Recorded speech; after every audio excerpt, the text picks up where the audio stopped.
patiently waiting for. Today's Opie and Anthony Show starts now.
Hey, yo, what's up out there?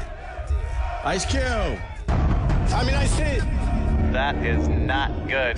Get ready to experience the thrill of a lifetime. If you somehow find this offensive, just don't listen. But my guess is you'll be sticking around. Let's do this. It's going down. Jack. Hey, it's Larry King welcoming you to the Opie and Anthony Show right here on Sirius XM's satellite radio. Oh, this is good radio right here. Y'all are cooler than shit. It starts funny and then gets very uncomfortable. One of the most popular radio shows in the world. Radio journalism at its best. Hello, kids. It's the Opie and Anthony Show. They swear and they're vulgar and they talk about awful things. That's what you like, isn't it? Very flavorful. Yay. That's what you like, isn't it? Please welcome Opie. The show is twisted, I'm telling you. Who's enjoying this shit? That's what you like, isn't it? Anthony. I want dick prizes. I love when girls go through that. I'm here for you, ladies. Remember that. That's what you like, isn't it? And Jim Norton. If a pussy could talk, it would say, die. That's what you like, isn't it? Everything you are about to hear is real.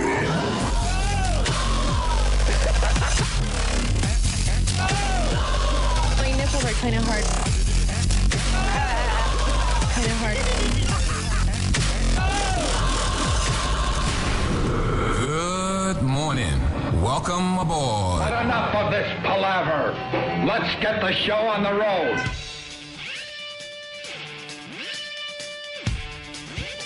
Yeah. Look at us. Hey. The whole gang's back together today. Well, not the whole gang. We don't have E-Rock. Where's E-Rock? He's out, until further notice, I guess. He's at some kind of food show. He's at the wine... the wine and food show. Food show. Down there in Disney. Epcot. Oh, Epcot, Disney, whatever the fuck. Same place, same right? Same thing. Weren't we going to call him or something? I tried calling him. You did. But he's on right to us. Voicemail. He went right to voicemail. Sucks. Yay. I hate when they're on to us. Yay. Fucking crazy-ass motherfuckers. All right, that Good morning, could be everybody. anybody. Nah, the fucking slashing thing in my neighborhood yesterday. We were just talking about this. We were talking about crazy people. Yeah. And they're a nuisance. They really are. I worry more about crazy people without guns than people with guns. Period. There's a mental issue that's going down in this country. Yeah. Way crazier than some dude with a fucking gun. Well, the real crazy people rarely get guns. The truth of the matter is. Yeah, but they do really well with bricks. This Pipes, guy had scissors. This guy had half a scissor, or the old pusheroo. They're really good. Yeah, the old shoverific right into the fucking subway. They're really fucking good. But right in my neighborhood, man, really close. A park that I've been to many, many times with my children. Oh yeah. You got a homeless guy who's from Texas originally, and he went on a slashing spree. What a fucking asshole. And this park, Riverside Drive Park. Yeah. It used to be a fun place to go, and they made it really fucking nice under the West Side Highway. It goes for blocks, like 20, 30 blocks. My family, we stopped going there because we noticed that more and more homeless people are using it to fucking crash. Fucking and they used to have patrols, but, Bloomberg was worried about fucking sodas and shit, so... We had to lose the patrols down there because they couldn't fund the patrols anymore. They put the patrols there after that fucking Lopper guy was cutting people's fucking heads off down the west side. It was like all right. How long ago was that? I'm not even gonna fucking make believe. What? All right, that's a Seinfeld reference. What? Do you know how I knew it was a Seinfeld reference? Because when you were telling that story, I could hear dumb Travis going, "The Lopper, yeah, the Lopper," and I'm like, "There's no way he knows anything current." The Lopper. We're on to you, sir. It's on the west side. But they used to have these assholes on bikes and stuff patrolling, which I didn't really. They were a pain in the ass because they were such.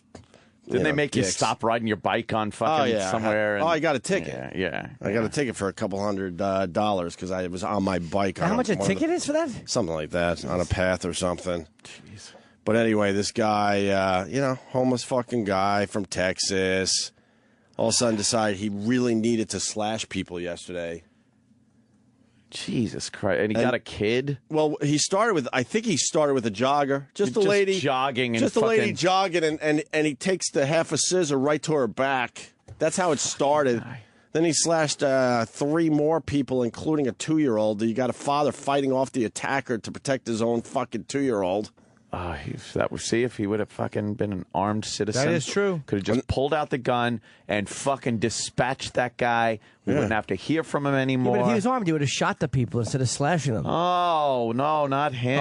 Oh. And then they hold the fucking guy for police. You know what? You got to do the right thing and take his life. Kill him. What good is this fucking crazy lunatic? Snap his neck and say, look, I was holding him down. He was trying to get up, and I just heard a pop. And fucking... And then you fast forward a couple of years. We'll be on it. This guy will be out there again because some asshole will go, it was the medication. We figured it out, and now he's good now. He's good now. Yeah. And he'll be out there eventually. Yeah, his we got the right meds for him, so we're just going to send him out now and not fucking monitor if he's taking them. Right. So when he stops, he'll kill somebody. I'm so fucking tired People just of it. minding their own fucking business, and this guy decides for whatever fucking reason. What, did he hear voices? What was it? Oh, it's always What was the it this voices. time? Oh, it's always the voices. Fuck. Jimmy in New York City. Yes, Hope. Hey, Jimmy, how are you? Good. Jimmy, what's up? All right. Hello. Let's go. Yeah. Oh, the speaker thing. What the Oops. Oh, what was that? Sorry. That was a keyboard that I don't give a shit about. Oh, good. What do you got, Jimmy? You work at the psych hospital? Yeah, my phone's fucked up. I'll call you later. All right. All right. Call Good us enough. later. You know what? Call us up to I like that 10:05. guy, though. I like that guy. He knew his phone stunk. Give us a jingle. But these fucking crazy people, you see them walking around all the time. You just wonder which one is going to fucking explode. Which one will snap? Which one's going to snap? You see them wandering around like zombies. I've just had it with them. I've had it with them. The authorities are powerless to do anything because then these groups come in and say, you can't fucking do that. Really? Yeah. Really? Why not? And then forget about it once de Blasio gets in. Holy shit. He's literally a communist. Yeah. And he doesn't give a flying fuck about it. He'd love New York City to look like Havana. Really? Oh, yeah. I can't wait, though. Burnt out buildings in the Bronx again, maybe. Fucking Cars on the West Side Highway. Abandoned vehicles all over the West Side Highway. Prostitutes back. Right. Squeegee guys. I like a little fucking grit. Yeah, it's fun. It's fun as long as you're not living in the city. Yeah. It was fun to visit it growing up. All dirty. It was completely different than what it is today, as most of us know now. Everyone walking around with a big afro like his son. The afro's coming back. I know. The Oscar Gamble afro is coming back. I fucking was way ahead of my time. No, I saw two brothers. Yeah? Sporting the Oscar Gamble in the last week alone. The big ass fucking natural? With the hat. That's why I'm calling it the Oscar Gamble. The famous Oscar Gamble picture. Just Google image Oscar Gamble. You'll see him in his Yankees cap. I saw two of those in the last week. Huge afros with a fucking hat on. Wow. He does have a big afro there. How is that hat on his head? Oh.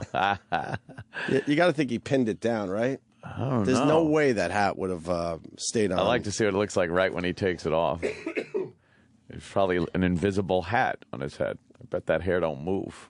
So, yeah. So my neighborhood was abuzz yesterday with this slasher dude. Ooh. People very mad because it happened in their neighborhood. It's just kind of a well-to-do area up there. What happened? Well, then you get the assholes going, this shouldn't be happening in our neighborhood. They always say, this doesn't happen around here. Got to hear that nonsense. And then you got to hear the people that just want to, bring you down. So many people that work in my building, did you hear? A kid got slashed down there. Like there's people that they can't wait to deliver the bad news. They're fucking bad news junkies. They love it, dude. They're junkies, right? They love it. And they don't. What happened? Kenny. Isn't Kenny one of those? Oh, yeah, he is. He certainly is. Kenny makes the bad news happen and then tells you. And then tells you. Somebody got their legs broken. What happened? I broke them. Yeah, some people just love that. Hey, did you hear? And I'm like, and one guy said, hey, I go, yes, I heard. Thank you. Yeah. Thank you. Yes, all of us with small children are fucking freaking out today. Yes. Is that the reaction you want from me? So here it is. Thank you. How do you stand there and watch some guy stabbing your fucking 2-year-old? I'm sure the guy was fighting, right? Shit. It was more of a slashing. But Yeah. The 2-year-old's is fine. Everyone's okay. A couple of people are in critical condition, but they're going to be all right. Yeah, but you know what? People help out. I mean, people were on it, man. They were on it. They could have been a lot worse. Should have pounced on him. Well, I read the story, and they're like, and one man, held him until the cops got there. I'm like, no, that ain't happening. At least fucking nope. Throw some elbows on when Tune he's him up down a little there. bit. Oh, fuck. Right on his throat. How could you not Mars? just bash his brains in with a fucking brick? Like, how is that illegal if he's slashing a child? How is it not legal just to bash his brains in with a rock? At that moment, you can. But if you pin him down and subdue him, then you can't. Right. So it's better to just kill him right away when he's fucking doing shit like that. You're like, oh, and then you throw him on the ground and crush his windpipe. Sure. Go, hey, he fell, and I fucking, the way I fell on top of him. What are you going to do? Look, most crazies keep it between the lines. We know that. Although, they're me shit kind of. And they're all crazy, so it's very difficult to know if they're going to keep it. But you just walking around the city, you know which ones are potentially a major problem. A little volatile. There's a guy I will I don't know why I haven't videotaped him yet. His pants are half fucking down every day, and he bends over to fucking pick up shit. But he's wearing any young black guy. That's who that is. he's Hispanic, actually. Oh, is he? Yeah, and he, he's always digging through the trash. He's wearing basically rags, and his pants are halfway down. And the neighborhood, I guess, has just decided to let this be. Or maybe they've called the cops, but the cops are like, I don't know, there's nothing we can really do about this. In New York, there's other things to worry about. They're like, fuck it. But don't you think eventually that guy could be an issue? Absolutely. If you're walking around with your pants half down, fucking bending over, looking for like a half a burger in a fucking garbage pail. You should stand behind him and just start jerking off, and that would fucking stop him. Yeah, then you would be the problem. Yeah, the fucking city's full of those kooks. Yeah, that's just... Yeah. That one was close to home yesterday, though, of course. Of course. Horrifying. Yeah, it is fucking horrifying. It's ridiculous. I don't go down there much, man. That whole little, I know that little area you mean. It's nice down the water. And they put it together all nice, but like I said, all the homeless, especially at night, they need places to sleep, so the word got out, A lot of bushy areas and tall grass growing. It's perfect for a homeless dude to fucking lay down at night. And then look at the stars over the Hudson River. Nice. A view. Although I'm sure they see something else when they look up in the sky. Or they see big faces that are telling them to hurt people. Right. They see the face of their mother and father or whatever uncle hit them. Yes. Fuck. You have to go out to win my love. You must kill people. Yeah, exactly. Yes, Mommy. It's great. Yes, Daddy. I'll do some slashing tomorrow. Yeah. It makes perfect sense to them. Yeah, always. Always. So that's great. I thought we were going to have Chris Matthews in today. Bumming. He was here yesterday. Saw him yesterday in the fishbowl. When Nick DiPaolo was yelling and screaming.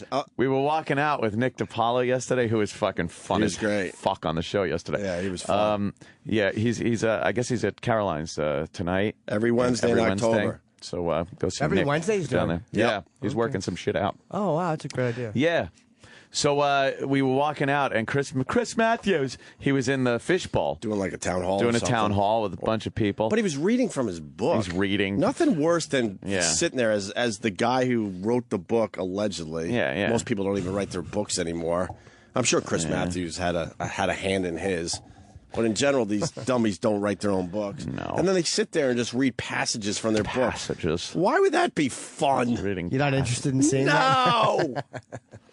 That's what I realized.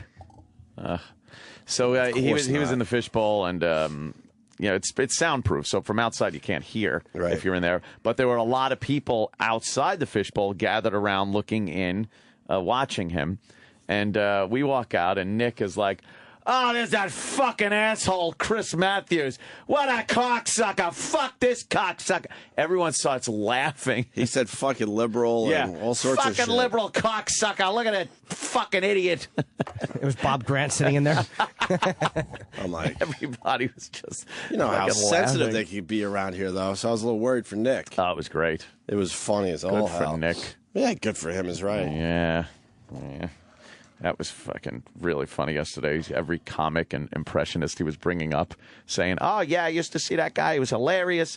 And then fucking Sam would pop up a clip, and it was the worst, happiest. He's like, fuck, you keep finding clips where they suck. Fred Travalena and John Biner. I don't know what Fred does. I know his name. Apparently horrible impressions and singing. Wow, Fred Travalena and John Biner. I did Leno yesterday. He mentioned both of those guys while we were talking. Wow, that's fucked up. I talked about Rich Little. And he goes, "Hey, Fred Travalena and Biner. Yeah. He did good impressions." Wow, that's weird. Weird, funny stuff. Look, I just did an impression. Shit. Sam Roberts, the instigator. Idiots still think we start at 6 a.m. and they have a problem when we start after 6. Go fuck yourselves. Fucking idiots. You don't even know when the show starts. What do? Get right to the job and fucking get right to work? Or maybe you pour yourself a cup of coffee. But that's what they complain fucking about. Check your Twitter and everything. That's what they're complaining about. That's it, man.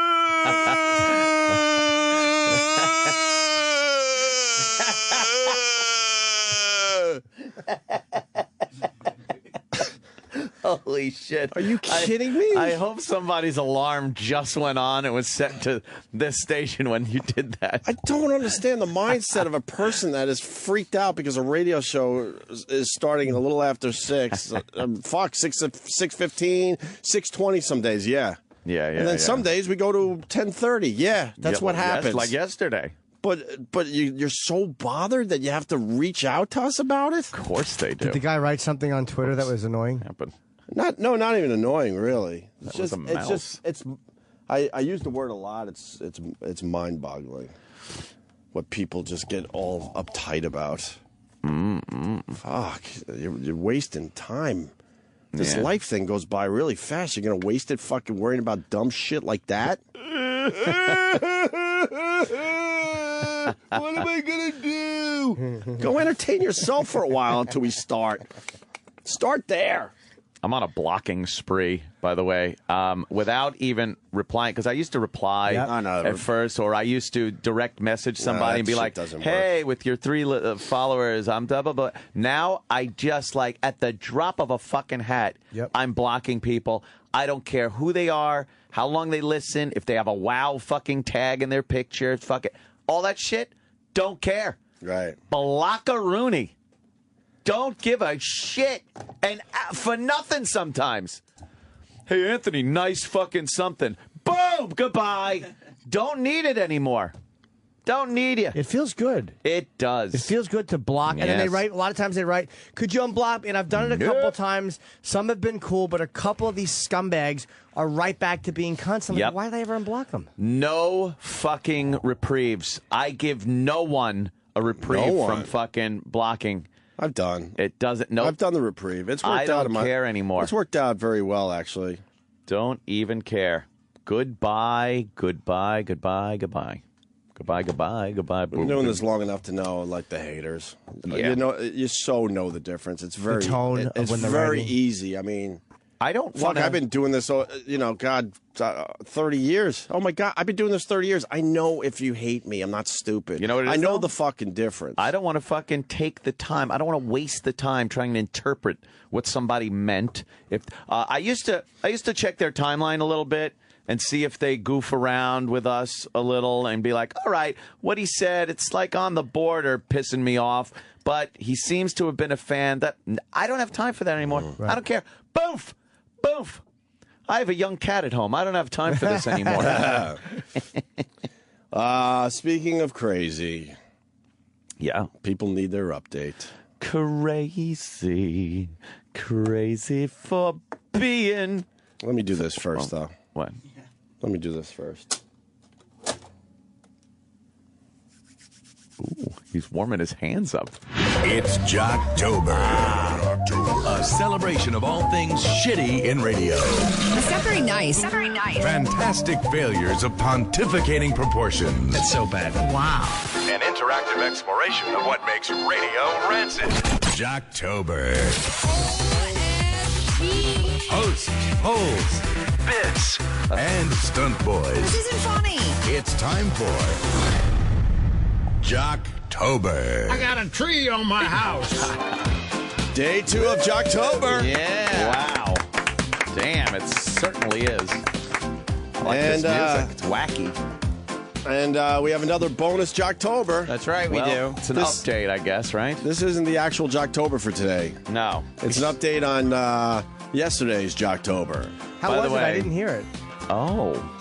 Sam just infuriated myself and certainly Anthony.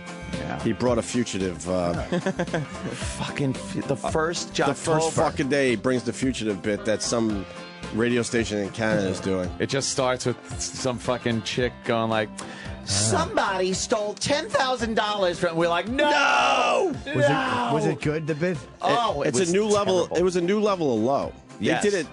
They did it the worst. Yeah, it was the worst fugitive bit I'd ever heard. My favorite part of it though was how they shoehorned in the sponsor. Yeah, the PETA pit or something. The PETA. Like the fugitive eats healthy. The fugitive thinks fresh and eats healthy at PETA pit. Ew, yes, I don't believe you. Yeah, I swear to you, they did. Fugitive thinks healthy.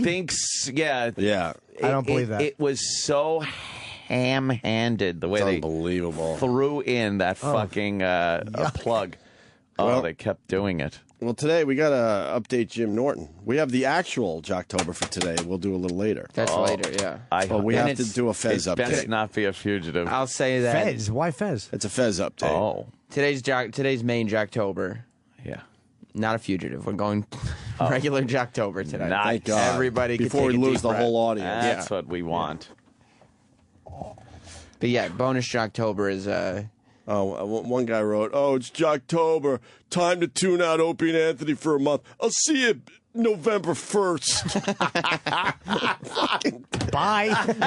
That's what I wrote. I go, bye. Oh, do I fucking love it. Idiots. Some of the material we choose to talk about might be lame when, on the surface, but the jokes are always there. Oh, my God. I take pride in the fact that this radio show, the jokes are always there. So an idiot like that just going, bye. Yeah, no matter what you could say about yesterday's stupid fugitive heavy fucking Jocktober, Nick DiPaolo was hilarious. Yeah, the jokes were there. We were all period. having a good time and laughing. I wish I could find the actual tweet. He's like, "Oh, see you in November. Bye. See you." especially because we all start getting flooded with tweets in like August saying it's only a month and a half till Jocktober, and there's got to be one douchebag. Nah, there's more than one douchebag. Gad. It's so just ridiculous. Yes. Well, apparently yesterday got a lot of heat when we talked about Fez. Well, Fez on the Ron and Fez show. Fez was upset that a commercial used the word crazy. Have you seen the commercial yet, Jimmy? In the commercial. I have not. So we should play it for you really fast. Yeah, I have not heard it. Yeah. We were all stupefied by this one from Fez, to be honest with you. He couldn't fathom that people weren't upset and offended by the use of the word crazy. And to Ron's credit, he didn't know what to say. Ronnie instantly Ronnie almost didn't know what to say for the first time. He said, "You're nuts." Yeah. He couldn't believe that this is the cause that Fez is taking up. Yeah, yeah. Right. And it's no joke. This is real. Oh, no, I imagine it is real. The Chevy Cruze offers an EPA estimated 36 Sam brought this to our attention, by the way. Crazy. Crazy efficient. 10 standard airbags. And you get StabiliTrak with traction control. That is like crazy protection. This interior is insane. It is insane. I was going to say crazy again. Visit your local Chevy dealer. That's pretty much it. That is it. And he thinks that's just, we shouldn't be throwing that word around lightly. Well, especially corporate America shouldn't be throwing that word around lightly. In fairness, it's insensitive. It's very insensitive. I fucking hate you. Ronnie had a great angle on it. He goes, people that, when you have words like retarded and fucking what's another? Fans queer, of ours, queer, gay, nigger. It's I have to throw that out. He just there. wanted to. He's like, I get a chance He wanted to to say that one first. I could. Let me things his pad father's called him. Let me pad it before I say what I really want to say. You have to pad it. I'm kidding. You have to pad it. You think retard was padding? Oh, all that Yeah, was. exactly. Absolutely. He couldn't wait to get to the word. He couldn't wait.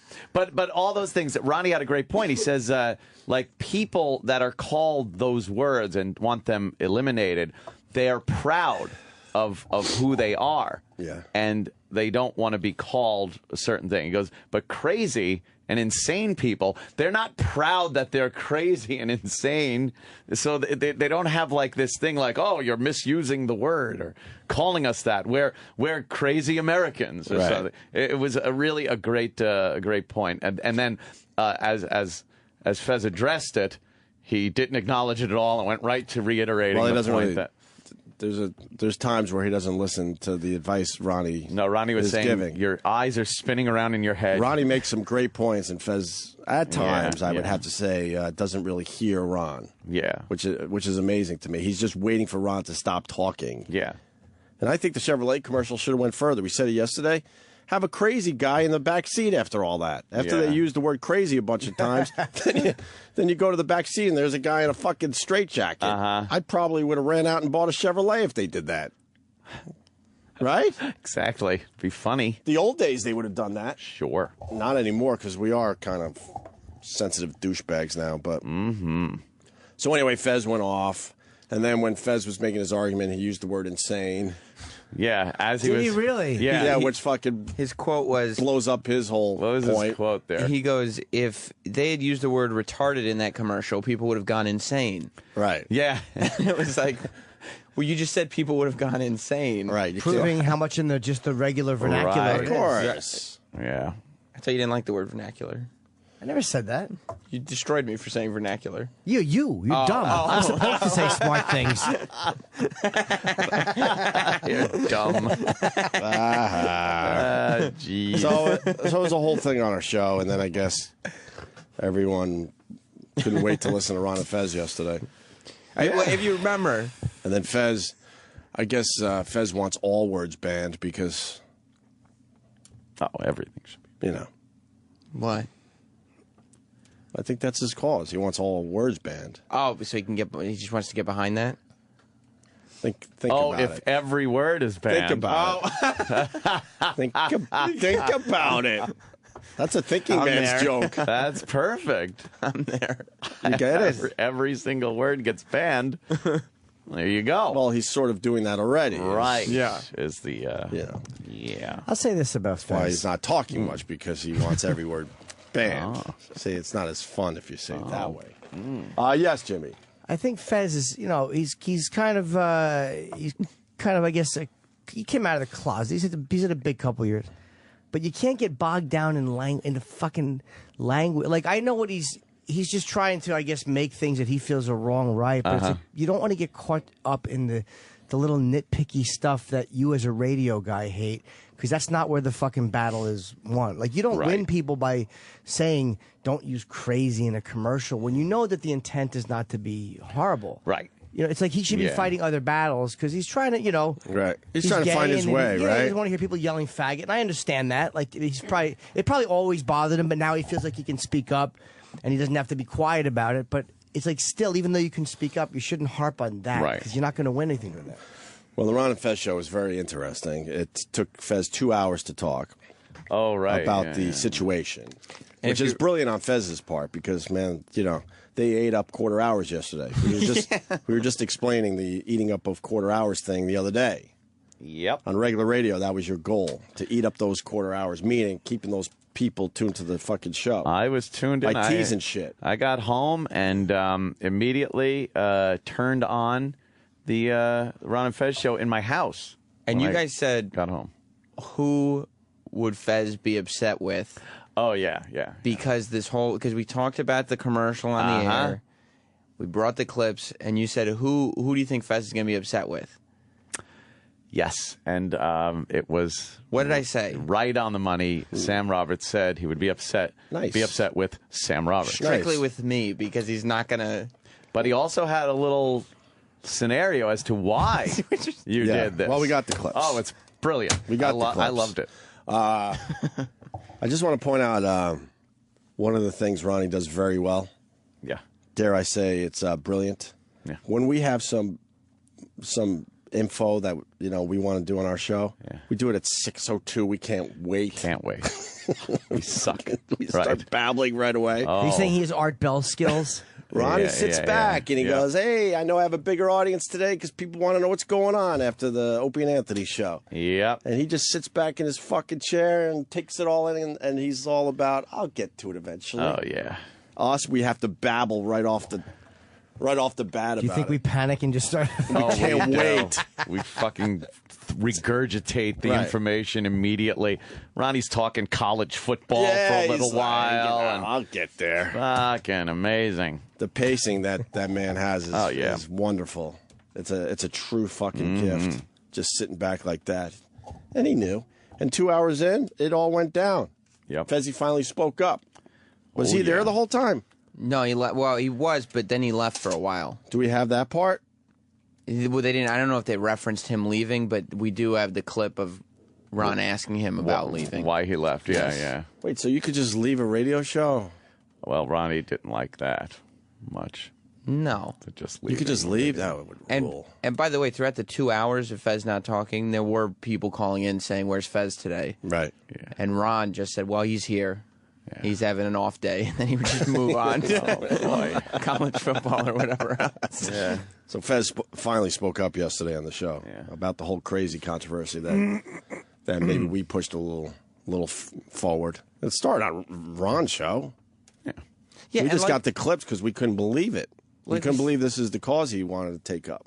Any radio show that we caught wind was doing this, we would play the clips, especially on this platform, especially on this channel. Right. Yeah. Of course. So Fez finally spoke.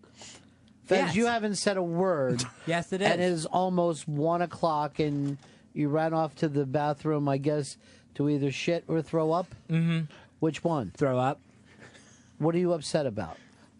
Just Sam's attack on me today on the O&A show. Why would that make you throw up? Just because I'm upset. It's putting it under the guise of Jocktober, but I know exactly what it's about. I know exactly why Sam does this now.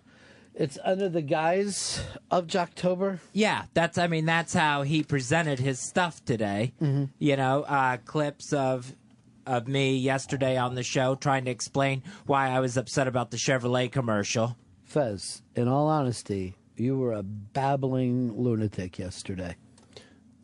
This is your show now, Sam. Congratulations. Yeah. Yeah. You finally did it. Yeah. How does that... How would it occur to any person? Well, he put 2 and 2 together as far as why you did it. Not only were all you guys involved in, like, yes, please. I didn't say shit. You said lots of shit. I didn't say a nothing. ton of it. But the entire staff was in the office going, yeah, we got to present these clips to O&A tomorrow. You're saying everybody was involved, and Fez doesn't want to acknowledge that for whatever reason? 100%. Fez continues. Sam did this just because of the Troy Kwan situation. That's all this is about. Wow. I didn't get to hear this. Dude. Wow. I had to get my kid to school. I was bummed that Ronnie didn't address this the first hour, because that's when I was listening. Even I was like, I did not see this coming. So Fez was one of the guys that really had a problem with the Troy Kwan stuff? Yeah, well, Fez went on the air immediately after the Troy Kwan fight that got him in trouble. All right, said he was scared and stuff. And said he felt threatened. Felt threatened that Troy would be... That's just silly. Silly. Because he knows Troy wouldn't do shit. Yeah. You wouldn't even do shit on the air. But that was like the first major negative reaction that Troy got from that fight. Was from Fezzy? Oh, yeah. Yeah. So he ramped it up a little bit? Oh, boy. I don't know if he ramped it up or that's how he felt, but he You can see where Fezzy's coming from, certainly. But So that's why you have this vendetta against Fez? Yeah, why are you hassling Fez? Yeah. So he thinks this is our way of getting back at Fez. No. That's the wrong pronoun. I mean, no. Oh, you. It's Sam Roberts' way of getting back at Fez. Because obviously the Opie and Anthony show is being manipulated by one puppet master, and that man's name is Sam Roberts. I don't think anybody would deny that. That's fairly true. It's just me, huh? Absolutely. Yeah. Congratulations to me, then. Yeah. Because for some reason, I'm still getting blamed for that. And so Sam's going to try to take it out on me any which way he can instead of just saying that. Where I'm supposedly to blame for a suspension. Well, let me make this clear to every... We've never said that. Nobody said it. Have we ever said that? No. No. I got to say, we've never said that. I didn't say. I hired someone to skywrite it, but I never said it. Nobody's ever said that. It hasn't even come up like Wow, why would he say that? joking form. Yeah, we've never said that.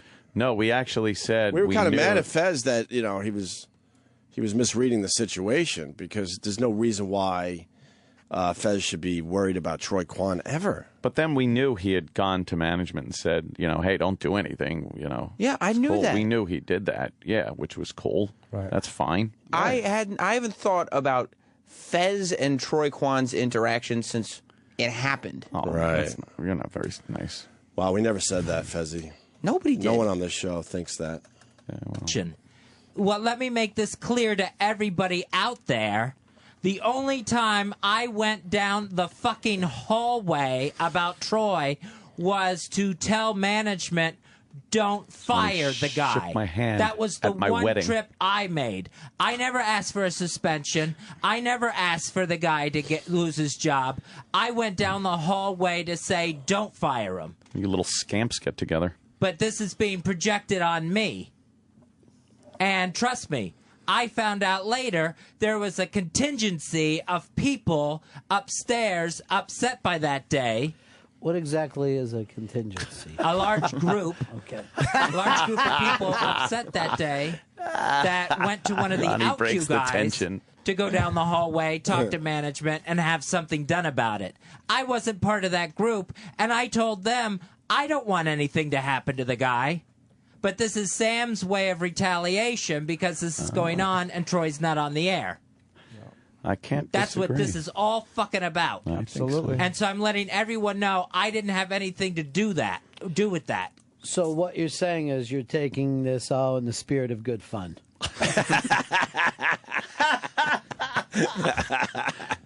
Ronnie knows how to break that tension. Absolutely. With a quick line, It's great. man. But he's incorrect. That's not how Fez is taking it. Oh, Jimmy, see what he did. Why would I care if Troy Kwan's on the air or not? Well, I mean, you like Troy. You're Fez. Yeah, I like him. I could see Fez's point if this was like more of a cause. But he wants the word crazy banned from a Chevrolet commercial. Oh, right. Of course we're going to bring that to our show. That's crazy talk. Why did I pull the Blueberries clip? Right. Oh, come on. Remember when he said that blueberries was a standalone fruit? It is a standalone fruit. It's one of my favorite things ever. It's a good moment. And I didn't pull that because of a vendetta. We all have shitty moments. Yeah. That's one of the greatest shitty moments of all time. It's funny. It's wonderful. Yes. That's why. Right? It's happened to all of us. I will say this. Where you try something and it fails miserably and then you're incredibly uncomfortable and trying to get yourself out of it. It's a home run. It's a home run. It's not only a home run, it's out of the ballpark It is itself. a fucking home It's a run. monster home run. And if I had a secret vendetta, why would I wait a month after Troy gets back before I did anything? You're trying to oversell this, Sam. Relax. It's fine. Yeah, if you got a secret vendetta, just be a We all man know. and say it. We all know. It's fine. Nobody actually takes this seriously, is what you're saying? No, there's not a person that believes that this is why we brought the crazy shit to the show yesterday. All right, then. And then I got told later on as well that the stuff I was really upset about had nothing to do with it whatsoever. That wasn't even going to be looked at. So why did you throw up? Why are you upset? Why can't you just act like it's no big deal? Because to me, it is a big deal to get attacked like that. And it's all Sam because he's upset about what happened with Troy. And that, I mean, I vocalized it on the air, but I didn't have anything to do with any repercussions. That can't be further from the truth. It couldn't be possibly. And you should have, if it bothered you, you should have talked about it on the show. Makes for great radio. What? If he was bothered by what Troy did. Of course. That's the fine. same- like, it is what it is, but there's no secret vendettas here. I don't think anybody... Well, yeah, but you've had a weird thing with him since that incident. Oh, boy. Have you found it to be so? Yeah, it was odd. Oh, my God. You're going to get Fezzy going. What? Yes, he is. Yes, he Sam is. coming in going, look, we can get, let's do this. And we're like, why don't you leave him alone? And he's fucking comes in with something else. Yeah, Sam, you don't like the gays? Jim's devil's advocate routine is not good for somebody who's obviously irrationally paranoid. Right. Yeah. See, you're calling him paranoid. I don't think He he's is paranoid. paranoid. Oh, boy. Are you a fan of the gays? I love the gays. You love the gays? You want to make that point today? The gays are some of my favorite people on this planet. Very insincere. I've never heard you say that before. I don't think anybody's upset. I'm upset. Why are you upset? I'm upset because Sam's pulling this shit on me. Just because he's upset about something I didn't do. Upset? That would take it to the point where Sam cared about Troy, and I don't believe that's true. Sam only cares about Sam. So that's true. That's the problem with the logic of this. The one character judgment I can't disagree with. Yep. I mean, I heard that yesterday. I was like, oh, yeah, Ronnie hits it right on the head. Hell of an argument. Yep. That was a bit too real right there. It's all he's got is to try to look for someone's fuck-ups. You know, Yep. all these years he's been doing that show, and that's all he's got at this point. Absolutely. Is, E-Rock ate something, Right. Sal was late, whatever. Yep, Sal was Why late. are you angry? He's got a point Because there. I know No, he what this doesn't. is about now. Yes. Yeah, but it's not And a I'm big, putting it out there. It's not a big deal. You don't find it slightly funny? No. that we were part of Jocktober after all these years. I mean, how is that? You don't find it slightly funny. Ronnie was honored to be part of Jocktober. Of course. He said it was a little too long in the making. He assumed he would have been part of Jocktober years ago, and that this is more like one of those Lifetime Achievement Awards. Yeah. Fez is wrapped tight these days. He's pretty tight, yeah. Got to loosen up a little bit. Yeah, you got to relax a little, Fez. It's not all. Follow the lead of Ron. See? Yeah. That's just hilarious. It's fun. There's not always a big battle. October after all these years. I mean, how does that not strike you as funny? It's been going on for 1,000,000 years, and we finally made it. Did it. And I see it more as a Lifetime Achievement Award. I really do. This is something we should have gotten 10 years ago. You know? Should have happened again 7 years ago. 5 years ago. That was ours, locked in. To get it now, the bittersweetness of it, we know it's for a lifetime worth of work. There you go. Good job, Ron. Ron's great. So there's your update. Yep, and Sam Roberts didn't go into the studio.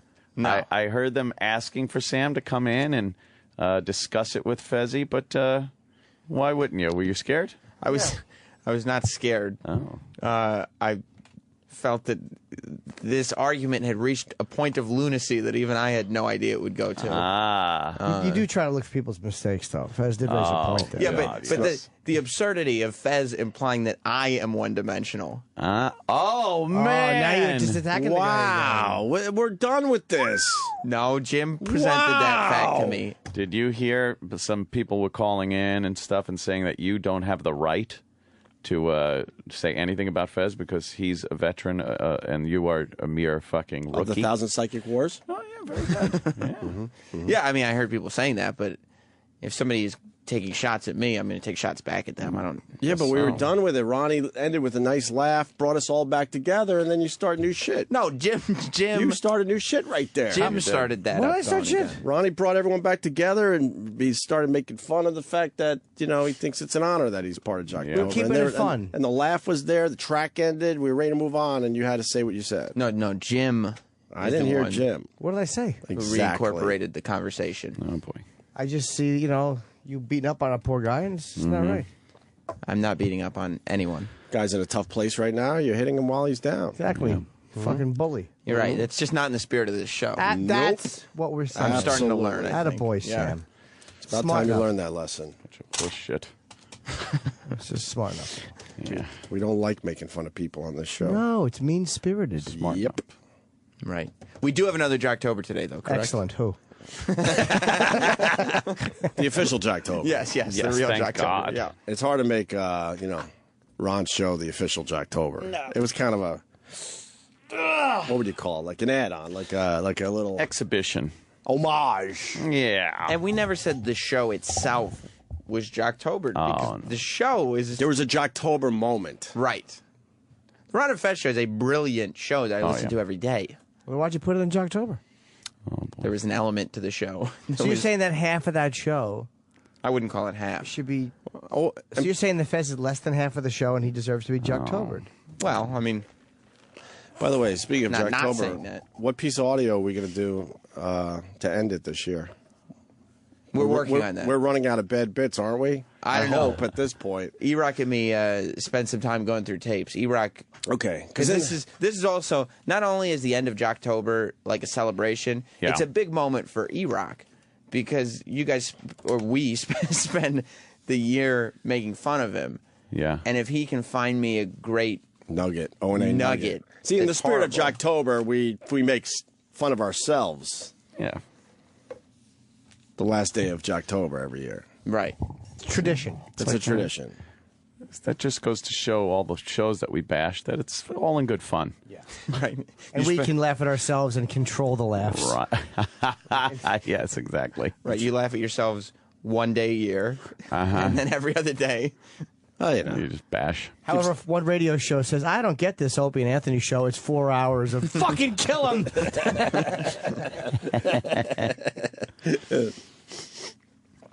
All right. Yeah. Mm-hmm.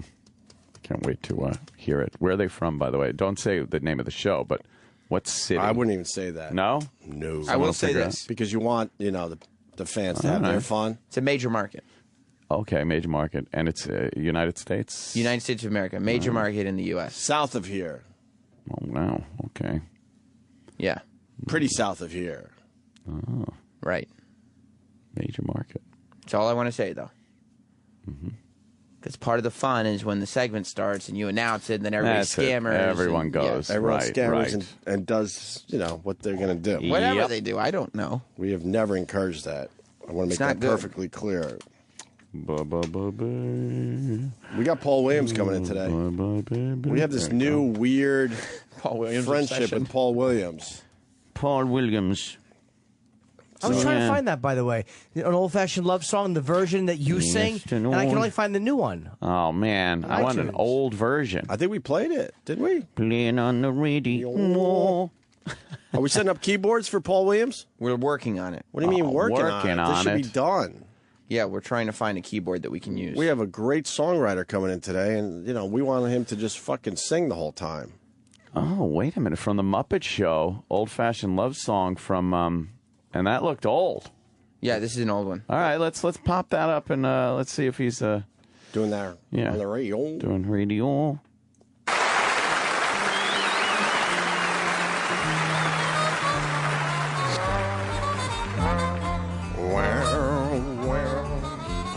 Just an old-fashioned love song. Oh, yeah. Playing on the radio. Radio.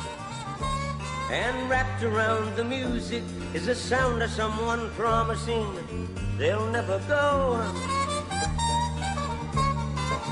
You'll swear you've heard it before as it slowly rambles on and on. On and on. No need in bringing them back because they've never really gone. That's just an old-fashioned love song, humming down in two-part harmony. That's just an old-fashioned love song. When I'm sure that you and me to weave on dreams apart. Oh, the great Paul Williams. Listen to each evening when the lights are low. Lights are low. To underscore I love our this. love affair with tenderness and feeling that we've come to know. No! How can anyone not like Paul Williams? You'll swear you've heard it before as it slowly rambles on and on. No need in bringing No back, need. they've never really gone. Gone. That's just an old-fashioned love song, coming down in three-part harmony. He was that good of a writer because, but Three then the Dog voice Night. became what it is. Yeah. You know what I'm trying to say? Like, if you came out today, sounded like that, I don't know if you would have a spot in music. Right, you'd have to be a very good songwriter. I want him to just sing songs his entire appearance. I know. Right? Yeah. I just want him to sit behind the keyboard and just sing whatever the fuck he wants for an hour. No, that's what I want to hear. Let's do that. Are we celebrating the 35th anniversary of the Muppet movie? The original Muppet movie. I should say Muppets, right?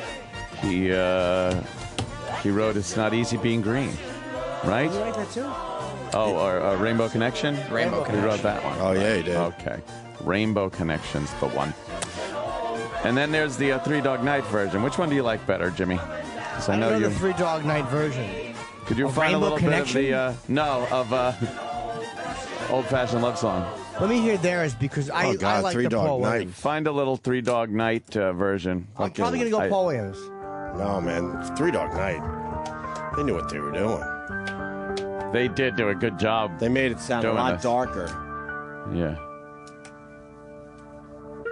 Just an old-fashioned love song playing on the radio. ready, go. Just a different interpretation. Yeah. It's good. It's really good. I like this guy's voice. It's fucking Yeah, really good.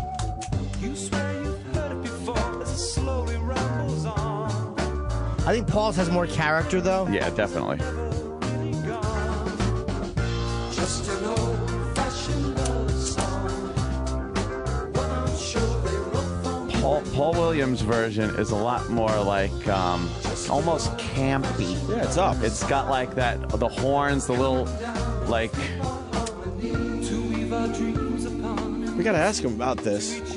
Yeah. If he would like the Three Dog Night version. He must have, because they made it a huge hit. Jesus. Did they ever? But this is effortless. The guy is singing effortless.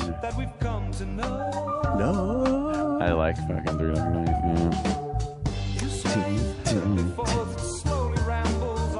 On and on. I like Paul Williams is better, though, but I do like this. Just an old-fashioned love song. Coming down in 3-part harmony. I can't wait to see him. Just an old-fashioned love song. When I'm sure they wrote for you and me. Yes, a love song.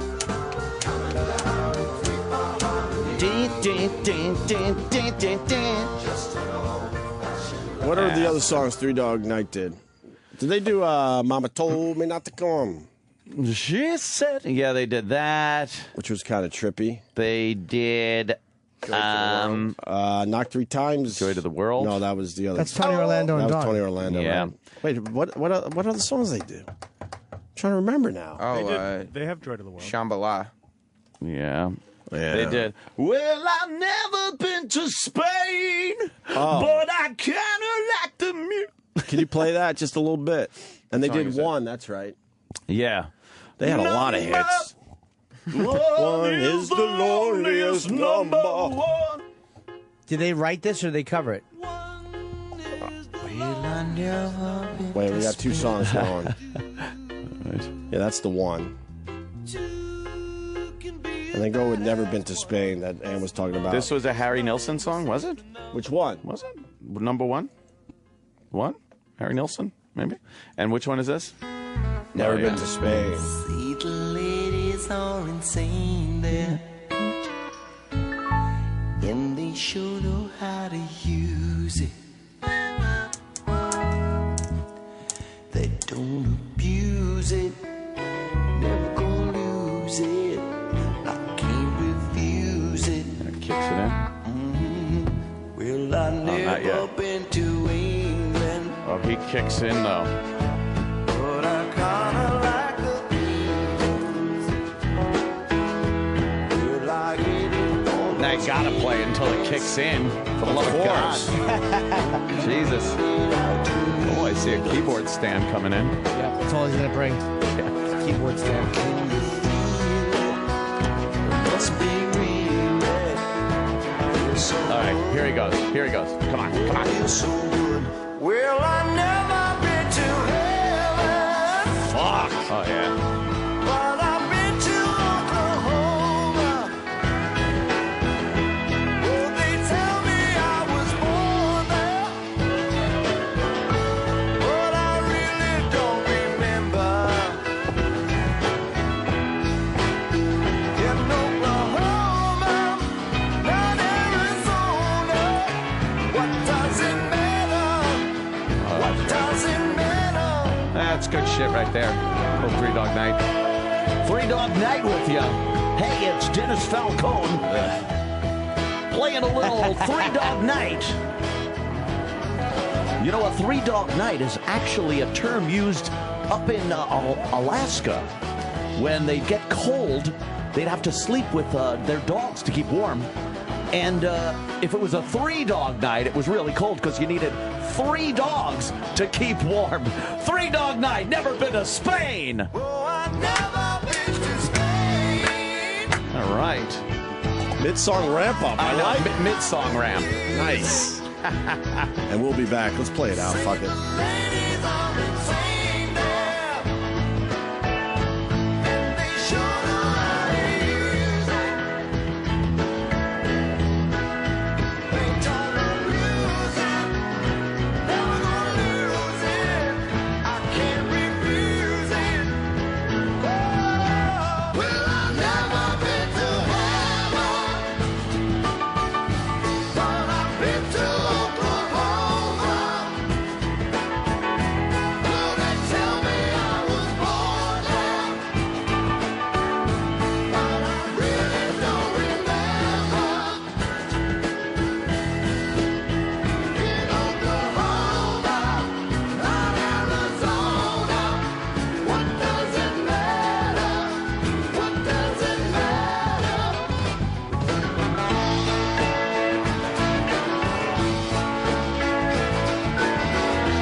Opie and Anthony Show.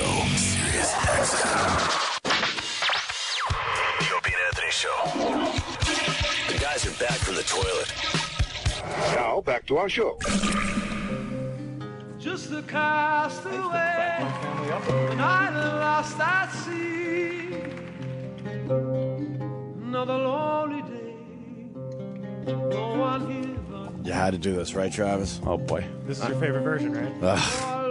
Fucking loot. He finally even realized the loot's The loot stupid. stunk. Thank you, Kenny. Why didn't he do a second album with the loot? Because he even realized. No one wanted his loot. We've had some moments on the show. This moment is me and Jimmy's moment. We went and saw Sting and his loot. So disappointing. We were I can't so believe you bummed. went to see that.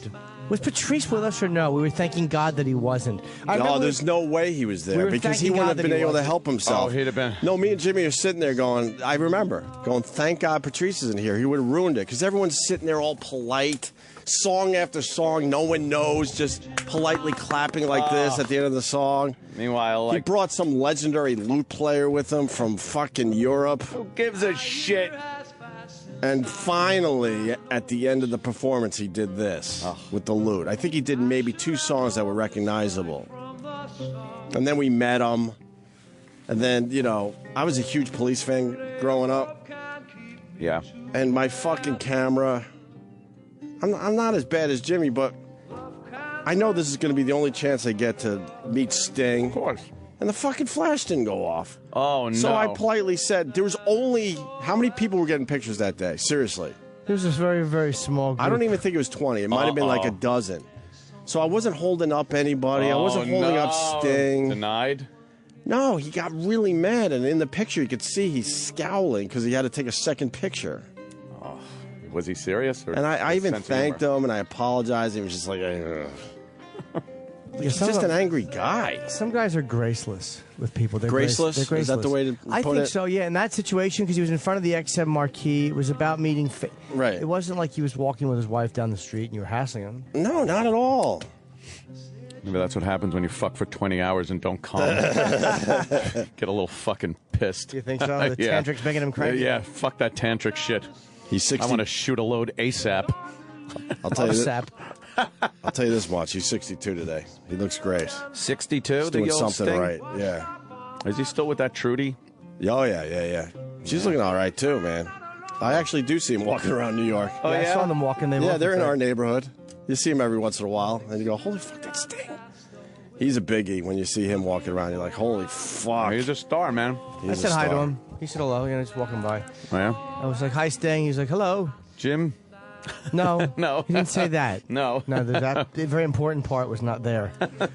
If he said, hello, Jim, you would have had to run home and come, right? I would have done right there. Why even wait till I get home? I would have tantrically come on his heels. I don't know. You got to, I guess, respect him that he's trying different things, but that loot project. Mm. Yeah. Could you play the one that we made fun of a million times? Oh, that one. The one, to die. To die. Yeah. To die.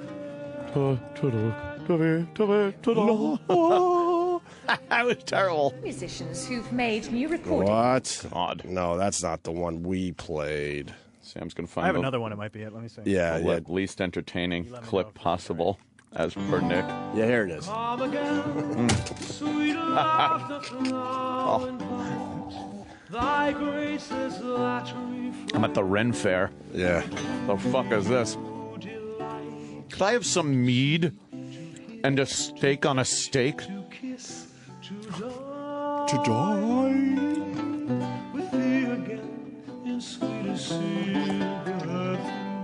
To sing, to hear, to touch, to kiss, to die. How infuriating is it to hear him sing Die? To die. Come again that I may see. Yeah, that's great. Could you play Don't Stand So Close to Me, you Please. fuck? Yeah, this is the only chance I'm going to get to Please. see you. Please, Roxanne, Right. anything? Here it comes again. I sigh, I weep, I faint, I die. Oh, God. And the sweet is the heart. I die. I sigh, Here it goes. It just gets funnier now. Why is he Wow, that's saying it that annoying. way? Why? He knows better, Opie. He's an artist. Good point. This is like crazy. It's not bad, but if you want something, the know where- police, this is weird. Where does that fit? Where would you play this? Oh, it's different. Oh.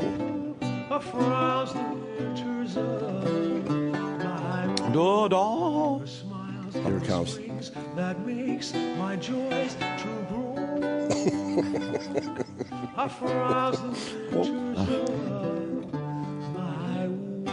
He's right on key with everything, though, man. Oh, he can sing does his have a good balls voice. off, Yeah. Jesus. Hey, he's a talented fuck, but yeah, that's the This guy. guy. There he is. Let me see his picture. The loot guy that he brought in. Because Sting talked about how he's just a beginner with this instrument and Yeah. blah, blah, blah, but here's the expert. The word he uses, this guy's a looting cunt. Is there one more? Come on, one more. Please? For us? No, I don't think so. Soundtrack to fucking. Oh, well. Yeah, Well, happy birthday, Sting. 62. Stink. Huh? Stink. Yeah. he had a pretty popular solo effort there too. I liked a couple of his solo songs. Can't think of them right now, but Field of Gold or Field No, of yeah, Dreams. yeah, or one that was really Dreams of good. Gold. What the fuck was it? Fucking. He liked singing about the Russians for a while there. Oh. Well. What song did he like by him? It was. I didn't like his solo stuff as much. I kind of liked. And it was extremely successful, but. God damn it. It was really kind of a hit. I think. Which one? Oh, well. No one's helping me here on Pal Talk. Well, because he had a lot of Little hits. fuckwads. How did it go? Now you're doing Roland. Yeah. Ah, shit. I wish I could remember. Fortress Around Your Heart? No, I don't think it was. No, Ann would hate this. No. I don't like this at all. No. No, not Englishman in New York. Ugh, I hate that song. I don't know that one. Yeah, you An do. Englishman in New York. Probably know it. Yeah, you probably would. I hate that song. No, if Ant's saying he likes a Sting song, it's got to be upbeat. I'm trying to think. It doesn't not like necessarily. Ant doesn't really like to bring it down. It was. I wish I could fucking remember this. God, I remember fucking commercial jingles from 1965, and I can't fucking remember a Sting song. We'll get his Wikipedia up. We'll go through the songs real fast. And then we'll move into today's Jocktober. That was it. What? Thank you, sir. Who got it first? I got it. No, I have to give this guy some credit. I think it was, I got it right here. Lose My Faith in You. Oh, I okay. liked that. That's a good song. Runty got it. It's a good song. I liked it because his voice is very good in it. It's very melodic. And it's a slower song. Yeah. See, I'm not a complete animal. Oh, my sister probably fucking. No, it's not free, set them free, Dawn. Free, set them free. Oh, God, I hate that song.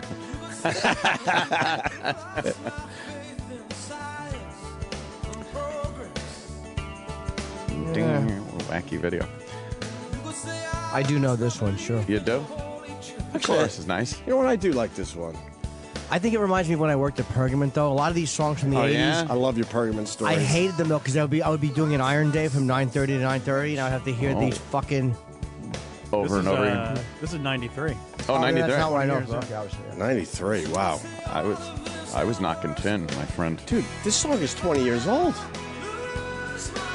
Yeah, this is okay. That's 20 years. 20 years?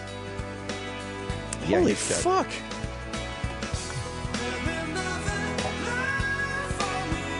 I saw the Police reunion. This thing has good range. I saw that at Madison Square Garden a couple years back now. And and they were great, but I don't think Sting really fucking wants to do that anymore. No, huh? I think he put it together to help the other guys out a little bit. That's the worst. The whole Police crew. That is the worst when you're in a band where the singer gets really more famous as a solo artist, and then you're like, dude, hook us up. In all fairness, he didn't call it in at all. It was a great show. But right. You just got the feeling like, all right, look, are you happy? I finally did this. Yeah. All right, because I'm done with this. I'm doing my thing. You leave me alone now. He doesn't need the money, but I think everyone was begging for it for so long. He finally gave in. And why would you want to split it with those guys? That's a lot of it. You want your solo guy, you get to fucking call the shots and keep all the money. Just go out there and fucking with studio musicians. I just love that reggae sound they had. It was like pop reggae, whatever, but I just loved the sound they had as a band. You never mixed up the Police with any other band back when they were a big band in the 80s and stuff like that. Yeah. You knew. You fucking knew that with the Police. I was never a huge fan, though. Really? Yeah. I wouldn't turn them off, but I wasn't like, oh, cool, the Police are on. Zenyatta Mandata. I would need, that shit. I'd be a lot more psyched if, Saga came on the loose. Oh, gosh. That would have gone. What? Come on. No, I like that song. Great song. It was a good song. Did they ever have another song? No one could stop you now. No. It's very tonight. It's very no one to tell you how. I like this. Ant's picking the songs today. On the loose. Oh, this is fucking. This was one of those songs that made you a fag instantly in your car. You really thought you could pull this song off? And you over-exaggerate it when you sing it? What, I'm the only one? Get the fuck out of here. You'd be fucking driving? Like, yeah. Tonight, I'm loose. To yourself. This is the part. Here we go.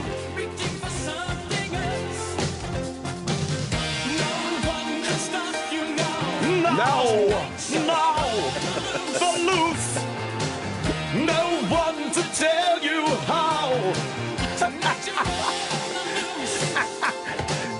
It really is being given in proclamation form. It really is. Yes. The fucking town crier is singing. How? This was one of those videos that was always heavy fucking rotation. I will never understand. So a band like Saga comes out with this. Yeah. Do they have another hit before I go into this dumb rant? One of those, not quite as big as this song hit. But how does a band that has On the Loose, which most people really liked, it was kind of one of those weird guilty pleasures. It was a huge hit. And then nothing. What happens? No one to stop you now. They got the same manager as Modern English who said, guys, just stop. One is good. Yeah, that's all you need. No one to tell you how. Tonight you're on the loose. Paul Williams. I saw Modern English once. Oh, no, that's and right. I told this story, I'm sure, a million times, too. I love that they did this. They played I'll Melt With You twice because they just didn't have enough songs for their set. And I think their set was only... So there was a bunch of bands that day. I think their set was maybe a half hour. They just couldn't fill up a half hour, so they had to play I'll Melt With You twice. Oh, God. Embarrassing. I think they pretty much started and ended with I'll Melt With You. Yeah. Yeah. Because people are like, holy fuck, they're starting with this? What are they going to end with? Then what? Well, they're going to end with I'll Melt With You. Jeez. Saga. You know Saga came out with a greatest hits album? What's on it? It's a 45. It's this song 12 times. What was Time's Up? Time's Up. What was their second hit? Yeah, Time's what is Up? Saga's other hit? Could you play Time's Up for a second? God, this sounds See, like you gotta 20 be like 80s songs. You got to be an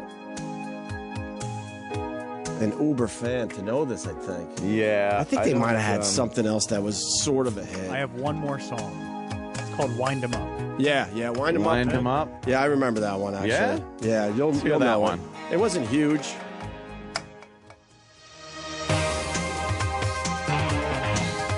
It's the backwards on the loose that we're talking about. Yeah.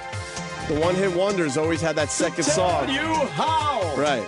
Tonight you're on the loose. They took their hit and they just scrambled up the music a little bit.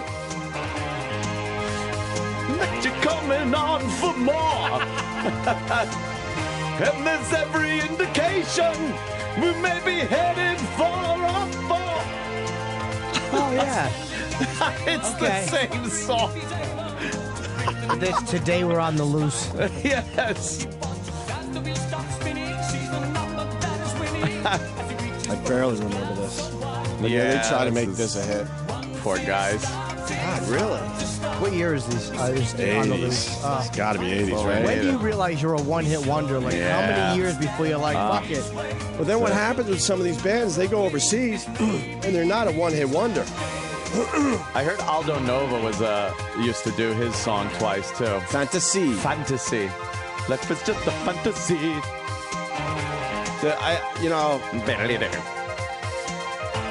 I got to say it again. I was in Rochester. I saw Paul Simon. Ooh. Paul Simon in concert was ridiculously good. Yeah, he's another one that could fucking sing his songs. I wouldn't I would never go out and buy Paul Simon shit. But it was Rochester. Not a lot of the big acts came through, so I went and saw Paul Simon. He played You Could Call Me Al. Yeah. I told this story on the air too. I'll just want to acknowledge that. And it was like a 7-8 minute version. It was over the top. He had like fucking 20 musicians on. Horns and stuff. Oh, it was ridiculous how great You Could Call Me Al was live. And the whole Rochester War Memorial at the time, I'm not sure what they call it now, everyone was on their feet just fucking loving it. Really? And then he goes, wow, that was fun. And he goes, you know what? Let's do it again. And went right back into it, and no one minded. That's hilarious. Actually, when he did it the second time, he even got a better reaction. That's great. Yeah, he probably knew. You know, no one's going to care. Because it was so involved with, like you said, the horns and the dancers and the backup singers. It was just ridiculous. This was a song in a movie. I remember when I was a kid hearing this on the movie channel previews. Like, I forget what movie this was in. Really? It's like weird how you hear a song and you just remember that moment watching the previews for a film. What movie was it? I don't know. If you be my bodyguard, that's Parenthood? What? No, this is when I was younger. Oh, boy. Okay, this is 1989. This is where he picked up like that African sound. That African sound. He had him on stage. Yeah. Oh, boy, did he, yeah. Some real live Africans. Oh, they were dressed apart. The whole, dashikis and fucking. Oh, yeah. Those, I vividly remember this one. It was a hell of a show. Nice. Whatever happened to him? I guess he just got old, right? Paul Simon? Yeah. Yeah, he kind of looks like Don Rickles now. He looks really old. Julio. Is there a song with Julio or no? Me and Julio down by the schoolyard. Maybe that's That's a great song. Yeah. Me and Julio. Probably sound lame saying that Paul Simon song is a great song. Different types of music. What the fuck are you gonna do? You know, you're gonna stick to one genre. We're gonna get Jocktobered. Yeah. Stupid Chevy Chase in the video. All right. Remember, he was like playing the horn. Yeah. The video wasn't that great at all. I never liked Chevy Chase. I don't think I ever really liked him. I enjoyed him in a couple of things for moments. Caddyshack, he was good in? Yeah, Caddyshack. Vacation. Yeah, the first Vacation's fucking hilarious. Love that one. Mm-hmm. And then not so much. Fletch. You know what I noticed the other day? Fuck. I was watching Fast Times at Ridgemont High, again, of course. And at the end, the guy that comes in to rob Hamilton in that fucking, he comes in with the gun. Right. I know where the safe is. I've been watching this place. That guy is the guy that gets killed in the opening of Django on his horse. No way. That fucking falls over and he's still alive and the slaves shoot him in the fucking head. That's the same fucking guy. How do you know? I just recognized him. Did he have a career between Fast Times and Django? Yes, he did. He was in fucking 48 Hours. Wow. It's 82. That's right. No, not after 48 Fast Hours. Times. He was in Beverly Hills Cop. He was in a few fucking movies and TV shows and whatnot. No kidding. He's the guy. He's the fucking guy. All right, Hamilton. You notice how out of shape Forrest Whitaker is in Fast Times at Ridgemont High? He's supposed to be the big football star. He's just the big football, Got that tight jacket on. I tried Earth, Wind, and Fire and Little Brother. I tried to turn my wife on to Fast Times at Ridgemont High. Having a young wife, you know. Turn her on to some of my movies. Sure. And it was in a hotel room in Philly. and it was the TV version. Oh, you can't. And it's horrendous. It's so not bad. the same movie. No. Because they add all that other shit, all those scenes that weren't in the actual movie. That were edited out. Because they have to get rid of so much stuff for the TV version. Yeah. We turned it off. I'm like, I can't believe this is the same fucking movie. Uh-huh. Horrible. Could be one of the worst TV edits ever of a movie. Yeah. You know, all that shit in the bathroom and stuff that wasn't in the regular movie. Yeah. And there were a couple other scenes. Because they got to cut out so much. Right. That's him, James Russo. Oh, Jesus. He was in Public Enemies. He was in Donnie Brasco. Donnie Brasco. Yeah, he's been in a few. He's got a good little career there. Yeah. He's recognizable. He was Eddie Murphy's friend that got killed in Beverly Hills Cop with the Barabons. It's like, they're Barabons. And then, actually, Mike from Breaking Bad comes up and shoots him in the head in fucking Beverly Hills Cop. What? It's crazy. It's a smorgasbord of modern cinema magic. I ain't kidding. We got to go to Jim in Iowa City. Because you brought up Aldo Nova. Aldo Nova. I like that dumb fantasy song. Life is just a fantasy. Your life is fantasy. And we're learning he plays that twice. Yeah, he plays it twice in concert. Okay, and now Jim's going to try to turn us on to another. Oh, are you going to go with Balls and Chains? No. That's the only other Aldo Nova song I know. Just trying to show some knowledge today. Thank you. Oh. What do you got, Jim? Actually, am I on the air? Yeah. Yes. Monkey on Your Back. Remember that one? Oh, boy. Yeah. Monkey on My... That was a fantastic song. I mean, he's just singing about his girl being hooked on drugs, and then they went to that electronic version of his voice. Oh, yeah? Dancing around. And all right, shut up and we'll hear a little bit of it. Yeah. All right. Aldo Nova, Monkey on Your Back. That's got to be one of these videos. Really? Where they, like, made a whole big fucking movie. They thought they were making movies back then. Right. With these dumb videos. Yeah, mini movie. Yeah. I think Michael Jackson started that with Thriller. Oh. Wasn't that really the first one that was kind of... Pretty much. Oh, God. These special effects aren't very special. Oh, my God. Shit, look at the 80s. Whoa. Oh, he's singing but talking to the guy in the song lyrics. Oh, yuck. They're just hanging out. Terrible. With their shirts off. These guys are cool.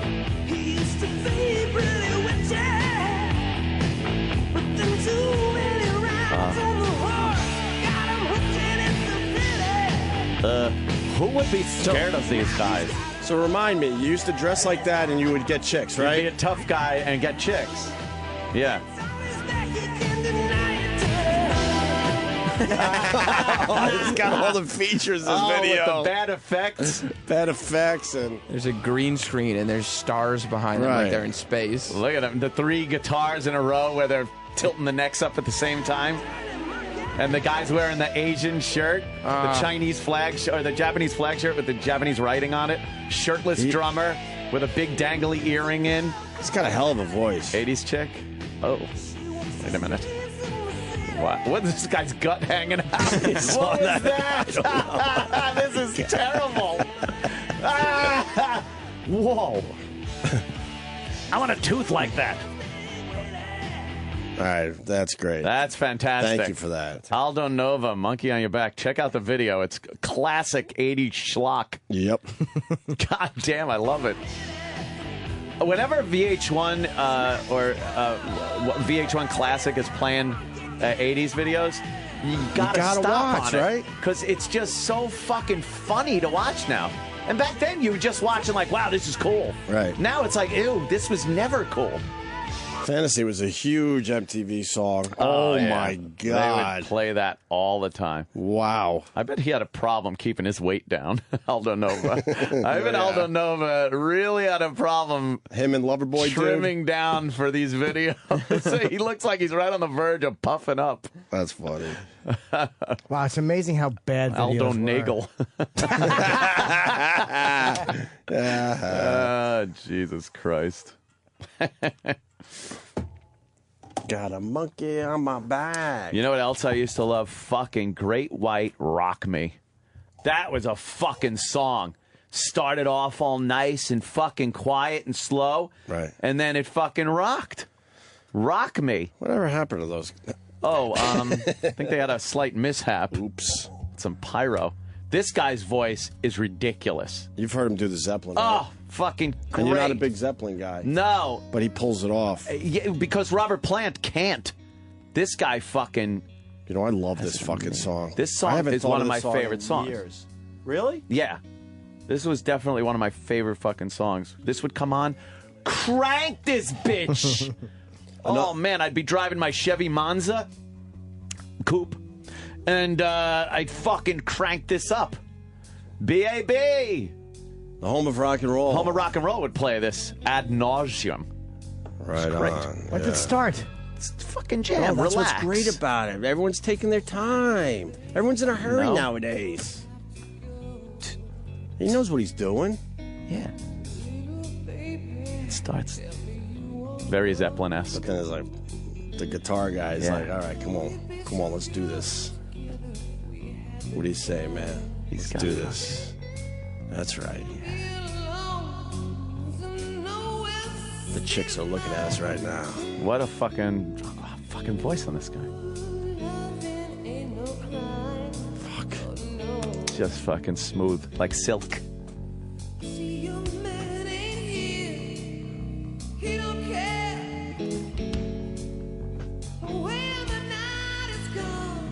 Oh man, it's gonna kick in. It's gonna kick in. I hope so. Oh, come on. Jimmy. You like it?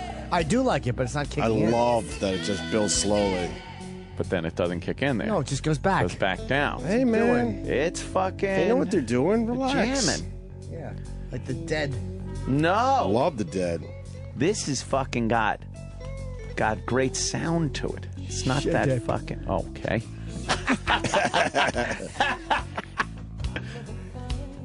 Now see, look. Get a little fucking kick drum comes in.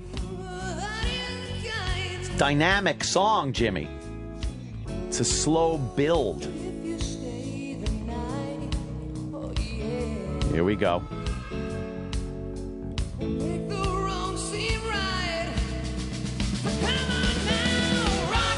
Yeah! Fuck yeah! Fucking rock me!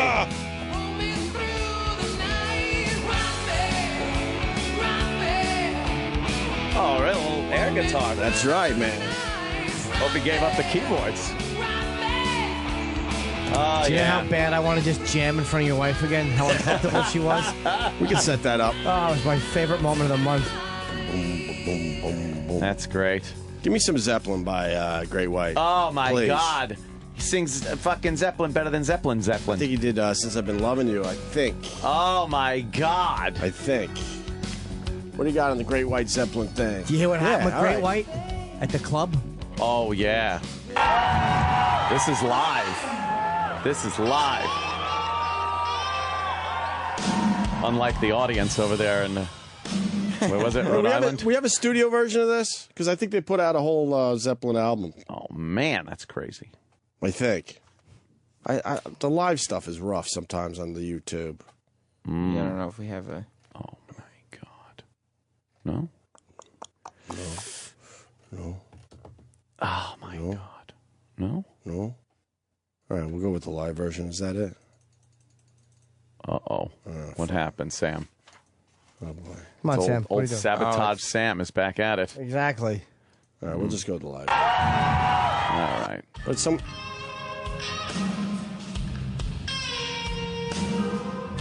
Oh, God. This will take a while. It's a great song, though. Look at that keyboard player's hair. I thought this was a woman. It's a poodle. Old people were right. They did look like girls back then. Yes. Jesus. What was this? The Ritz. 1988. See, I'm giving you content. Like Denny says to give. Yeah, but give not it in the a middle little- of the song. Yeah, that's a good voice to have the fucking congested sound to give it a little background content. Yeah, you gotta give them some content. Give them a little content. Yes, give them a little bit of backward information. This isn't the one I was thinking of, though. He sounds like Robert Plant. Yeah. But when Robert Plant can't sound like Robert Plant, you need somebody else that can. Are they still touring, Greg White, or did they just say fuck it and wake up in cold sweats at 3 in the morning, fucking breathing heavy and thinking of the bodies? Didn't one of them die in the fire too? I don't think so. A guy in the band. No, I think they got out. We've got to acknowledge that was just a fucking horrific situation. Oh my God. Obviously. I saw footage from the outside of that building burning. Yeah. And you could see people piled up at the door. It was so fucking horrible. Yeah.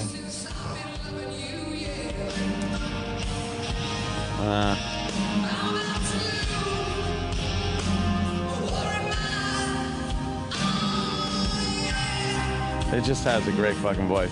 Yeah. There's no, what are you going to say? People saying it's Babe, I'm Gonna Leave You is the big one. That's the one. Okay, do we have that? Baby. Do we have the studio version? No, fuck, I thought they put this on a CD or something. Right, White, Babe, I'll leave you. They did one unplugged, right? But we don't need the unplugged version. Well, maybe we do. Yeah, this really shows like how insane this is. He hits every fucking note that Robert Plant was never able to hit. I would love to see the studio fucking takes of Plant trying to do it. He needs some conditioner, the great white guy. Yeah. His hair looks like it's been in a Oh. He looks like one of the way outs from the Flintstones. You would swear this is Robert Plant. It's better than Plant. Tell you the truth. I know. You know I'm gonna leave you. Yeah, the inflections are all there. Fuck. You would lose a lot of money. You would say, That's good. Robert Plant. Yeah. I'll leave you in the summertime. Leave you when the summer comes around. Ding, ding, ding, ding. Leave you when the summer comes along. Oh, yeah. Opie's fucking air guitaring. Jesus.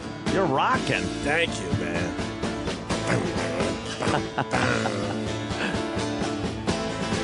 How is this unplugged? It's Yeah. just The drummer sounds like John Bodlum, though. Bodlum.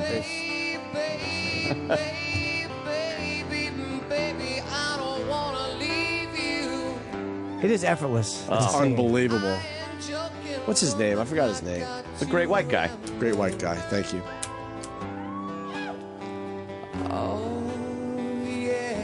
He's a good dude, too. I interviewed him years Did ago. you? At BAB, yeah. Cool. Listen to these fucking notes. Wow. I can hear it calling me Listen to the this. way it used to do. Oh, I can hear it calling me back. Get the fuck out of here. How do you do that? Easy. Jesus. That's fucking crazy. But he is really not putting any effort. It's No. fucking amazing, this guy. They also had a video on MTV that had one of the hottest fucking girls I'd ever seen in a video. To this day, I fucking think about how hot that fucking Third Eye girl Blind? was. No! What, I bet you if we looked at it now, you wouldn't think so. I know, because I she's haven't all seen 80s. it in that. She's all 80s up. Has all the 80s shit up. What was their big fucking hit in the 80s?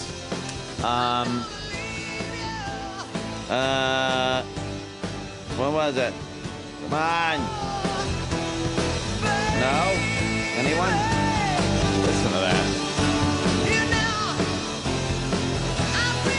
Once bitten, twice shy. Thank you. Oh, let me see the video. Find Once Bitten, Twice Shy and go full screen because I want to see this girl. Oh. Fuck. He fucking. All right, let's see. It's the blonde girl. Was it the Bobby Broad? No, It's not the Bobby Broad. I forgot her last name. Does she look like Tina Yothers from season 1 of Family Ties? Yes, exactly. You're saying one of the hottest broads ever, right here. In music videos. Okay. Yes. Okay, sir. Oh, wait, no, that was the singer. Oh.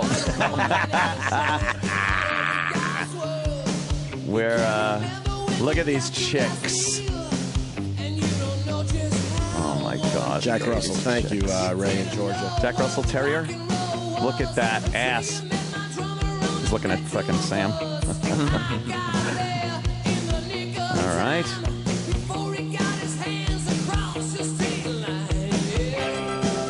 Little honky-tonk piano.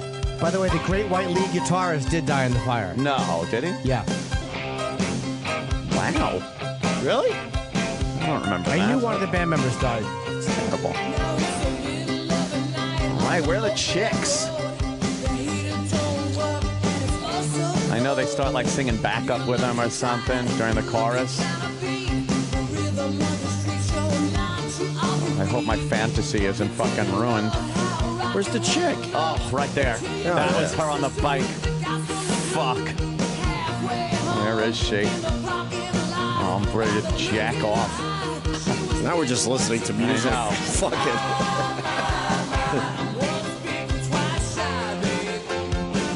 Bring on the chicks. Oh, wow. They show her like in a quick flash.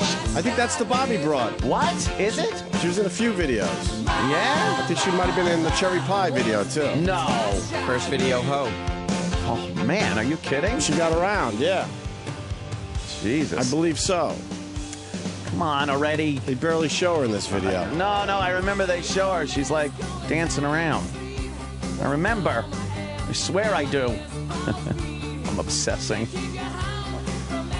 You used to watch these videos. Waiting. I used to watch this video just to see her. Oh, man. And then ZZ Top would come on, and you'd have the ZZ Top girls. Those videos got a little fucking tedious. We get it. Sharp Dressed Man was good, though. Got your little car and your fucking chicks and the keychain. They had a theme. Yeah. Oh, now the girls come up. Yeah? He just waved the girls up. All right, here we go. Look at these chicks. The jeans are up too high, though. Shut up. She's got a wedgie. Oh, God, look at her. She was the one on the right with the tits. Look at her. Well, yeah. Oh, my God. She's pretty. Oh, my God. She was. Yeah, She's I a don't even want to disaster know now. Oh, my God. The jeans wedgie I could do without. She's got that studded black fucking top on, and her big fucking tits were like screaming. Is she Bobby Brown from the Cherry Pie video, too? I think so. Better not be. What? No. Do a Google image on the Bobby Brown, bro. Although you remind me of Bobby Brown, the Zappa song. What? You remember that? No. That's a good Sorry. one. That's a good one. Is it? Okay. I'll have to. I don't know that one. Oh, that's not Bobby I have Brown. a hard time finding Bobby Brown because it's going to be Bobby Brown. Yes. What is that? That's another Bobby Brown. I wish you were. I wish you were. Video. I wish you were like Bobby Brown's ex-wife. Wasn't it Bobby Brown? What was her name? I don't know. Maybe it's spelled with a fucking Y. No, it's spelled with an I. Yeah. Maybe it's spelled with one B. I think it's an I. Put fucking Cherry Pie video, you fucking cretin. Oh, why are you getting so upset?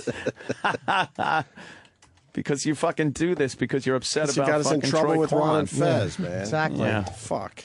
All right, there she is. Let's see. That's not her. What? That's not her. What do you mean it's not her? It's not the same girl. Not the same All girl. right, go Great White. Great White, fucking once bitten, twice shy girls. No, just Once bitten, twice shy girls.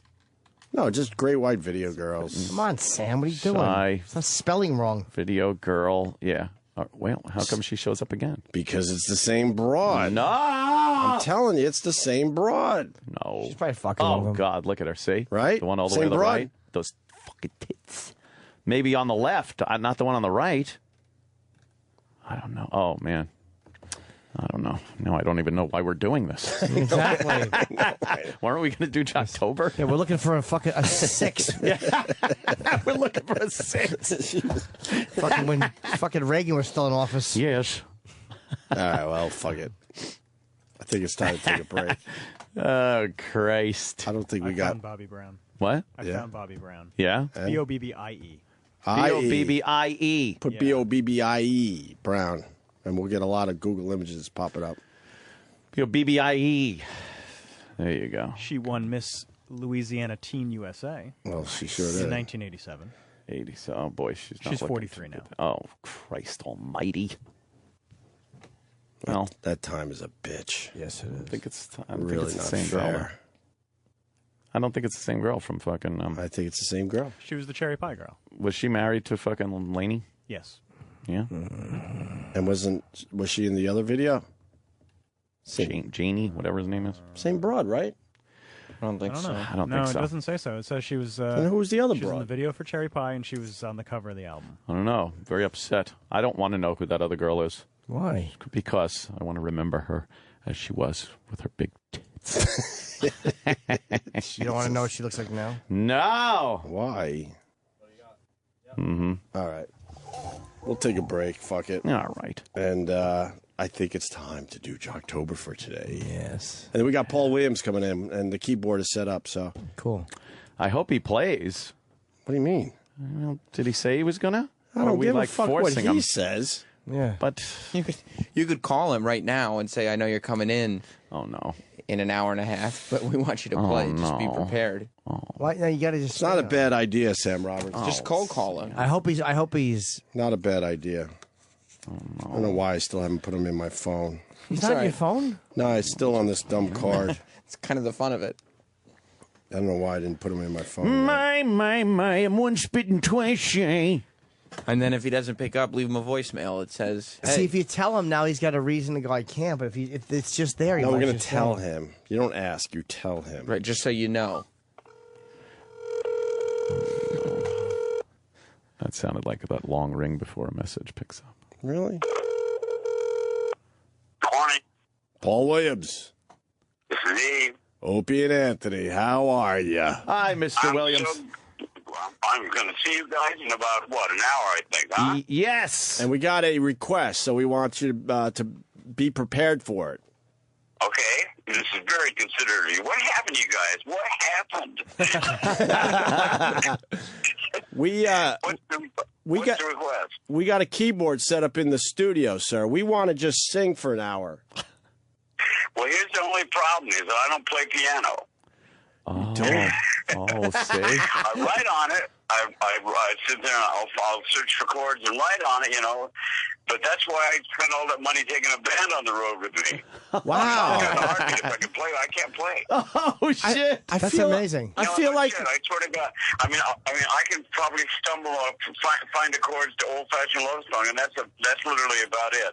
I have, everything that I write it in my head. I go to the chord, to the piano. I find the chords, write them down, go into the studio, give the chords to musicians. They play it. And then I'm done. I move on to the next song. That's pretty. Like just because you can train a horse doesn't mean you can ride it. That's amazing. That's pretty amazing, sir. I would still love to hear you stumble through Old Fashioned Love Song. Yeah. Now it makes it even better that you can't play the piano. We're really gonna have a good time. Say that again. I said, now it makes it better that you can't play the piano. We'll really have a good time now. Oh, it's absolutely perfect. It's like a chance. Like what better chance than to to be absolutely all thumbs Williams. Have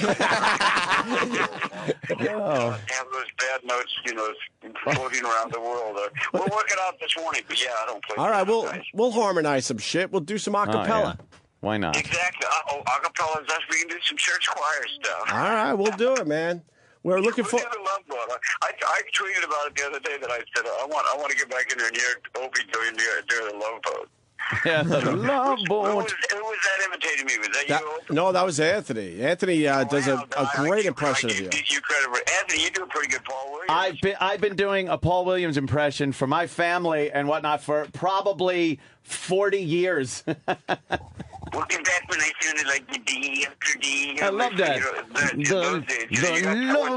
So what we can do this morning is have the old Paul Williams to interview the new Paul Williams, and I can tell the old Paul Williams what a total fuck up he was.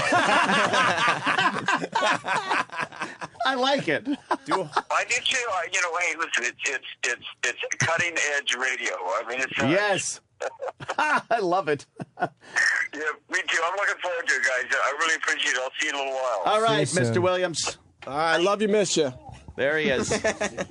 Paul, love you, miss you. I love that it. is the most insincere fucking sign off. That's when he was leaving voicemails for people. For the other Barry day. Williams and Paul Williams, Did you hear back from Andy Barry? Williams. No, Barry didn't call back. Oh, what again. an asshole! Fuck him. We got Paul Williams. I don't know where it went wrong with that one. One Williams per fucking. Probably when you showed show. up at his house and ate bologna.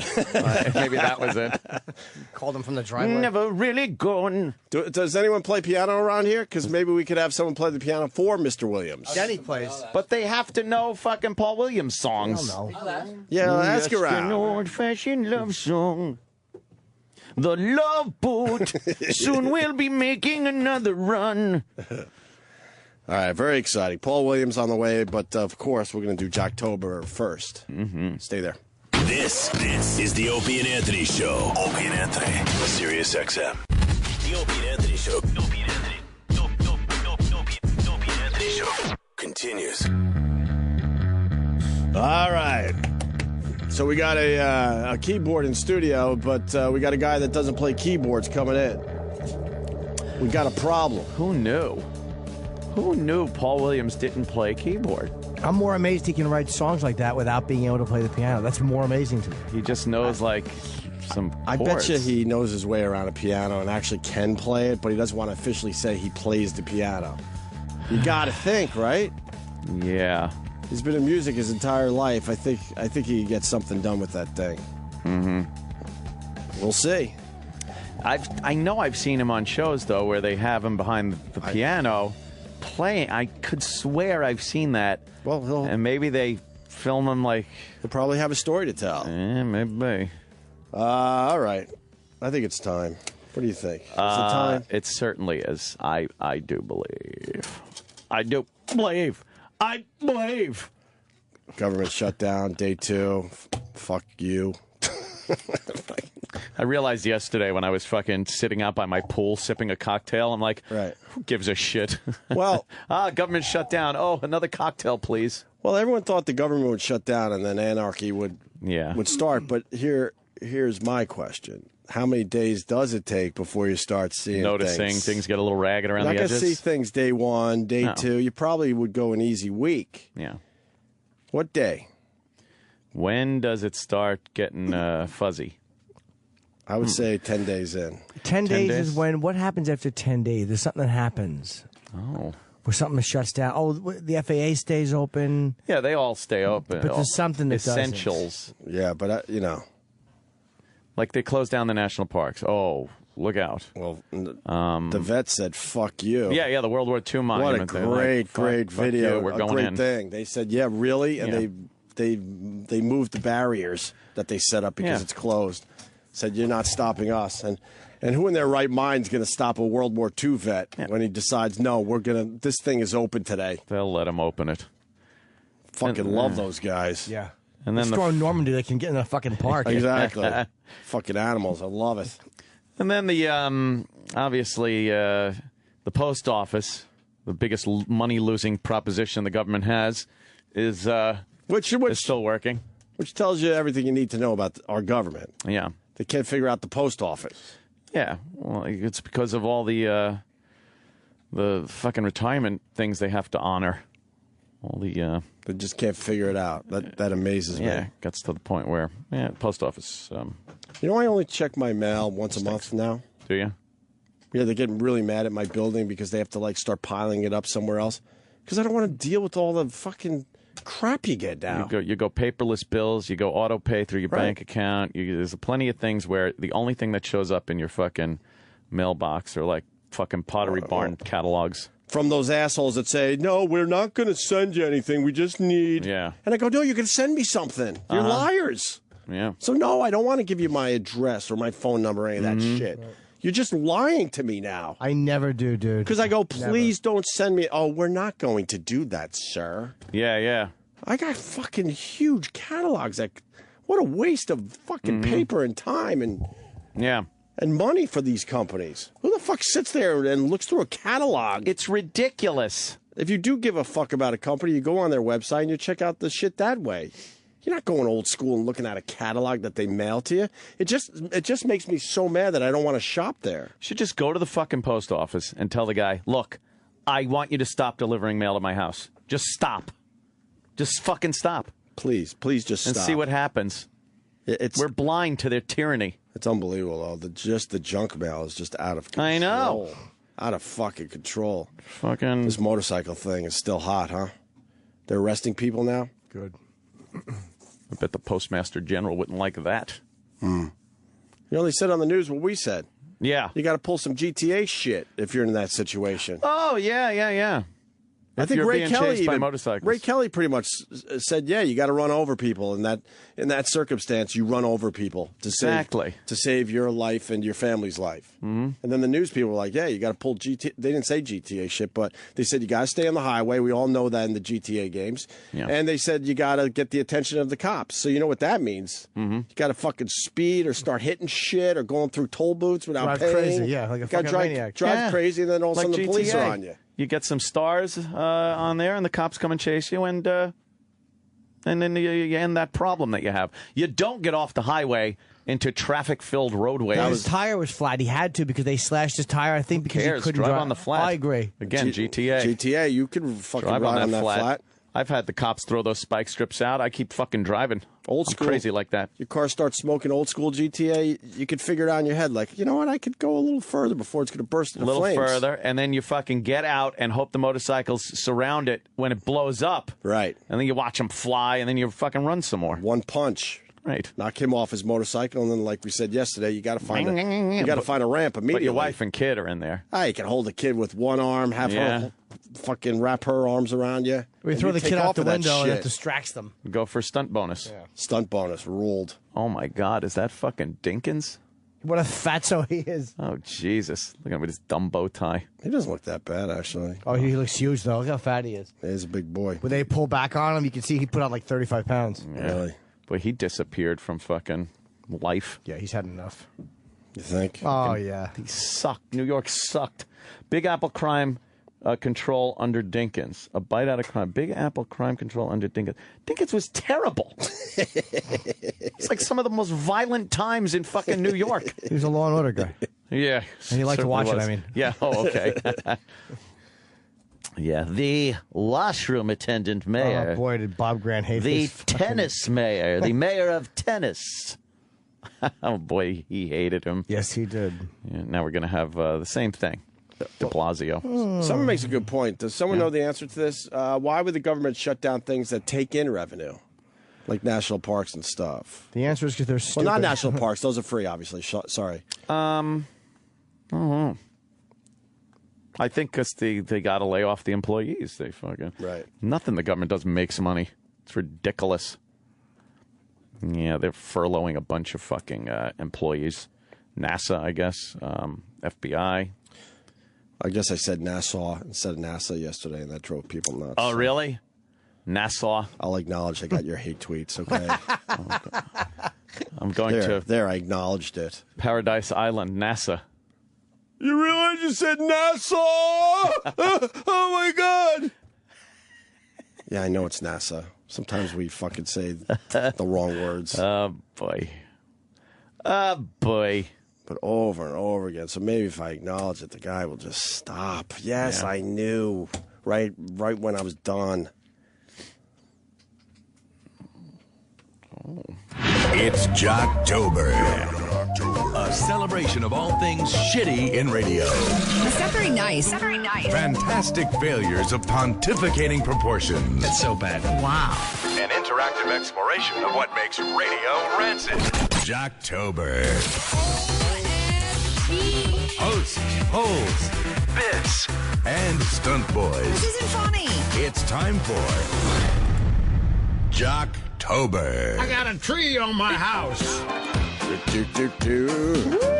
Oh, yeah. Yeah. Oh, yeah. Yeah.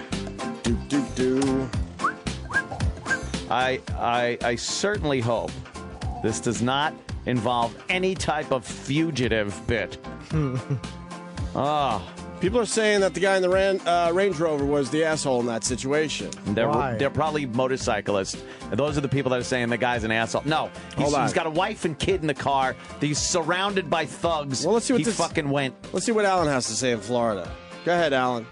Before we get to Jocktober. What's up, buddy? What's your take on this? Well, my take on it is when you see the video, it starts where you see the one guy who's obviously pissed off, stops in front of a Range Rover, and then the Range Rover proceeds to hit him.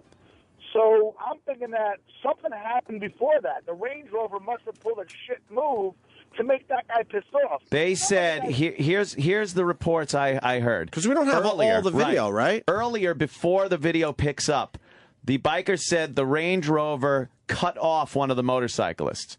Probably. Now he might have. Even if he did, that isn't a good idea for one of the motorcyclists to then stop short in front of the fucking Range Rover so he hits him. First of all, he's distracted as fuck. Secondly, he's Asian. And he hits the fucking biker in front of him. He hits his back wheel. Then when he gets surrounded by these guys, what the fuck is he supposed to do at that point?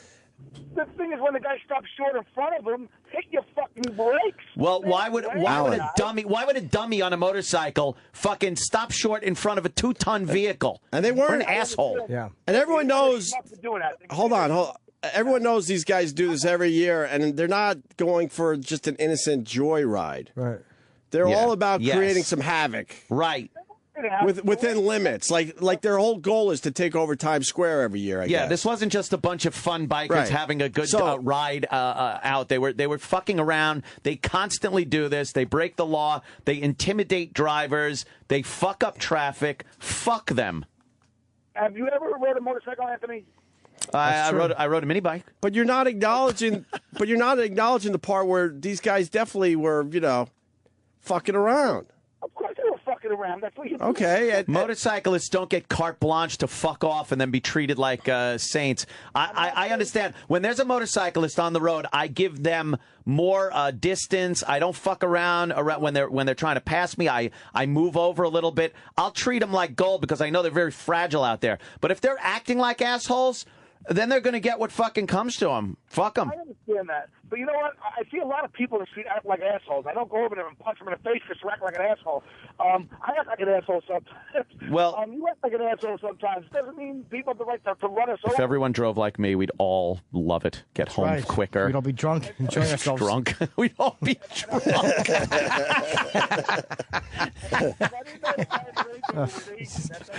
All right, Alan.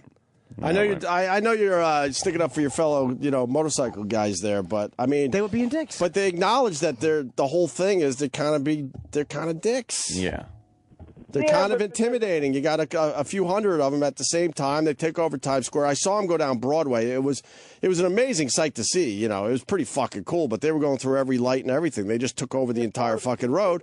And then you got some of these guys that are going to fool around and kind of intimidate other drivers. We know that. These aren't Hell's Angels. No, they're worse. They're fucking worse. Hell's Angels ride all nice. What they do on their off the road time is a different story. But when they're riding, Hell's Angels guys are very respectable when they're on the road, fucking riding their bikes. These guys are a bunch of thugs on crotch rockets, being assholes. What color were these guys on the crotch rockets? A lot of black guys and Hispanic guys. Anyway, what does that mean? What? The videos we've seen, they've been mostly black guys. All right, well, it's a race. It's a beautiful thing. But wow. I understand that. All right, hold on. We got Debbie. Hold on, Debbie. Debbie rides Debbie. She rides a motorcycle. Go ahead, Debbie. You're on with Alan. She rides on the back. I do not ride on the back. I've been riding for 20 years. You ride Bullshit. bitch. You ride bitch. You have not been riding for 20 years. Yeah, I have. No, you haven't. See, it's Debbie the cop. Yeah. Oh, hi, Debbie. Oh, oh boy. Oh, Debbie. Go ahead, Debbie. You got Alan. I got to acknowledge a lot of guys that ride bikes are pretty much calling what happened. Those guys a bunch of twats. So those guys are a bunch of fucking assholes, and I would have done the same thing or shot one of them. Honestly. Yep, exactly. That's what I was saying. On me, I would have shot one of them because my life and my kid's life is at stake. When you have some guy breaking your driver's side window with a fucking motorcycle helmet, a crowd of these guys around you, they're pissed off at you, and your wife and kid in the car, if you're armed, you fucking shove that thing right up his fucking nose. Absolutely. into this guy's car until he plowed through them. He fucking plowed over these. Yeah, because he didn't want to get dragged out of his vehicle. You They dummy. surrounded him. They surrounded him. Wait for fucking the bikes to pass. Wait. They were surrounding him. He was going to be the new Reginald Denny. Dude, they were. Yeah. Dude. Yeah. This guy's window was because he fucking ran over the fucking motorcycle. No. They were menacing him. Handled it that I'd love way. to see how this guy would handle it. He'd sit there. No. Right. Anybody, he would have been safe. The motorcycles would have passed him, and they would have. Yeah, he should have rolled his window down and waved his hand. This is not the Asian you're looking for. This is not what you think. Those are a bunch of assholes on crotch rockets. They were riding quads illegally. They were riding just out of control and dangerously. They were a danger. And what happened to them, I'm surprised it's not happened more often. You know, Yep. it's bullshit. I mean, people, I live in Florida now, and I used to live in New York. I lived in New York for fucking 40 Home of E-Rock. I live in Florida now, and no matter where I am, there's fucking assholes on the road. Even on my bicycle. You're just not being realistic. You're trying to stick to your point, Yeah, dude. you're misreading this situation. They were menacing him. They were fucking with Those this guys guy. were menacing everyone. Supposedly, Rebecca's on the line. She said that there were over 200 911 calls. Nobody calls me Rebecca. It wasn't like the guy was just driving, running into them. They surrounded his car, probably doing 50. Mm-hmm. Yep, they brought him to a stop. Hey, They Fishman. forced him to stop, and they intimidated him and harassed him. Enough said. Yeah, Guess what are you supposed to do? Yeah. Well, that all happened. That we're not seeing on the video. We're not seeing a Range Rover pull a dip move, cutting somebody off. So why are you just assuming that it's happening instead of assuming what everyone else is saying is what happened? No one is saying that. Everyone is saying they were fucking with the guy. They ride in these giant groups. They go around you. They go slow. And even if he did something which was bad or he cut somebody off, even if he did cut somebody off, you don't fucking jump in front of him with 50 guys around him and fucking jam on the brakes. Like, what do you want him to do? Yeah, we're not. Again, I agree. That was a stupid thing to do on that guy's part, was jamming the brakes in front of him. But after that happened, he shouldn't have fucking plowed through the rest of them. What should he What have should he have done when they surrounded him? What should he have done with a wife and kid in the car? Thank you. We're not talking about. One of the guys got off the bike and started coming towards him. Yeah. That was the moment that he ran the other guy over. So what should he have done, sir? He should have stayed in his car. Uh-huh. With his windows closed. If he would have stayed in his car with his windows closed and not. Yeah, because that helped when they broke the window open and dragged him out. And by the way, when he took off, dude, they were slashing his tires and smashing his car with their helmets. Yeah, No, that was it was- after he ran. That was after he ran over the other motorcycles because he was being threatened. No, that was before. Oh, this He guy's an took idiot. off, dude. He took off.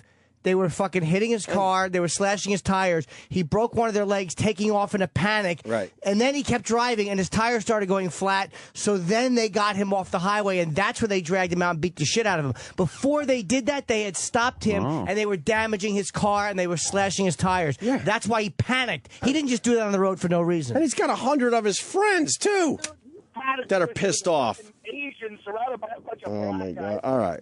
You're just full of shit, dude. boy. You're full of shit. All right, Alan. Thank you. This guy would have Thank done you for your the same takes. thing, But by the he's way. just trying to stick to Thank his you. point. All right. You don't know what you're talking about. They were fucking attacking his car, and this guy's going, he should have just sat there instead of driving over them. If he was in a vehicle where that was happening, that guy, he would have done the same thing. Of course. He'd have hit the gas Of course. and tried to escape. We're not talking about 10 and 2s here. No.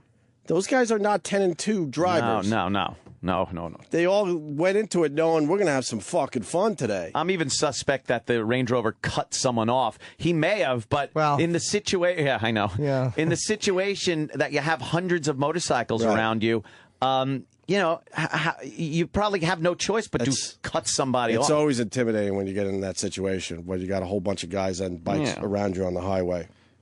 And you do try to, be as safe as possible. Yeah. But now they're cutting you off. They're going in between the two lanes, doing all their shit. Dr. Steve says, Jesse Ventura just said, Obama was a CIA operative before he became president. The guy's a fucking nut. Obama, a CIA operative. Was he? It's a false flag operation.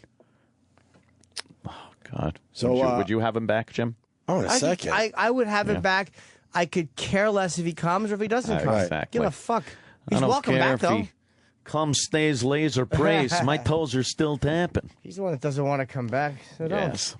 A lot of people saying those bike guys were assholes. They are assholes. Yeah. A lot of guys that drive bikes, by the way. So, hey, it's time for Jocktober. Sorry about Of course. that. So we're going to Atlanta today. Hot Atlanta. Oh, boy. That's Yes, a major Sam market Roberts. in the South. A-Town down. One that Opie and I almost ended up in. Well, it was, told to us that it's just like New York. Just like New York. If you mini move New to York. Buckhead, you get yourself a nice house. Yep. And you deal with the utter savagery of Atlanta, and then you go home to your suburbs. Well, I don't know if you would have done well in Atlanta, quite frankly, because there's a lot of radio competition. A lot out of competition in the mornings. Mm-hmm.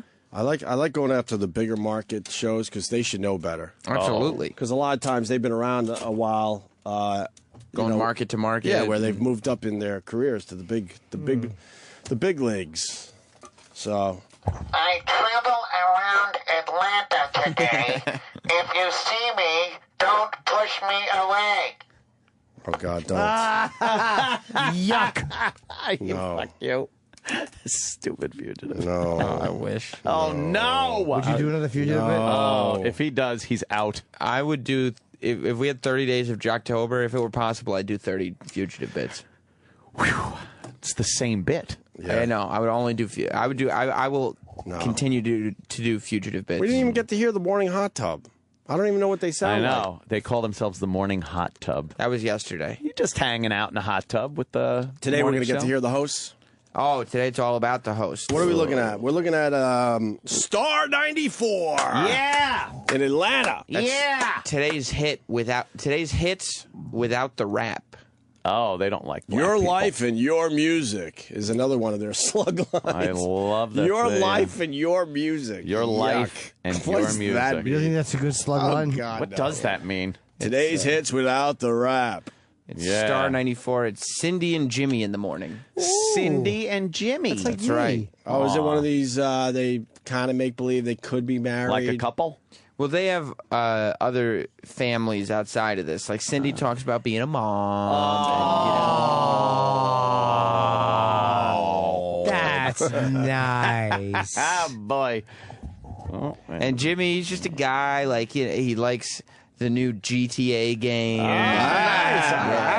But you know what? I bet she keeps him in check. Well, that comes up. All right. They got a sports guy or any of that shit? They have. They got a tank? They have producer Casey, who's there. He's a little younger, a little wilder. Okay, that's Okay, good. A little all new right. blood injected in, kind of a loose cannon. Yeah, exactly. That didn't work out well for us. Oh, Jesus. Well, who are you talking about? What? You know. You didn't have anybody named Casey on the show. Talking about We thought young blood would help us out. Young- Now you're an old man like us. Yeah. Yeah. What happened? Well, you tend to do that to people. I saw a picture of you and Jimmy. That picture you posted of you and Jim Norton. Oh yeah. Oh, such a young little Sam. Let me see Happy it. times. Barely a fucking hair on his face. Now he's got scruffy beard all Does he the look time. different? 5 o'clock shadow in the morning. Look at you. you have the Fred Flintstone mouth. It's all fucking... Look. That's you? Look at the fresh-faced little kid. There's Syracuse, New York, college. Holy shit. All potential impossibilities. I look better, and you look finished. Look at young Sam. Oh, that's when Bobby Kelly loved you. He was on that show. Very Was he? twinkish. That was the first time I met Jim, the first time I met Bob. Wow. And it was Jim, Bob, and Keith Robinson doing the Tough Crowd tour at Oh, my Syracuse God. University. You, that was up there. Yeah, that was in Syracuse. Where was Scorch? Wait, was this before you were on our show? Oh, yeah. Damn, look at you. That's probably 2002 or 2003. Ew, you've been stalking the stalking show. us. Oh, no, I don't listen. Ew. Oh, my God. We never would have hired him. That's creepy. Were we on the air then or no? No. Yuck. We weren't on the air yet, dude. That's Oh, my God, he was It stalking was us. before XM. How old are you there? 19, 20? I'm probably like, yeah, I'm probably about 20. 20. Yum. 10 years ago. That Wow. was a fast 10 years, huh? Yeah. Yeah, the next 10's even quicker. Don't I worry. accomplished a lot. Did you? Yeah. Yeah. Well, you kind of did. I'll give him that. Yeah. Certainly don't look at Opie and Anthony with the hero worship I once did. But that's our whole goal around here, because it just makes us exactly. uncomfortable. Reality came in pretty quick. Reality. I bet you never thought you'd piss off Fez to the extent that you have. No, I never. And do vindictive things to him. You're right. I never realized I would be such a venomous little prick. So many things in that little fucking head of that giant head of yours. He's a terrible person. There, he's wearing an Avril Lavigne T-shirt. I could tell. Look, Paul Williams is coming in. We're running out of time. We'll get back to talking about Sam in a little while. But first, can we do Jocktober today? You brought it up. I'll talk about me all day long. Star 94. All right. Yes. So this is one of those things like some of these radio stations are doing now. They realize that, there's some good hit music out there, but their audience is a little older and can't handle the rap. Don't like the black people. So they love the slug line, today's hits without the rap. Especially in Atlanta. Oh, yeah. Atlanta's a big hip-hop town. You'll so get your rap elsewhere. You ain't getting it here. Hey, white people, we got radio for you over here. They got a lot of those people down there. That's right, those people. Whitey, here is your radio station. Right. There's more of those people than there are mysterious people, I think, in Atlanta. Oh, yeah. All right. Well, we got Cindy and Jimmy, and it's time for Cindy's Celebrity Dirt. Ooh, throwing the ball around a little bit. Yeah. One of the things that makes this show unique is once an hour they talk about celebrity gossip and give it a clever name with an alliteration. Oh, that sounds good. Clever name. People are saying phase 1 is already underway. Okay, well, let's take a Remember, look. we've never encouraged any of this behavior. My God. Oh, boy. Oh, boy. What? Let me see. Well, the first thing just says AJ Poopy Shits posted a photo. Gregorio Hughes posted a photo. Dave Freed posted a photo. And then one under that just says, okay. There's one that says Jim Chandler is a cuckold. Leave him alone. Picture of Craig the Hammer Valentine in a bellhop outfit from the ICP theater. Right. Picture of an animated E-Rock Nagel riding his refrigerator. Oh, yeah. It's a Coke Logic classic. Why is Troy Kwan taking black dick? It's a picture of Troy Kwan taking a black penis. It says Rocket, bro. Yeah, it says Rocket, bro. I think we need Troy to come in here and defend No, himself. That's he's not fine. right. He doesn't want to. He doesn't want to bring it up. What? He doesn't want to talk about that stuff. Sure. Yeah, he's good. So, okay. Oh, my God. Somebody posted a No, picture of Terry Clifford. I have one request. Yeah? It makes those Rochester trips really tough. Can we lay off her this year? There's no fucking way we're laying off. No way. Weeze has begged me. You have to. Because he runs in the same circles as that Oh, God. planet. It's a big circle. Yeah, I will put that. Yes, he doesn't run in the circle. He goes around the event horizon. I will put the no Terry Clifford request in the same category as the no fugitive request. That's the pay no mind list. All right, let's get into Cindy and Jimmy. Star 94. Time for Cindy's Celebrity Dirt. Star 94 mornings with Cindy and Jimmy at 6:10. We saved the drama for your mama. So go get her, quick. Whoa, watch out. Wow. Save the drama for your mama. That's a good one. Oh, my God. What is that? Is that a diagram to perform a late-term abortion? Jesus. Why are they posting It's disgusting. Why would this radio station do that? I don't know what promotions they have going on. It's crazy. For your mama. So go get her, quick. Mom! It's time for Cindy's Celebrity Dirt on Star 94 mornings. Funny. Oh, VIP. Oh, brother. Oh, here it is. Let's kick it. Ring, ding, ding, ding, ding, ding. So, Ice, baby. Welcome to 1992, ladies and gentlemen. I could listen to this song all day. All right, stop. Collaborate and listen. All right. Ice back with a brand new invention. Wonderful. Something grabs a hold of me tightly, flows like a harpoon daily and nightly. Will it ever stop? Yo, I don't know. Turn off the lights. And I'll go to the extreme or rock 'em up like a vandal. Light up the stage and watch it choke like a candle. Okay, I made such a mistake by grabbing that song. I don't know where you thought you could play I that. thought and no I wasn't rap. gonna do that. What happened? Yeah, they're rapping. They're right rapping. off the bat. They say rapping. no rap. And there's Vanilla Ice. They're fucking hilarious. You like them, Chippa? Fuck yeah. You were laughing right with them at the end. Bird. Ah. Shucky ducky quack quack. So, is it this right? Yes, it is. They say no rap, and then their first And they thing is rap. rap. That's pissing off the P1s. Oh, yeah. That's like saying you don't like the word crazy, but then you use the word insane in the sentence. To illustrate your argument? Right. Right. Who would do that? That's stupid. I don't know. It's dumb. All right, so that's a good start right there for their show. Well, they're freewheeling, you know what I mean? It's like if they fall into something that's fun and organic, riffing, maybe they'll take 30 seconds off the news so they can rap the first verse of Ice Ice Baby. I like it. I like it so far. My version goes dun dun dun dun dun dun. See, the original version went dun dun dun dun dun dun. Dun dun dun dun dun dun. Mine goes dun dun dun dun dun dun dun dun dun dun dun dun dun. It's different. It's not the same. It is different. Didn't he pretty much just admit to us it was all bullshit in the end? Fucking bullshit. He ripped the goddamn And then song. didn't he say, in the end, I just bought that song anyway or something? Yeah, but then everybody said he was lying. Oh, Yeah, I think that he was a probably lie. was, yeah. He's coming back. He's coming back. We'll can't call him wait. out on it. The return of Vanilla Ice. All right, marvel at the originality, humor, and chemistry displayed while telling this Justin Bieber story. Oh, Star 94, Atlanta's today's hits without the rap. Sounds with like an old Cindy and Jimmy. an old carnival sign or something. Marvel! Marvel at this. So they got some good chemistry. Oh, yeah. I mean, it's just the way they can inject the jokes. And you know how you were saying earlier today? You just stick with whatever we're doing because we'll get the jokes in? Yeah. Yeah. They do the exact same thing. All right. So Justin Bieber, he's in China right now, and you're thinking, what does this have to do with Vanilla Ice? Wait for it. Justin Bieber's in China right now, and he seems to be having such a good time that he thinks that his bodyguards should just pretty much do everything for him.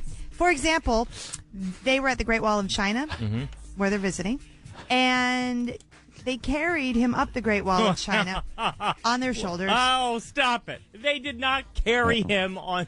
There are also pictures of Justin Bieber skateboarding with his bodyguards running to keep up with him. So on the Great Wall? Isn't there a sign there that says, please, no bicycles No or skateboards skateboarding. on the Great Wall of China? That's good. That's good, right? That was spontaneous. Fuck yeah. Wow. Okay, faggots, what's next? Oh, my God. I fucking love Jocktober. There's a photo on their Facebook page. I don't know why, but one of their listeners, his name's Hemorrhoids McGillicuddy. Really? And his picture looks a lot like Opie with a baby diaper mustache. Posted a nude photo of Bobo with his penis showing. That's not nice. And the caption says, "Shut up, cunts, it's Bobo It's time." Bobo time. One of his many catchphrases. Bobo comes up with them. Oh, he does. Hey, we're getting some intel. Tom Skerritt. We got some intel coming in Oh, here. okay. Jason in D.C. Jason. What's going on, boys? Jace! You already got this guy. Jimmy Alexander was his name when he was here in D.C. What? It made my morning, I think, last year when you guys made it. We nailed this guy already? Wait, we got him when he was in D.C. and now we're getting him in Atlanta? Yeah, he was radio's sidekick before with his, the quasi-Fez voice. Okay. And now I guess he has moved down to Atlanta to green pastures because Jack Diamond is now unemployed here in the D.C. market. Wait, he was on Jack Diamond show? Yeah, the Jack Diamond Morning Show. Ew. Wow, we already went after this guy. That's not nice. Yeah, what are you going to do? Yeah, but now he's a host. We had no idea. Yeah, well, All right. he's just as terrible as a host. He's going to think we're following him. Yeah, thank you, Jason. Maybe we are. Well, Bieber had his bodyguards, carry him up the Great Wall of China. So that's like a publicity fucking stunt thing, right? Stop. There's a photo of our producer, Dr. Gay. Travis, a.k.a. Dr. Gay. Oof. And he's wearing a red Christmas sweater. It is the worst sweater. It's the red. It's got like a plaid, Where did black they find that? and white No clue. plaid thing going on, and a bow. And That was from my bad Christmas sweater Christmas card. and he's years ago. He's holding his dog, who's got a Jingle Bell collar on. That non-breathing shitbox. Oh, God. The caption just says, "Dr. Gay says hi." Yeah. Oh, good. Very nice. That's an embarrassing photo. Yeah. Not really. Oh, here's a photo of Anthony Cumia hanging out with several black gang members. I think that's photoshopped. I don't think so. Dennis Falco. There's a picture of Denny Yelling. and he's making a big, yelling expressive Yelling face. And it says behind the board, by the way. What station? Yeah, it looks like Walk 97? Oh, that's the Long Island station. Okay. Walk FM. And it says, this is Dennis Falcone. He told us to attack your Facebook page. This is our Fight Club. He is our Tyler Durden. They're embracing Dennis Falcone as their leader. That's great. For Jocktober. Oh, that rules. Aw, kitten. What's the Bieber story, though? Well, he was on, and they went to the Great Wall of China. And why were the bodyguards carrying him? He just had him do it because he's a little douche. Because he's a douchebag. Yeah. He probably hurt his little leg. He probably didn't. Twist my ankle. Maybe he was high on the Oh, dope. that poor kid. Come on, guys. Yeah, I feel bad God for him. bless Just stop. Guys. There's a photo from Game of Thrones. Sure. Yes. Except instead of the lead guy with the beard and everything, Yeah. Scott Shannon's head is put on. Well, on he's his getting body. ready because he knows we're coming for him. And it says Jocktober is coming. So he's preparing. Oh, God. Wow, what's that? Photo of a small Anthony Cumia inside what appears to be an asshole. You have to turn that. I can't see it, Sammy. Oh, I'm sorry. Jeez. Why didn't you notice the pussy in that picture? Anthony's not in the pussy. He's I in don't the know what asshole. that is. Is that even a pussy? What is that? That's a pussy. Oh, no. All right. Oh, Travis Taft is also getting credited for unleashing everybody on this The Facebook hounds. His head is put on Gladiator's body. page. Right. Yeah. Okay, here we go. So now we move on with Cindy and Jimmy on Star 94 in Atlanta. Guess what? They talk about GTA 5. All right. Well, this is a Topical. good guy break. We talked about GTA 5. Sure. And now they're talking about GTA 5. Right. But all I want to do is steal cars and get chased by Smokey. That's what I want in my life. And that's what I saw the commercials for the new Grand Theft Auto 5. Oh, you are a video game guy? Well, no, that's the thing. Oh, my God. There it was. That right there, people, is the whole. The whole. That was the whole voice. It was the whole content. Perfect. She played it perfectly. Whole. Wow. The first whole comment of this year's Jocktober. There You're you a video go. game guy. Oh, you're a video game guy? Safe to assume most guys are video game guys. Yeah. At least to some extent. A major majority. What is that picture? It's a really on their Facebook page. I don't know how it got there. Star 94 in Atlanta. It's a very unflattering photo of our former intern Cream Pie Jones. That's Cream Pie. Yeah. Cream Pie Jones had the worst body on him, didn't he? Yeah. Well, the photo is taken from behind, and it's just his body, and all he's wearing is a pair of hot rod briefs. Well, we made him wear the hot rod briefs. Well, it was the hottest rod contest. Yeah, to promote the hottest rod contest we did for the movie. Got a lot of muffin top coming over. Yeah, very large love elastic, handles yeah. coming over the top. You think he was a mess? Yeah, I think he still is. Let's get him. Let's get him. Let's get him. Oh, What did you want? doing the same bit. Fuck, sorry. Yeah, we're gonna give him a call and see if he'll tell him we want to talk about Syracuse. That didn't work. Will we take our calls these days? Once I got him on the after show, and He wasn't I happy. started asking about his internship, and he said the phone screener informed me you wanted to talk about Syracuse. And he hung up because he won't talk about his experience as an intern. He's very ashamed of what he Why did. not? There's videos with shit on his head. Oh boy! Yeah, I don't know if you remember one time you took a shit in a toilet, Jim, and he picked up the shit with his bare hands. I had to go to the bathroom. I don't and know. said, "Big boy made a duty." Big boy made a duty. Then he put it back into the toilet, And you're wondering why. and he doesn't wanna flushed talk it to and us. said, "Bye Bye to the duty. He waved at it too. Yeah, he did Oh, yeah, wave, he did. say goodbye. He waved at feces. Yes, It was he did. like chop meat too. That fucking dumb. Yeah, that was a soupy disaster of a shite.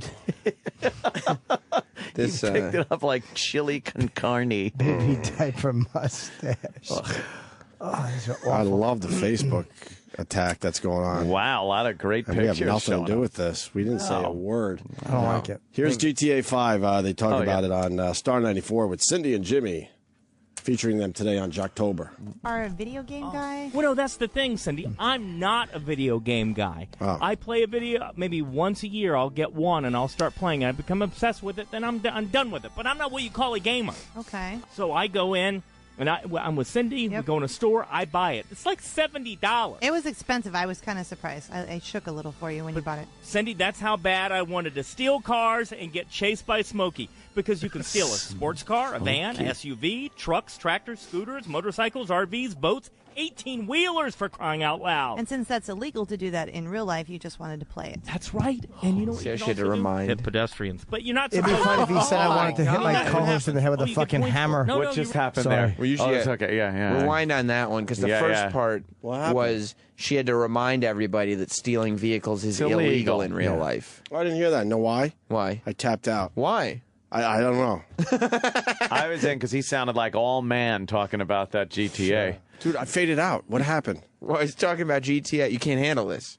No, I'm not even joking. I just faded out. What happened? He was talking about being chased by Smokey. And she has a problem with that? And you could take a car, a motorcycle, scooters, even 18-wheelers. He named everything. First, once he names all the vehicles, listen How far to, back do I go? I'm going to listen this time. 12 seconds. Okay. Listen to her. RVs, boats, 18 Yeah. wheels. Right, Okay, so let the me go first back part further. is you listen to her mention that that's illegal because it's like reminding the listeners. Then right after that, tell me if this is a whole moment or not. Okay. Hey, it's Paul Williams. Is he here already? Yes, he is. Look, hold him back. Maybe Hold he's him going back to for a little another. bit. Is he going to another studio? Hopefully. Because you can steal a sports car, a van, SUV, trucks, tractors, scooters, motorcycles, RVs, boats, 18-wheelers, for crying out loud. And since that's illegal to do that in real life, you just wanted to play it. That's right. And you know what you can also do? Hit pedestrians. But you're not supposed to. Oh, my I mean, that's what gosh. happens. Oh, you get points for it. No, you really do. You get cash sometimes. This is a terrible game. Oh, it's horrible. And the fun thing is, the more you hit, the more police No, chase okay, you. all right. And then, I don't want to hear any more about it. Oh, my God. Women stink on the radio. Suck on the radio. They just stink on the air. I don't want to hear any more about it. Why would you? It's fun. Yeah, why would you's right. Wow, what a hole. Holy she is fuck. quite the hole. Think she's a hole? Oh, definitive. You end up feeling bad for the dude. You can hear his energy. He's trying to at least get something going. Is he? Oh, I don't want to hear any more. Look at Jimmy's face. It makes me physically ill. Doesn't it? I have to deal with that? Why? Why would you ever deal with that? My teeth. What did they? Some put big fake teeth in my picture. Oh, fuck, you had 9 teeth pulled. So I did. Oh, they really? Oh my God, those morons! You guys fucking suck. Wow, what happened? We just tell the I truth had to here explain on our show. Some show's on. I'm out of work. It's a picture of Scorch.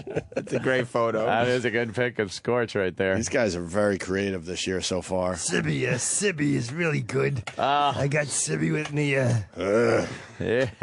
That's your Scorch impression. Yes, That's Sibby. a good one.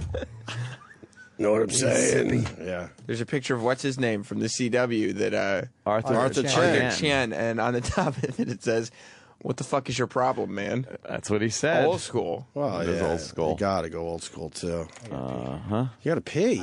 I'm desperate. I drank 2 coffees. I'll be right back. But you're in the hot tub. You're naked broad in this one. And 2 men. And 2 men. One of the men has his balls on Jimmy's oh, wow, head. that's really uncomfortable. Balls are resting on Jimmy's head. Jim, why'd you do that? I just wanted to get in the water. I wanted to frolic. I'll be right back. I'm going to. All right, fine. It's time for their marquee bit. What is it?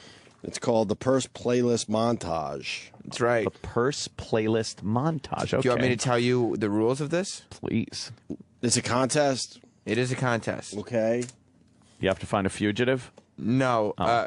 By the way, as an update, it appears phase 1 is complete.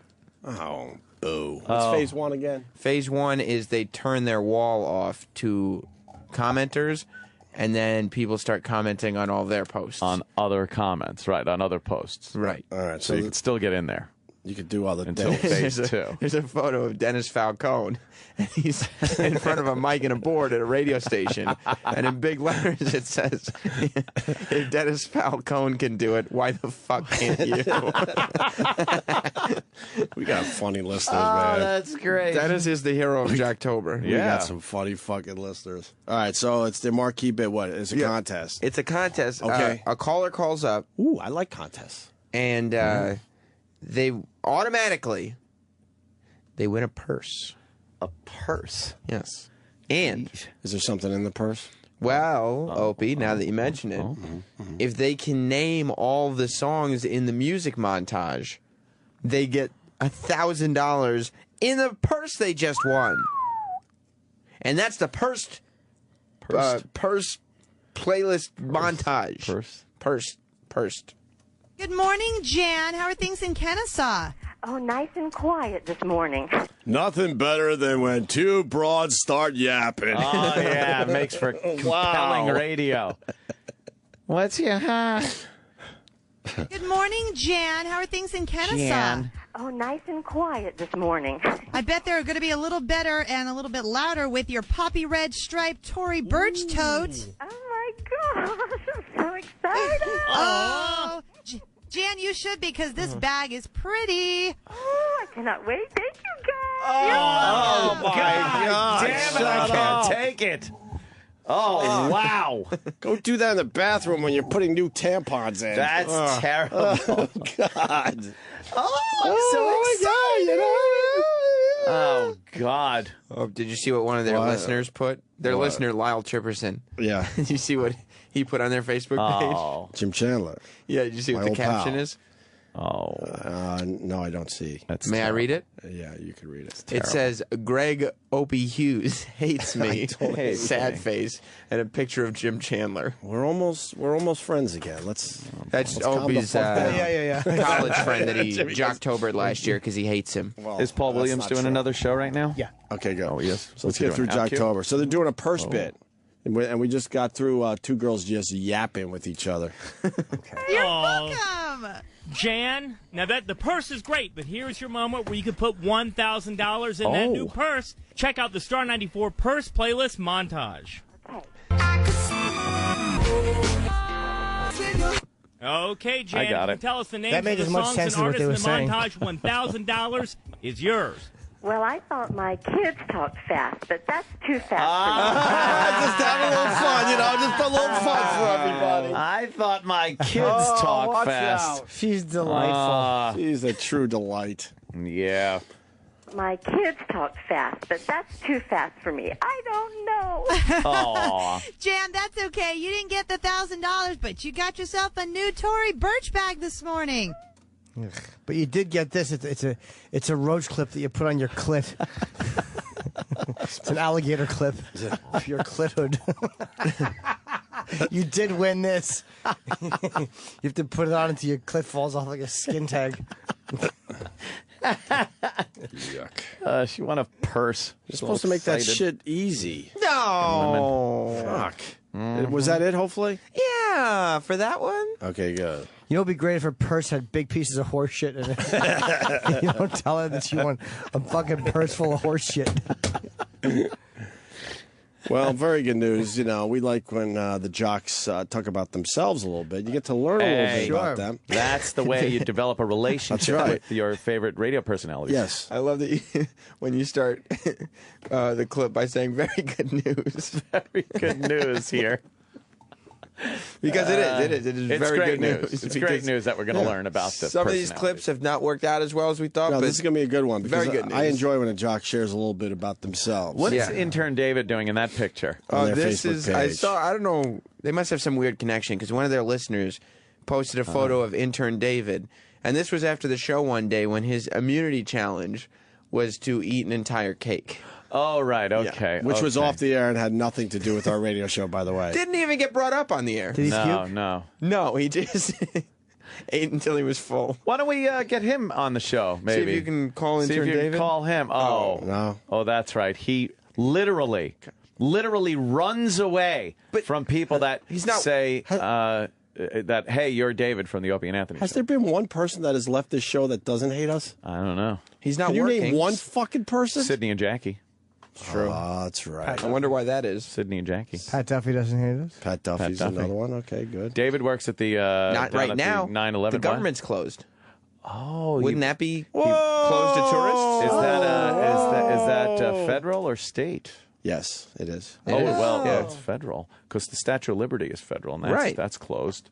So the 9/11 memorial. No. They said they're the government work. Now I can't go to work. I don't know where to go to work. Well, Bubba, what do you do, Bubba? What would you do, Bubba? Bubba, what would you do, Bubba?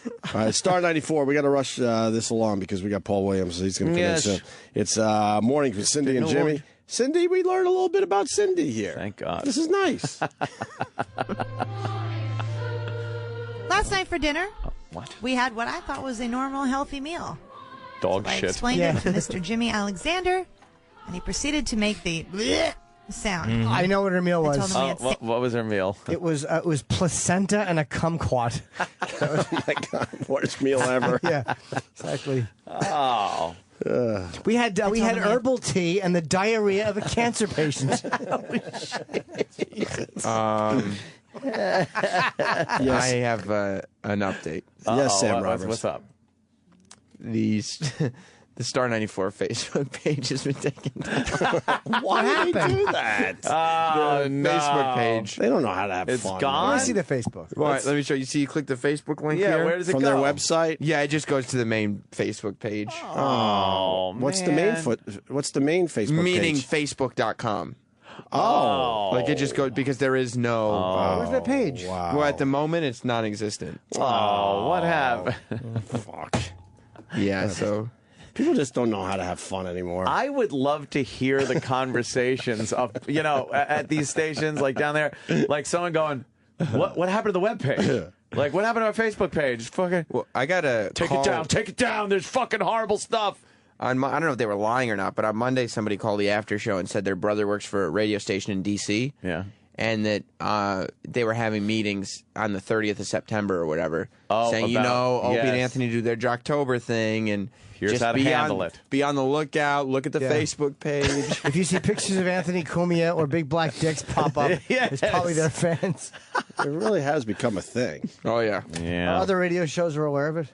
Oh yeah, yeah. Especially since this is like I don't know, probably the 7th year of doing my this. God. We've been at it a while. So Cindy here's the going food, right? Tell us about what she ate. She thought it was healthy, but Jimmy didn't think. He didn't that like. it was. Yeah. Sound. Mm-hmm. I told him we had salmon, some Parmesan noodles, and then a mix of squash, zucchini, and mushrooms. Which I felt out of my husband's asshole. She's even a dullard when she eats. Oh, you're just sitting That there. sounds horrible. She's probably sitting there cutting it. This is wonderful. No. Shoving it in her dumb face. Yeah, or no, she's got the zucchini hanging out of her box. Honey, where's the eggplant? And then she does like the do-si-do and it fucking plops on the floor. Right out of her ass. Yeah, she's got a cuke in her asshole and a zook in her box. Jesus. And it's zook. And when he came home, she was fucking up. Well, you know.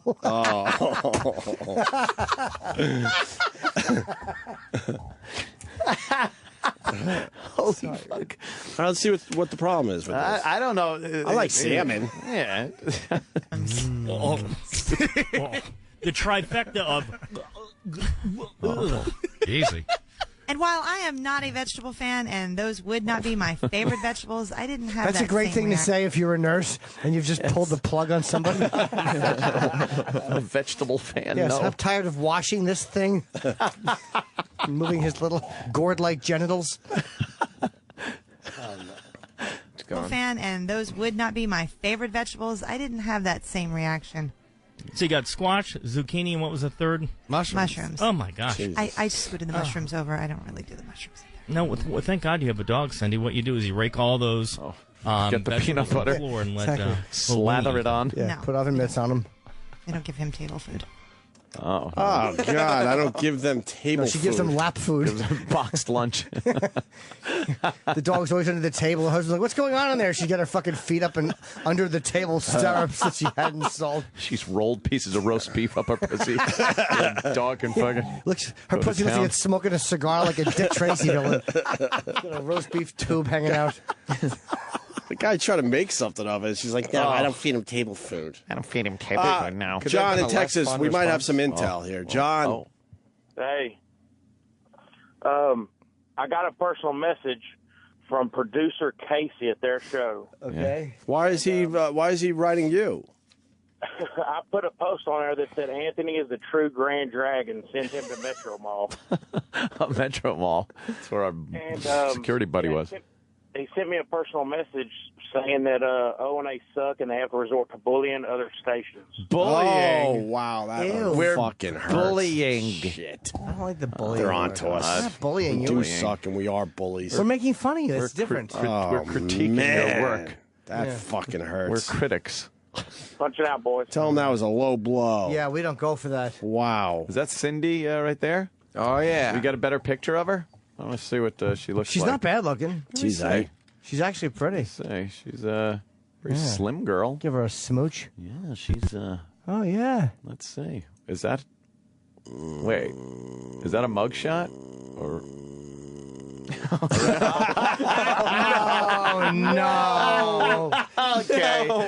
Yeah, it is. She's a better egg than I thought. I like this girl. I love when we find the little nuggets. A little nugget. Oh, there no. it is. What happened? Give Sam us Roberts. the story, Sam. This is from 2006, okay? All right, Fair enough. all right. And, you know, we've all Everyone done makes some their things. mistakes. We've A all lot's done some changed. things. A lot's changed since Yeah. 2006. She's a different person now. Okay. Because on October 7th, 2006, Star 94's Cindy was arrested for alleged DUI. Oh, no. What happened? What are the circumstances? Was she weaving? Was she trying to fucking tasty up that vegetable medley with a tequila worm? Cindy. Or was it aggravated DUI and they had to dig a patent leather shoe out of her grill? Jesus. Wow. Yeah, she was driving the wrong way up the sawmill. Or whatever it was. Jesus Christ. Wow. Oh. What do we got? The story all... okay. So Cindy says that she had been in her bridal shower, had a couple drinks earlier in the evening. That's it. So close to midnight, she drove three of her girlfriends to their cars. Oh. A cop pulled her over for not coming to a complete stop at a stop sign. She just kicked the girls out of the van. Get the fuck out, you cunts. She opened the side door and then took a hairpin turn and they all just tumbled out. He asked her to follow the finger. Oh. Walk in a straight line. Oh, boy. And she felt she did fine on those, but when he asked her to take a breathalyzer, she refused. Ah, smart. He proceeded to arrest her on suspicion of DUI. And he handcuffed her and blah, blah, blah. She felt she was not intoxicated. You think she's smart to refuse or no? Yeah. Why? Well, you got more breathing room. You got a little more bargaining room in court. If you blow and you know you're drunk, you're fucking drunk, Well, and that's it. Right. If you know you're Yeah. fucking drunk, you don't blow. Oh, if you know you're not, you haven't of been course. drinking, you blow like a motherfucker. Nothing to lose. Yeah. But if you've been drinking, you don't blow. Right. Yeah, that's the story. I don't know what the update was. Oh. All right. You're going to get your license suspended for like 90 days. Right. If it's your first.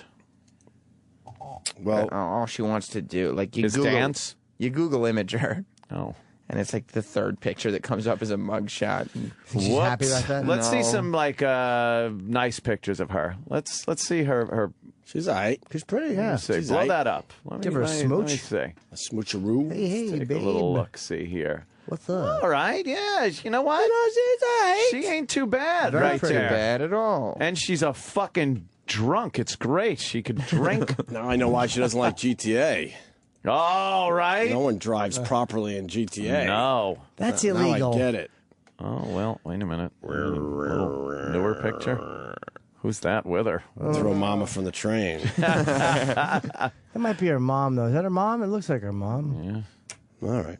Hey, we got two more clips to do before Paul Williams. please. Who's the We lady gotta with the push Ben this. Franklin hairdo? We got to push this along. All right, here we go. Back So I guess to, this leads to a phone topic bit called gross foods. Oh, boy. Oh, yeah. So Fun. This sounds good. and this one is terrific, and it ends with a big laugh, which you want in radio. Yes. Absolutely. When you're doing radio, you want to go out on a big fucking laugh and Does hit it- that sweeper. Yes. Star 94. Star 94 Mornings with Cindy and Jimmy at 6:40. So we're talking about foods that are so gross to you, but maybe no one else. Good morning, Amanda in Tequila. What about you? Chicken on a bone. Completely grosses me out. I've heard that before. It just creeps you. Well, how do you eat it? Like chicken or anything? It has to be boneless. I mean, I went to KFC last night for the kids, and after picking it off the bone for them, it grossed me out. I didn't even eat dinner. Amanda, I'm sorry. You give me a bucket of chicken from KFC, Oh, my I'm a goodness. happy man. Yeah, my face is in the bucket practically. No. Oh, boy. That's why they call Bucket Cindy of Bucket. beers. My face is in the That's right. bucket. You'll know my face is in the bucket because I'm half in the bag. Yeah, vomiting up fucking rum. It's the bucket next to the bed. You got it. Fuck. Old bed spins McGillicuddy. I got one foot on the floor and I'm looking at the ceiling yelling, I'll never do it again. And my fucking face is in the bucket. I love that we found that. That just adds a whole nother dimension to the abuse. What's going on, Sam Roberts? No, nothing. The Okay, Facebook's good. still down. Okay. He said, I want you to blow in this. I said, fuck you, pig. Yeah, my face is in the bucket practically. No. That's why they called Cindy Buckethead when she was a kid. Wow. So, Amanda, you don't even do hot wings then? No. You're missing so much, Amanda. Our heart goes out to you. They called it Buckethead because you put a bucket on her head, cut a hole in it, and she would blow you. give me some Buckethead. No, it was a buck for head. Oh, they mispronounced it. Yeah. Buck for head. Hey, if we're going to be accused of being bullies. Right. Wow. You got a big laugh, though? They got a big laugh there at the end. That's nice. Hey, look at that. Someone on Pal Talk saying, hey, Cindy's Facebook is still up. Oh, why would they? I don't know, but she's nice. I mean, guess she's it's very pretty. They're not going to make her. Listen for the big laugh. She was a kid. Wow. So, Amanda, you don't even do hot wings then? No. You're missing so much, Amanda. Our heart goes out to you.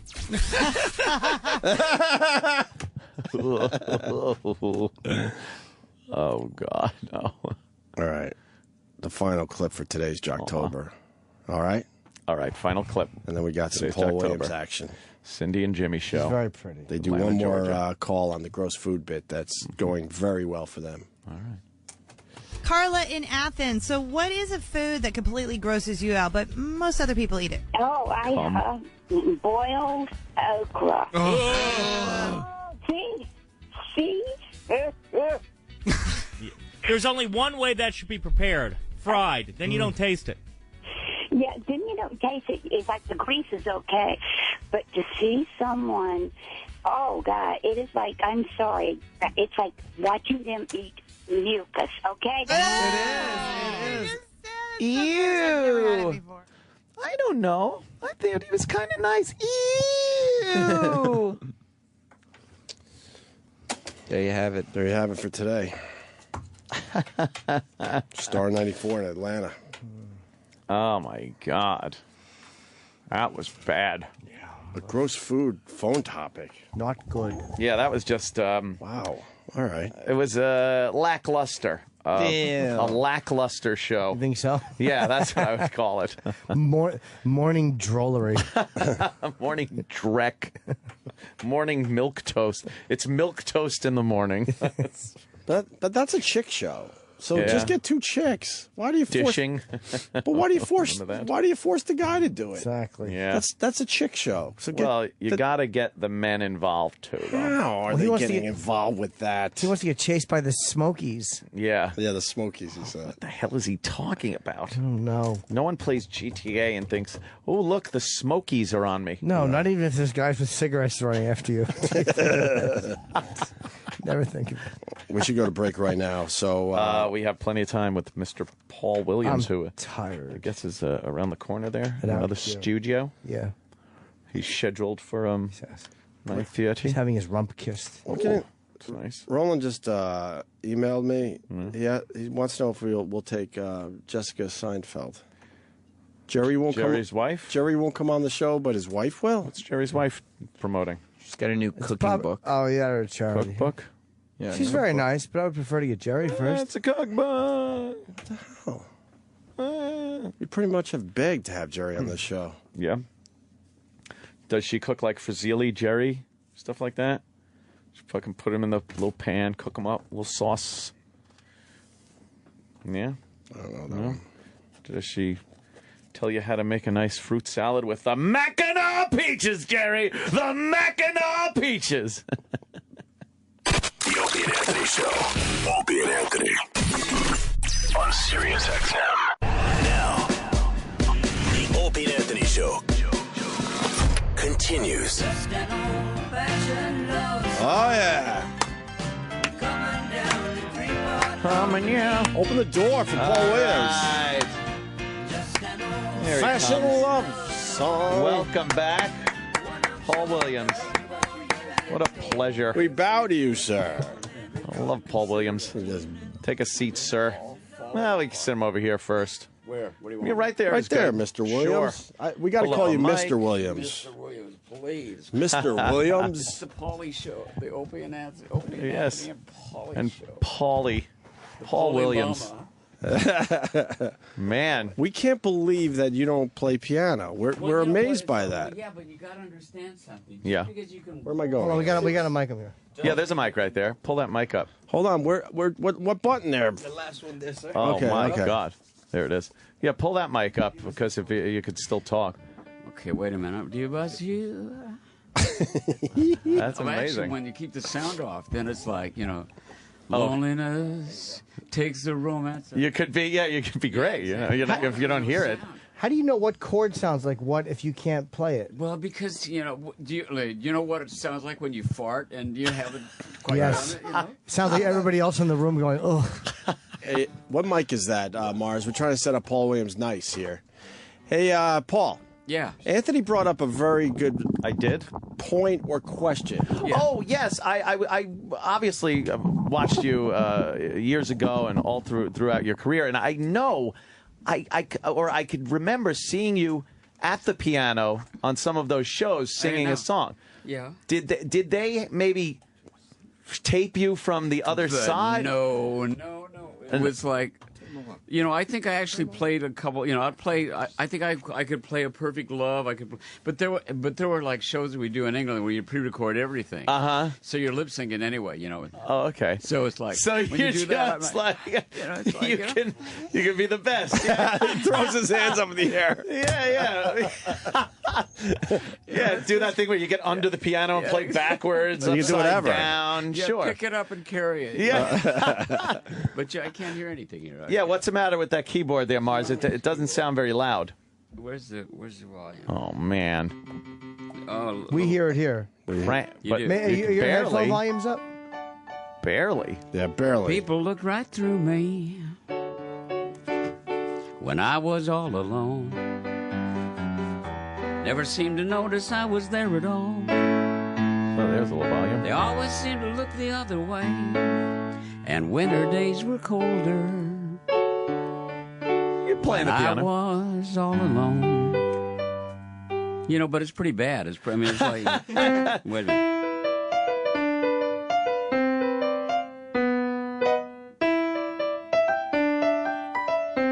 You can make a living doing this? Really?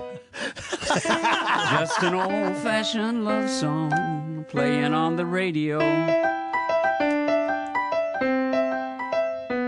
And wrapped around the music, it gets pretty boring. No, what are you kidding? Not for us. Just an old-fashioned love song. Wait a minute. Could you Just steal an old-fashioned. on stage? Wait a minute. Coming down in 3-part harmony. It's terrible when I do it. That's why I spend all that money for musicians.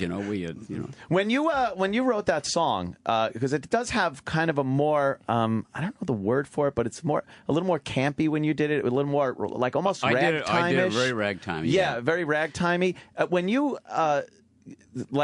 when Three Dog Night took it, Yes. do you have any say over how it is or what it sounds like, and then it gets released, or you can say, I don't want my song. I'm not even allowed in the building. So once Chuck they- Negron said, first of all, I don't want to record it. And I had 3 hits with Three Dog Night. Are we on the air yet? Yeah. Yes, Oh, yes, yeah, of course. It's not interesting. Changes nothing. Changes absolutely nothing. But there's a guy named Richie Podler who was their producer. I had 3 hits with him. I had Old Fashioned Love Song, Family Man, and Out in the Country. In the opposite order. Out in the Country, Old Fashioned Love Song, and Family Man. Hold on, give me 20 minutes while I remember which order they're in. But the fact is that they didn't want to record any of those. I wrote Old Fashioned Love Song for the Carpenters. I knew that Richard would love it. It was old-fashioned. It was kind of rinky-dinky. Richard Carpenter was going to love this. He didn't listen to it through the first verse. It was like, next. I went, wow. Okay. Wow, no kidding. You know, and then, but Three Dog Night recorded all 3 of my songs reluctantly. And they were all 3 hits. They didn't want to do it. They didn't want to do it. They didn't like me. They didn't like my songs. What the fuck is that problem? I know. No, but, actually, Chuck Negron and I are really good friends. No, it wasn't a matter of they didn't like me. It's just they wanted to do a little edgier stuff. But Family Man is very edgy. Play it. Oh, you don't have it queued up? Oh, okay, I'll have to be leaving. No? No. We can play a little bit of that. We could definitely. Yeah, they made your song dark. They made it dark. They made it dark. This tired city was somebody's dream. Yeah, exactly. But I'm talking about a love song too. When you heard love song, they made dark Old-Fashioned Love Song. That's a good old song. Yeah, I loved what they did with it. You did? You liked it right away? Listen. If I was the only one who sang my songs, I'd be hot walking horses right now. I mean, I wouldn't be sitting here with Opie and Anthony. I would be, go, come on, Paint. Let's get you wiped down before you catch a sneezy. Yes. Oh my God! How many hits did you have? Not nearly enough. Not as many as people, we tried to really puff it up in all the bios through the years. Looked like I looked like a really important writer. But there are guys out there with so many more hits than me. But I had a half dozen that kind of hung in there. More than a half dozen, I think. Come on. You know what? But see, here's what I'm excited about. I just turned. You guys called me on my birthday. I just turned 73. I've got the 2 songs on the Daft Punk album. I'm more excited about my 2 album cuts on Daft Punk. That was really cool. Yeah. We played the whole song the other day. It was great. We loved it. Well, how about Beyond? I wrote 2. I wrote Beyond too. You didn't know that. I wrote the lyrics to that with these guys. So, but what was the Touch one? I loved it. Touch is the one that we liked that's hearing the one I sang. Yeah, 9 minutes long. So they have to pay me double. Yeah. Oh, really? That's. I hope so. I feel a lawsuit coming. How did that come together? They called me. They were fans of. I did a movie in the '70s called Phantom of the Paradise, which was which even my family didn't watch. It was like this was not a motion picture that was going to change the world based on the number of people that went to see it, except in 2 cities. In Winnipeg, Canada, for some reason, Winnipeg and Paris, Wow. and so the 2 gentlemen of Daft Punk had seen Phantom of the Paradise like 20 times, and they were in the studio. And Chris Caswell, who's my music director, my piano player, went in to do some piano overdubs on. I think it was on Tron. They were doing the score for Tron, and they started talking about Paul Williams, and he went, "Well, I just came off the road with him." They said, "We're trying to find him." I went, "Oh," and they went, "Ooh." And they called me, and you know what? They were fabulous to work with. It wasn't where you went in and they had built the house and they were looking for wallpaper. They were wondering what the house was going to look like. So at the very beginning, the first song we wrote was Touch. Wow. Wow, yeah, listening to you sing on that was pretty cool, definitely. Isn't that interesting? Yeah. I mean, how courageous of them. Instead of just doing one more EDM, one more dance music album, they created that whole thing. Mm-hmm. They could have done that, but instead they were very brave, and they got the guy that wrote...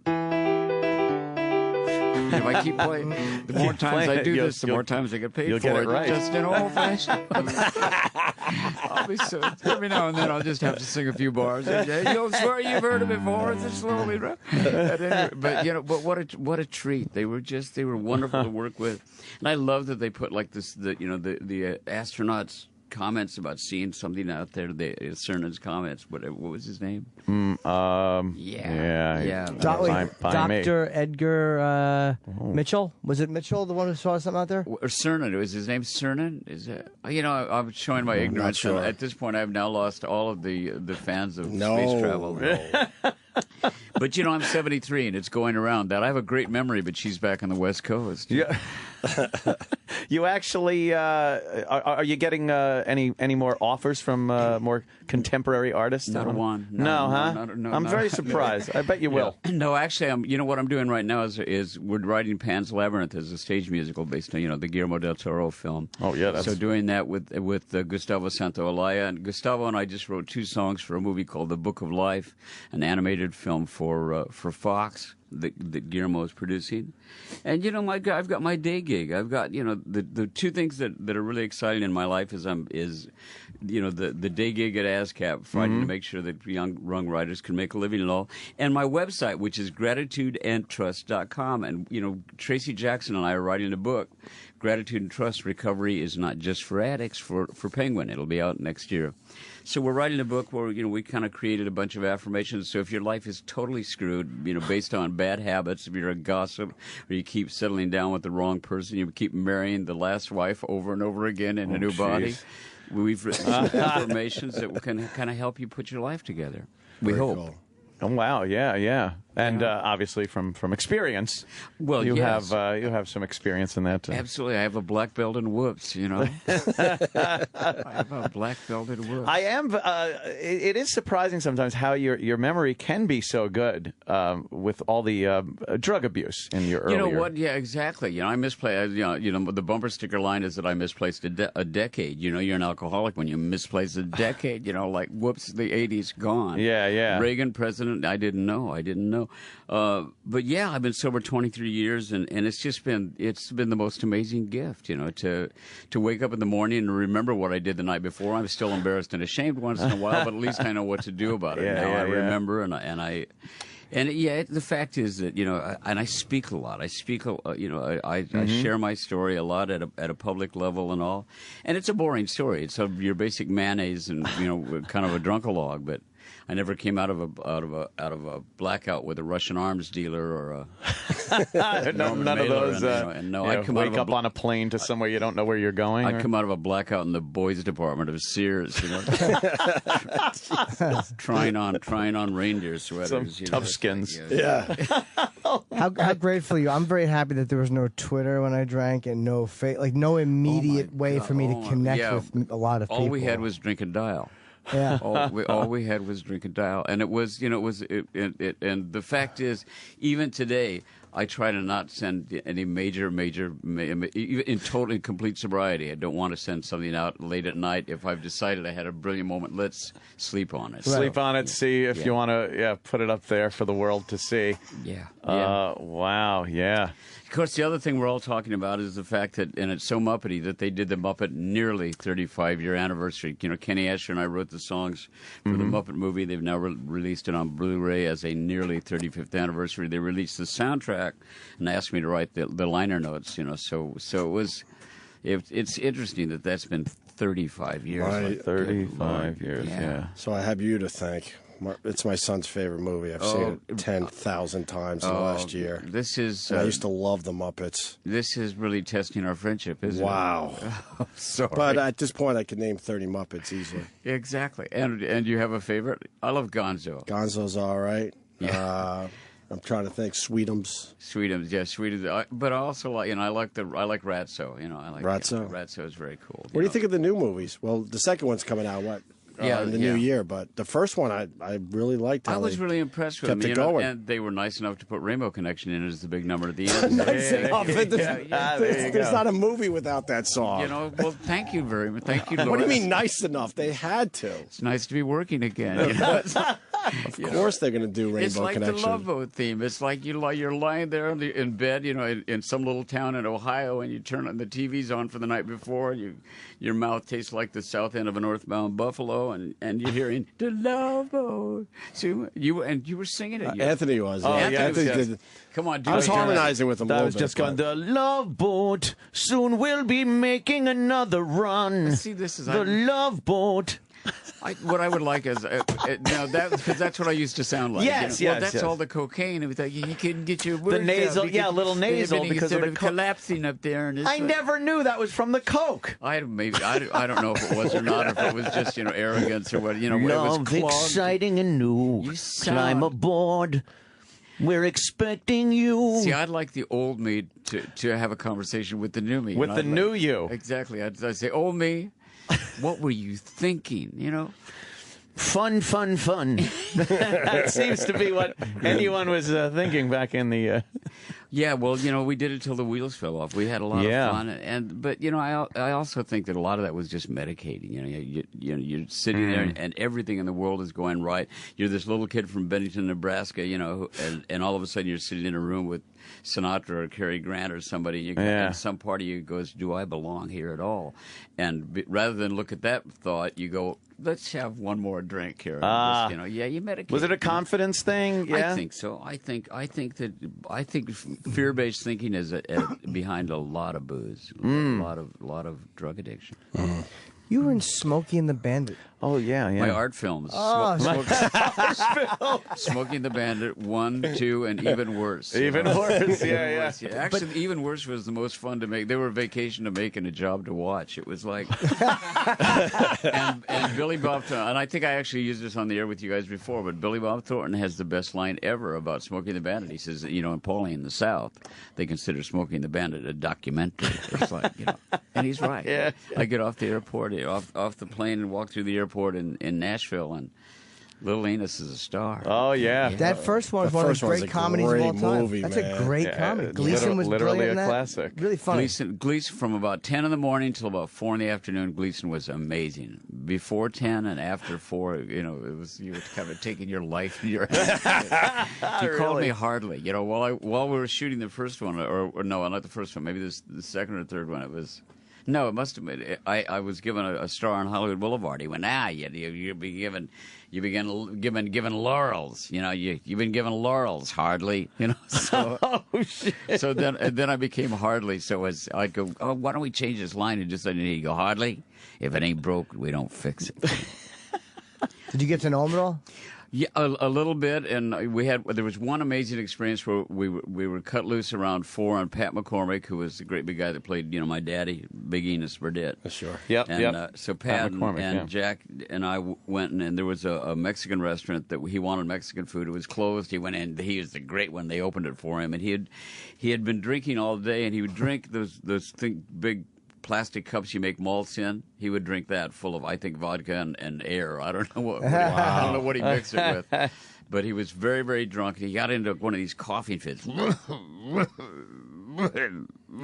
did that for about maybe 15 minutes, and then he was just quiet, and you'd ask him a question, and instead of answering, you'd go, Oh my God! And at one point, I went, Jack, if you're going out, if you're dying, can I have your watch? And he opened up one eye and looked at me like, you little.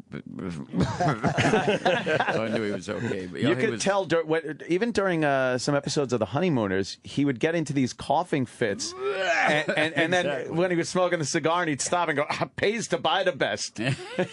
I loved him. And I worked with Art Carney too. I did a movie called The Night They Saved Christmas, and Art Carney played Santa Claus. I played his chief helper.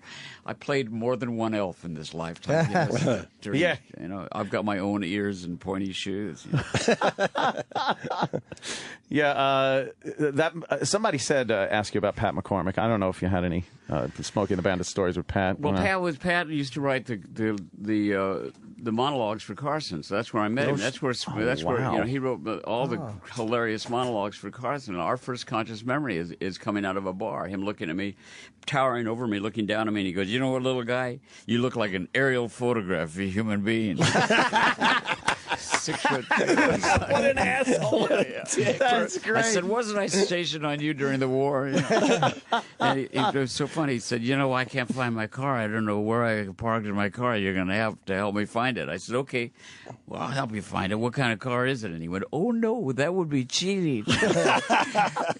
Yeah, I just loved him. We were great friends. We did a bunch of Fall Guys together. I actually wrote a movie for us called A Rooster. It was a movie of the week. It was a pilot. We did that, and we had a great time. But then he had a bad stroke, and then he finally passed away. But great guy. How long did he write for Carson for? That's amazing. He wrote for Carson for years. That's where Bert got the idea. I did 48 Carsons. I remember 6.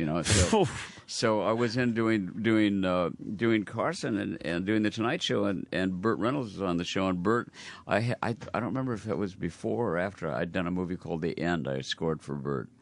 But he looked at Pat McCormick and I standing there talking. He said, "I got to get this on camera," And the next thing you know, he calls and he said, come on down and play the villains in my movie. You know? Nice. Yeah, exactly. Smokey the Bandit was before the end, I'm pretty sure. Yeah, I think it was. I like the end. Yeah, it was a good movie too. Dom with DeLuise in the end of is course. one of the great performances, one Yeah. of the funniest Amazing. performances ever. Absolutely. You're right. The man's nuts. Grab him. Right. Yeah. Famous line there. Love this. Yeah. You got any Carson stories? We've been learning a lot about Carson lately. His lawyer's coming in. Henry Bushkin wrote a book about him. That'll be great. And we saw the documentary recently, and obviously everyone says how he didn't really have a lot of friends. You know, it's funny because I was really tight with Ed McMahon. And it's funny because Ed McMahon introduced me to his new wife, and he said, you know, Paul had a kind of a problem with alcohol. That's like getting your 4th star for an alcoholic. to have Ed McMahon tell you. to have Ed McMahon, the world's most famous drunk, turn to his wife and say, you know, Paul had a problem with alcohol. It was like I had arrived in alcoholic fame. You know, it was complete. Oh my God! But I had a friendship with Ed and you know, with Carson, I'd go in to do Carson, and I would never talk to him until we were on the air. That's what people say. Yeah, it was like you kind of stay away in that way, and I think it was part of his successes that he would keep it fresh, you know. And so what happened when you're sitting there talking to each other? You know, if you have that conversation in the dressing room, you know, it's like if we had a long talk before the show. This should be really even more boring than it is. No. But the fact is, because we're out here, you know, catching up for, you know, after all these years, it's a little more interesting. But yeah, with Carson, it was just.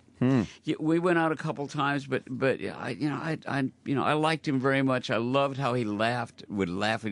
My favorite moment ever on the Carson show was I went on in full orangutan makeup. You know, I was Planet of the Apes. Planet of the Apes, Battle for the Planet of the Apes. Yeah. Carson said to me, he reached up and he touched my orangutan makeup, and he said, "This is for a movie, isn't it?" I said, "No, this is 7 months of nothing but banana daiquiris." You know, and he fell off. It's my favorite bit of tape that I have of me. It always seemed like a very sincere laugh, and he wasn't putting it on, and he genuinely enjoyed having people make him laugh. What a great gig, you know? Right? What a great gig to just sit there and have, you know, you across from you on that couch is everybody from Raquel Welch to Gregory Peck to, you know, whatever. Yeah, and they're there to pretty much entertain you. They know if they get a good laugh off of Johnny, they did well. They did the job. So they're trying to impress Johnny. Yeah, standing back behind that curtain, waiting to go on with their special energy. I mean, it was like you kind of go, okay, I can go out right now because everybody's watching. You know, the choices for entertainment these days are so so amazingly fractured. But in those days, there were 3 networks, and everybody watched the Tonight Show. You watched Johnny. Hell yeah! I was just reading how they honored him at Harvard one year, and just the student, like now it's like late night talk show guys aren't as much, but back then it was just like everybody loved him. Yeah. Man, what I added nothing there, by the way. I got to ask Paul about the documentary. That was when we met you. You came in to promote the documentary on yourself. Yeah. How did that work out for you? You know, it's interesting. It's my warts and all documentary. There are parts of it that are hard for me to watch. That is, you know, I'm they're looking at this little guy who's just this vapid, arrogant, you know, loaded out of his brain. There's footage of me hosting Merv Griffin one. It's like I am so clearly loaded. But the part that's tough is that I had no sense of that. That I didn't, you know, look at how I was like this cocky, arrogant little. I'm joking about marital infidelity on the road, and I looked at that footage and I went, I don't want my daughter to see that. You know, let's take that out. But then, you know, I had editing rights, and I thought if this is going to be a film about recovery, if it's going to be a film about recovery, then you need to leave it in. So, you know, it's if this arrogant little bastard could get his act together and have the life that I have, then anybody can. There wasn't an inkling that you were being an arrogant guy, or did you have any close friends or family that were like, "Hey, Paul, you're kind of being a dick"? Oh yeah, you know what? What they said was they didn't say that. It would have been wonderful if they did. What they did say is Chris Caswell, who was my piano player at the music director, said, you know, I'm really worried about you. You're doing, you know, like you're really kind of losing it to the drugs, and I fired him. Oh right, yeah, you fired him. Fired him, yeah. All right, so people were kind of gun shy. Exactly. You know, well. And the thing is, after I got sober, I just, you know, went and threw my arms around him and went, "You were the one," you know, because there were a lot of people that were, even though I was a mess, you know, we were making a bunch of money and they were kind of cool with it, you know. So there are people that that you were close with, burned bridges with, and then wouldn't accept an apology or a hey, after your recovery? No, I have probably wife number 2 would fall into that category. Yeah, those are special cases. We were married in sobriety, so that I can't really say that. I think that I was really fortunate that the people that my worst years, I actually wasn't around a lot of people. I didn't, I just disappeared. I went from doing 48 Tonight shows to like within a 10-year period or whatever to just I just pulled the plug, Yeah. So I didn't go out and screw things up so bad and all, but I have had situations where I told somebody I wanted to, kind of getting out of the car as an afterthought. Oh, by the way, I probably owe you an apology for the way that I treated you while we were working on Ishtar. And the guy that I was talking to reached over and grabbed the car door and kind of shut the door and said, "If you want to talk about it, let's really talk about it." And I was sort of like, "Ooh, I was sort of tossing something like lightly away, right, as an aside." Wow. Yeah, and I wasn't giving it the respect and the attention it deserved. I guess so it's learning process. You'd really wronged him, and he felt it. Yeah. He felt it, and he said, "Let's talk about what it was like." Wow. In other words, if you're going to do this, do it with the respect for the process and the respect for me, instead of just sliding out of the car. Did you regret opening your mouth at that moment? Like, I should have waited till I kind of wanted to just go home and take a leak. And you know what? I have to tell you something, that probably the most important 1 minute out of this conversation today is that minute, is to be able to say on the air that I really screwed that up. That process, that it's kind of a holy process where you're putting your life back together and you have the opportunity to turn to somebody and straighten it out, that I treated it that lightly. So that's really important to me, to be aware of that and not do that again. Did you have the conversation with him? And proper conversation. Yeah, okay. I heard about stuff that I'd long forgotten. That's got to be painful to have to Well, there's this place right between sleep and wake, or like late at night. You're almost, maybe you have experienced this. It is like a mail slot. It's like you're almost asleep and a memory will click. It's like God's delivery system goes, and all of a sudden there's a memory and you go, "Oh my God, I did that! Oh, sweet Jesus, did I? Oh my God!" And then you straighten it out. You go and you call that person and you say, "I need to talk to you. I owe you an amends. It may be a financial amends. It may be a whatever. But it's an interesting process." Apparently so. I got a lot of phone calls to make. Fuck. Thanks, Paul. And do you talk to Barbara Streisand? I called her after I got sober and had one serious conversation with her about the way that I was so flippant about work. When I get scared, I get noisy and funny. So at least I did then. I thought I was noisy. I was certainly noisy. I thought I was funny, but I'd be very kind of flippant. And Carson asked me, "What's it like to work with Streisand?" And my line was, "It's like trying to have a picnic at the end of a runway." Which is funny. But the fact is, then in sobriety, I looked at the time that I spent working with her and for her. And, like she said, "What do you need to be comfortable?" And I said, "I'd like to have macadamias and white wine at my fingertips at all time." And it just said that. And the next day I went to her house and there were macadamia nuts next to every chair, and great quantities of white wine. But so she bent over backwards to make sure that I was comfortable in a working situation. We had 7 weeks to write the entire score for A Star Is Born, so it was a highly charged experience. But I think I was unfair to her. I think that in the interest of looking like I was unimpressed, probably inspired by the fact that I was totally impressed and scared to death. Right. But again, that wasn't a conscious thought then. That's looking back and you go, "Oh, well, what was going on?" Because then even before I was a celebrity or famous or anything, when things were really bad in my life, they were fine. It's like I was fine. I was 5 years sober when I went, "Oh my God, you had a horrific childhood. You should have been sad a lot. Let's start now." Okay, well, but it's interesting, the process. You look back and you begin to understand why you do things that are pretty unconscious. I got a follow up question. So you guys write Evergreen. Yeah, an amazing song. It won the Oscar that year. Oscar, I believe, right? Grammy, and the Golden Globe. And you guys never really worked. Like pulling teeth to get that out of me. I was going to do it for you, but then you never worked with her again, right? No, we never did anything. That is after so that. weird. Yeah. And were you the problem? Are you saying here today, or I'd is like this? to think so. I'd like to think so. Yeah, I think But so. you would think she'd want to go back, considering what you guys did. She actually recorded several songs after that, and it was very kind. I wrote a song called "Love Dance" with Yvonne Lenz. Turn up the quiet, love wants to dance. That was on her album Before Last, I think.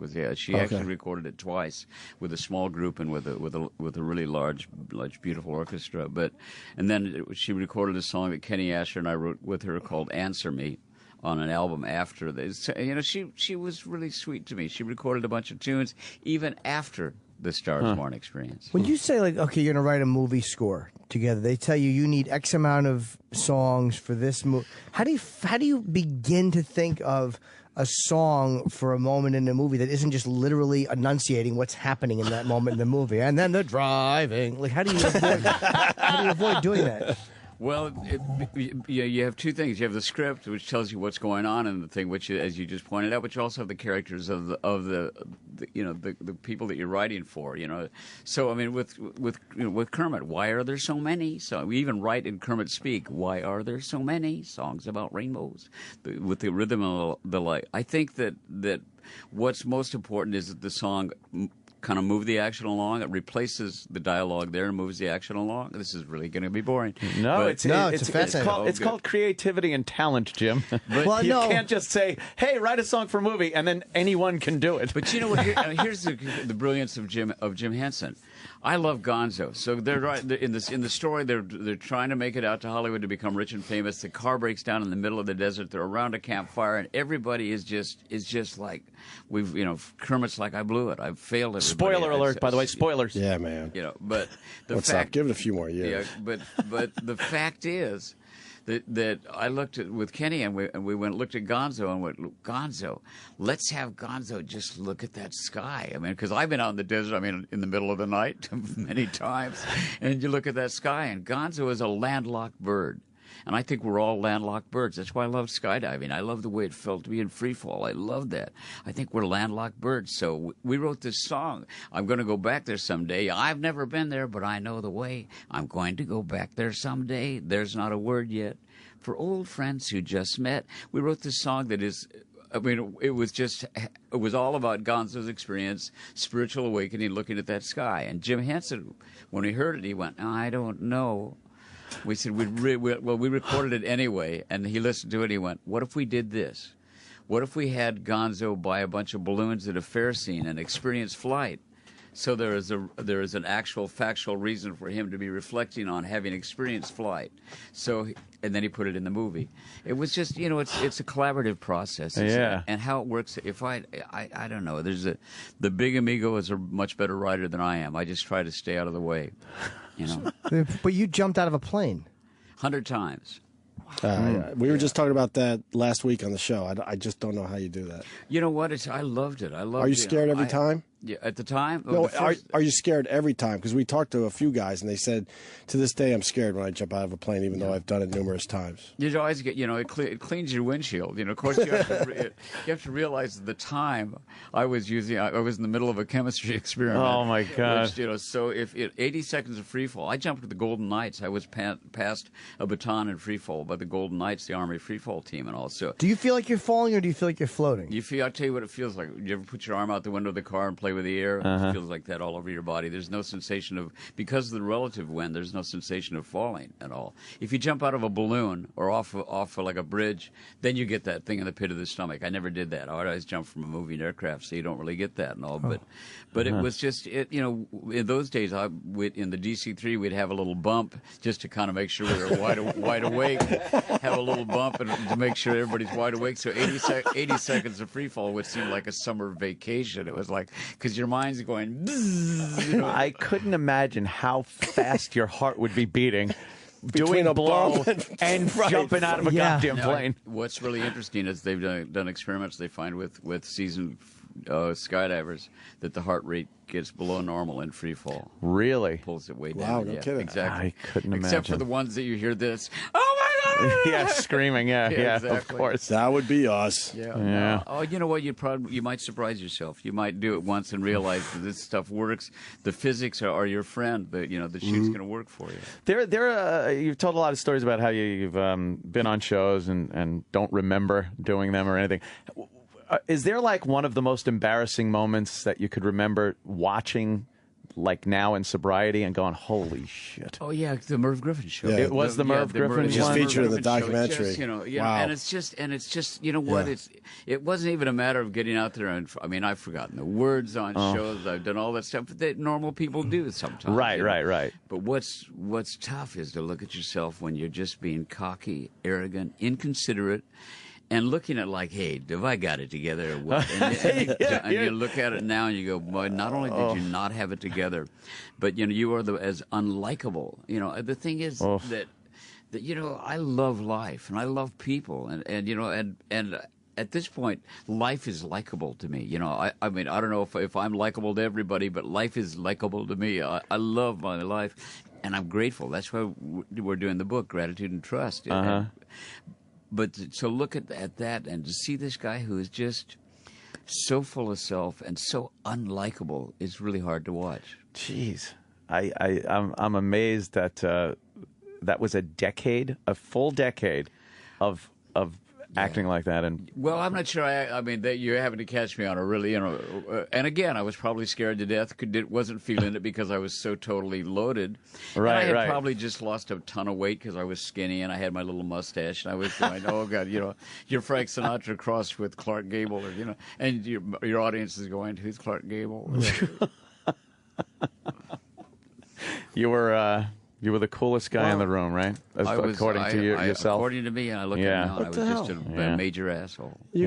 Paul Williams got to go.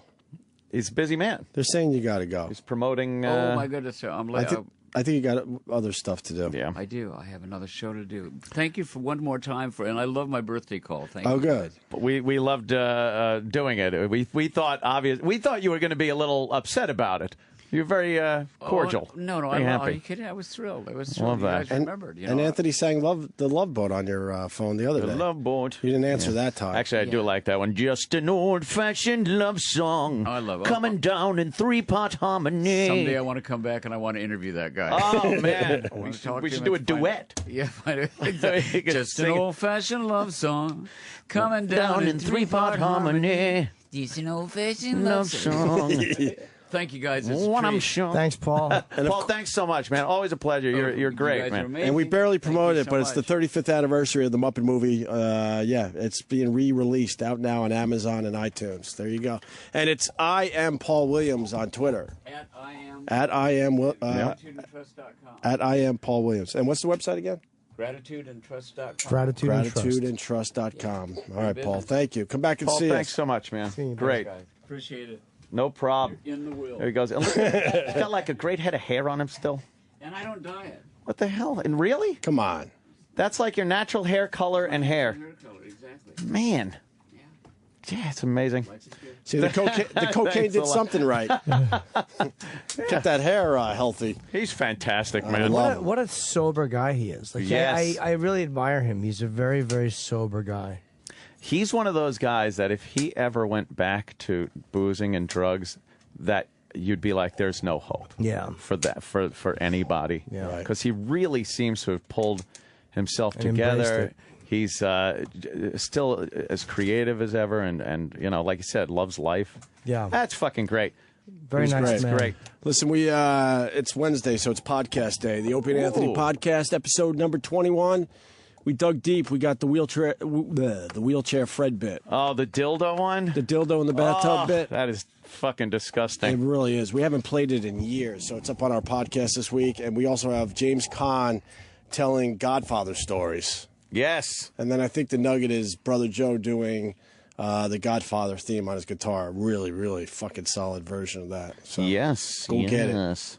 And I'll be here for another 45 minutes doing... Advice Show Day. We stepped on That's Jimmy's fine, dude. Advice Show. Still good sober talk with Paul Williams. Somebody's going to fucking not call and get into trouble because they didn't get your advice. And October 25, 26, I'm in Rochester at the Comedy Club. Right. Opie and Anthony have left the building. But Jim Norton is not going anywhere. If you have problems and a phone, it's your lucky day. The Jim Norton Show is next. Jim Norton is a moderately successful comedian, an average author, and a terrible actor. And your chance to speak directly with him has arrived. Call 866-969-1969. The phone lines are open, and the Jim Norton Show starts now. You know, normally I like to start this program and talk for a second. But I figured with the phone lines as lit as they are, why not go right to... Oh, that's right. No one. 1 or 2 are calling in. We had Paul Williams on the Opie and Anthony show. And I was saying at the end, which was 3 minutes ago, what a sober guy he is. And we can turn the theme song down. How long are we going to let it play for? Sorry, I'm trying to answer the phones and do the part. Roper's fucking concert. He's just a sober guy. He's a very spiritual, grateful guy. I envy his sobriety and his state of being. He's very good. His state of mind is very good. I find myself to be far less pleasant with my travels. I was on the flight last night. It's such a cliche thing, and I finally fell asleep because I've had my sleeping woes, and I'm awakened by this fucking, basically the equivalent of a 6-year-old load, just screaming and crying, and the father talking to the kid, and I'm like, ugh. But I guess I was like, it's really hard being a parent, and I don't envy that shit, but, oh, was I irritated. And you want to stand up and just go, shut that fucking kid up, but you can't because, Were they at least trying? It's hard to say. They were right behind me. I was just, what could you do? It might have been the descent, too. Let's see here. Dex likes his women to beat on him. Hi, Dex. Hello, Jim. How are you? Good. How are you? Well, it's kind of a weird, long story here. And all right, we'll see if you can give us the abridged version. Yeah, well, I've been with my woman for 17 years, and we've kind of been having issues and stuff here where I think I've been the one that's been feeling a little, heartbroken just over the shit that's going on. And the only way that seems to be getting better here, and it's actually been a real turn, turn on, is she just started, I knew she wanted to take something out on me, so I let her start, just kind of slap me around when we were fucking, and man, and it really, really turns me on. I can't even describe it. Did your mother hit you when you were a kid? No, not at all. No, and even when she would slap me around and stuff, I didn't like it. But the issues we've been having were she's never cheated on me and stuff. And we kind of, we were kind of swingers in the past. Just finding the right person and blah blah blah. Yeah. But now she's been getting a lot of tattoos lately, which is no problem. I love them. That's great. But she's kind of developed something for this tattoo guy that she's been going to. And she wanted me to have asking if he wanted to do a three-way with us. And I was never comfortable in having our friends. It always needed to be a stranger. Sure. So I didn't have to worry. But now, what's that noise in the background? Is that your radio? Yeah, that might have been the low music on you. I'm sorry. I cut that off. So now the issue is, since all this has kind of come up, the only way I'm dealing with this, and it really helps, is when she smacks me around, like she was just straddling me over. Well, hold on, let me ask you a question. All right, yeah. I get it. You like to be smacked. I don't mind it sometimes too, a little choking. Is it because you're hurt that she wants somebody else, and you don't know how to express that? So this is kind of helping that hurt. Exactly. That's exactly what. And I don't know where this leads in the future, because she was just straddling me on the couch. We're just playing over the weekend, and she was smacking me in the chest with the belt. She had it wrapped around her hand.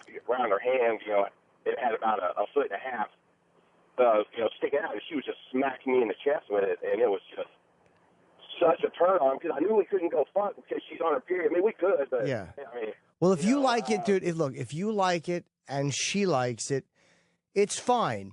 If it's only being used because it's kind of reflecting real hurt, well, then it might be an issue. But, you know, tell her that you don't want to have the threesome with the tattoo guy. Don't do it, because once you see it, you can never unsee it.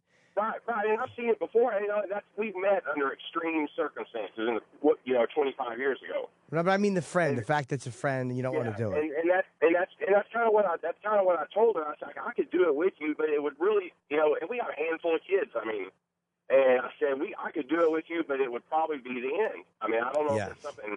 And she rode with me a couple of weeks ago when it was the guys calling in and talking about their wives fucking other guys and shit. And so she heard the whole hour with me while we were at work. And that and so since then it's probably progressed, worse and worse. And I could do that with her, just not with somebody that I understand. Yes, and, of course. I don't blame you. I got to let you go because we got a bunch of calls. Thanks for the help, buddy. You're welcome, buddy. But yeah, I understand that too. Like, even when I would have those fantasies with girls, I never wanted to picture them fucking anybody I knew. It was more pornographic. I didn't want a personality attached to it. Chris in New Hampshire, a serial cheater. What, are you having sex with the Cheerios? No, Jim. Fuck yeah. I actually relocated the entire family up to New Hampshire because I see an attractive girl. I would hit on her. I would see how she responded. And eventually it would turn into something of a relationship. And, where we used to live, it happened probably 10 or 12 times over a 6-year period. And then now I've moved up here, and the same thing is starting to happen again. Well, there's an old expression. Wherever I went, there I was. You're not going to change. You do what they call, when alcoholics do it, it's called a geographic. You're not going to change who you are because you change your area code. If you don't want to cheat, you have to work on why you're cheating. Do you go to therapy? I did go to therapy down where we were, but not since I've been up here. I thought since there was very little opportunity up here. Yeah, no, you'll find it. You'll find the opportunity. Yeah. Do you think you're a sexual addict? Yeah. Okay. Yeah. Well, then that's what you should. If it's bothering you and it's making your life unmanageable, and it's causing you to move your family and have them uproot and find new friends and your kids to go to new schools if you have kids. Well, then maybe you should think that your dick is getting everyone in trouble and your dick is inconveniencing your family. And you've basically taken your children away. How old are they? Almost 4 and almost 2. Okay, so they don't have a whole lot of friends. But you've taken them out of their environment, or you've taken your wife away from her friends because you can't stop cheating. So instead of uprooting everybody, why don't you try addressing the sex addiction? Yeah, and that's I think the thing is that I don't know how to address that with the therapist. Is that we talk it out, but the reality is when I go seeking out these other people, it's a confidence issue, but it isn't like that's what's lacking at the house. Like my wife is a very loving and right. complimentary person, but it's like the minute a girl gives me the wink or the smile or the whatever, something just clicks, and it's like, boom, I want that. Well, most men are weaker than women when it comes to this stuff, but it's also about, if it's an addictive behavior, you're not going to find logic with it. It's almost like when someone is 400 pounds, there's no logical reason why they're shoving cake into their face. It's because it's part of an addiction. So if it's a sex addiction, well, even if a girl doesn't wink, we still get interested. But if she does wink, we don't know how to say no. It's always been hard for me to say no. Like, I think I have X amount of pussy lined up, and if I say no and turn it down, I can never get it back, and I'm passing it up. It's like a true addict. And it's like, who gives a fuck? I've been rejected. You think every girl that rejects me thinks I'm turning that dick down? Well, yes, that's why they do it. Why can I never walk away from pussy? Part of it is the low self-esteem. You're finally getting what you couldn't get in high school, whatever it is. But a big part of it is just being selfish. I want what I want when I want it. It's greed, grabbing for more than my share of everything. And I'm guilty of that too. But if you got a family, I would suggest addressing the addiction. And, you address it with you have to be willing to do something about it. You can't just talk about it. You got to be willing to do something about it. I'm talking to me, by the way. So, that's what I would suggest. Maybe go to a 12-step meeting and talk to your therapist about it. But for real. Thank you, Jim. Okay, buddy. Good luck. Let's see here. Jack in Georgia. A girl goes to the bar and picks up a guy, and you hide in the closet. Oh, your girlfriend does? Yeah, this is fucking awesome. It's the greatest thing. We just started doing it a couple of months ago. And I'm 52, she's 25. Yay. So we both wear Bluetooth headsets, right? And we keep in contact with each other at the bar so I can hear the whole conversation. And the dude doesn't know that I'm watching. So you always get a motel room where there's a lounge downstairs. And then she picks up on him. I'm listening in. I know what's going on. I head up to the room and I hide. And they come in and they fuck while I'm watching, and he doesn't know it. And the part about it that he doesn't know it is the greatest part, because then everything's natural, you know? Well, if you want to put a stop to that, watch the first episode of Game of Thrones this year. I mean, Boardwalk Empire. You know, I understand that that's, to me, a bit of a dangerous game because, you know, the guy has been drinking. You don't know him. He doesn't know she's with somebody. It could get violent, or he could freak. You could sneeze and he could freak out because you're in the closet. I know. I farted once, too. Do you have a gun? Yes, I do. With you? Georgia, buddy. You carry it. I got a concealed carry. Oh, okay. So you have a gun in the closet. You better believe it. Okay, that's fine. Then you know what? That's fine. Public defender is a cannon. Okay, no, that's good, dude. If you, because this way, if it gets out of hand, or if he's drunk and he starts hitting her, you can protect him with the, you know, you can protect her and yourself. Okay, then enjoy. All right, buddy. Have fun. Good for you. Now I'm gonna be careful. If anyone in Georgia tries to fuck me in a motel, I'm gonna have to peek in the closet first. Hope I don't see this psycho with his dick out and his fucking giant Desert Eagle. All right, let's see here. Jason in Virginia. I have a cuckold experience. I think I fucked up. Hi. Hey, Jim. How you doing, man? Good. How are you? I'm doing good. Hey, let me go from the beginning. I've been married for like 13 years. I've always, you know, fucking joked around. Hey, man, let's do this, let's do that. It even got so as far as where we would, you know, role play with a guy she worked with. All good, right? Yeah. Well, I kind of laid off of it because she wasn't into the real thing. Well, the real thing happened. You know, I said she called her ex-boyfriend up, went and met him in a hotel, and did it. And what were you doing? Fucking took the kids to a movie. Why? Exactly. Wait. Did you want to do that, or she wanted to? I didn't want anything to do with it. You let her just go fuck her ex-boyfriend? Yeah, I guess, yeah. Why? I don't know, dude. I don't know. I mean, were you turned on by the pain of it? See, I was thrilled when she came home. Oh my God, yeah, we fucked again, and I ate her out and all that kind of stuff. But the more I thought about it, the more it just gave me an empty feeling inside, and Sure. it's killing me, man. What were you thinking about in the movie theater while you were watching the movie with the kids? Oh God, I couldn't even think about the movie. We went to watch Grown Ups 2, and the whole movie was ruined because I couldn't think about. I was thinking about them the whole time. Were you turned on or depressed? Oh no, I was turned on at first. I really was, and then like I said, when she got home and told me what happened, it was cool. The next day it was okay, and then it was like, oh my God. Well, okay, so that beside the point, that's all cool. I said, look, I don't want that to happen again. I'm done with that. Well, she even emailed this guy and talking some dirty, foul shit. I mean, talking like, oh, I want to suck your dick. And then they even went as far as saying, hey, we can meet up sometime. And I found out about it, and I hit the roof. So she's doing this shit behind your back. Yeah, kind of, All right, well, that's dirty. I mean, so it's not a real cuckolding thing like you're participating in. She's basically kind of getting you to sign up for the fact that she's going to cheat. And you should never do this stuff if it's going to be painful, because sometimes what happens with couples, or myself even as a single guy, you start to feel numb. And when you feel numb, you feel nothing, so we want to feel something. And sometimes letting somebody fuck somebody else is a way to feel something, because that something is going to be hurt, or that longing, or that I'm losing this person. Sometimes we just want to feel something, and I think that's the wrong reason to do it. But it sounds to me like you guys are in a bit of trouble if you catch her doing. She's already fucked her ex-boyfriend, and then you catch her doing this shit. That's bad. Well, I mean, and I said, look, because I kind of been monitoring emails, and I said, look, it's got to stop, and it has stopped. I even emailed him. I said, look, dude, no more of this bullshit. No. So, but I mean, I honestly think that she won't do that again. But it's still just an empty void I feel now. Yeah, I don't blame you, dude.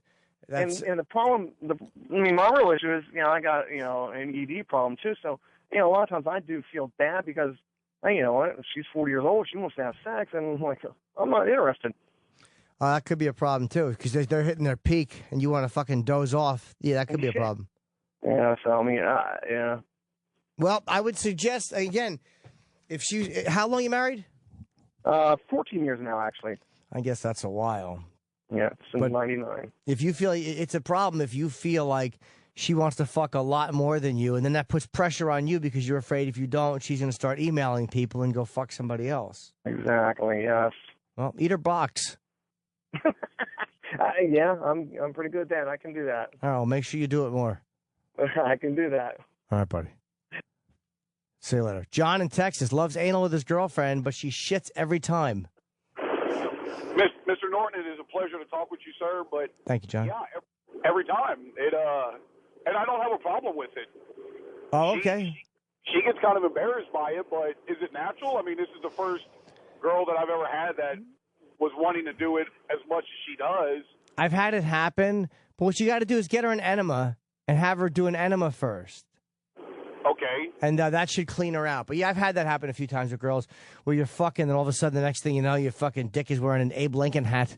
I would just have her. I would just have her take an enema first.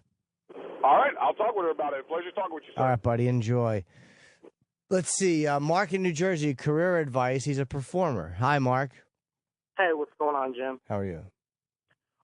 My problem basically relies on I'm sort of succeeding in my career, or I don't know, it's kind of a blurry line whether I'm succeeding or failing, but my personal life just seems to be completely fucked up, and if I'm not either in New York trying to promote myself as an artist, I'm just in my room thinking of killing myself. I'm not going to do it, but it's... What kind of performer? I'm a rapper, actually. Okay, so you're a rapper and you're getting some work? Not some. I'm getting showcases and getting spots and open mics in the city. Okay, but your personal life is not where you want it to be. It's completely fucked up, just gone. Well, that's the truth with a lot of performers. How old are you?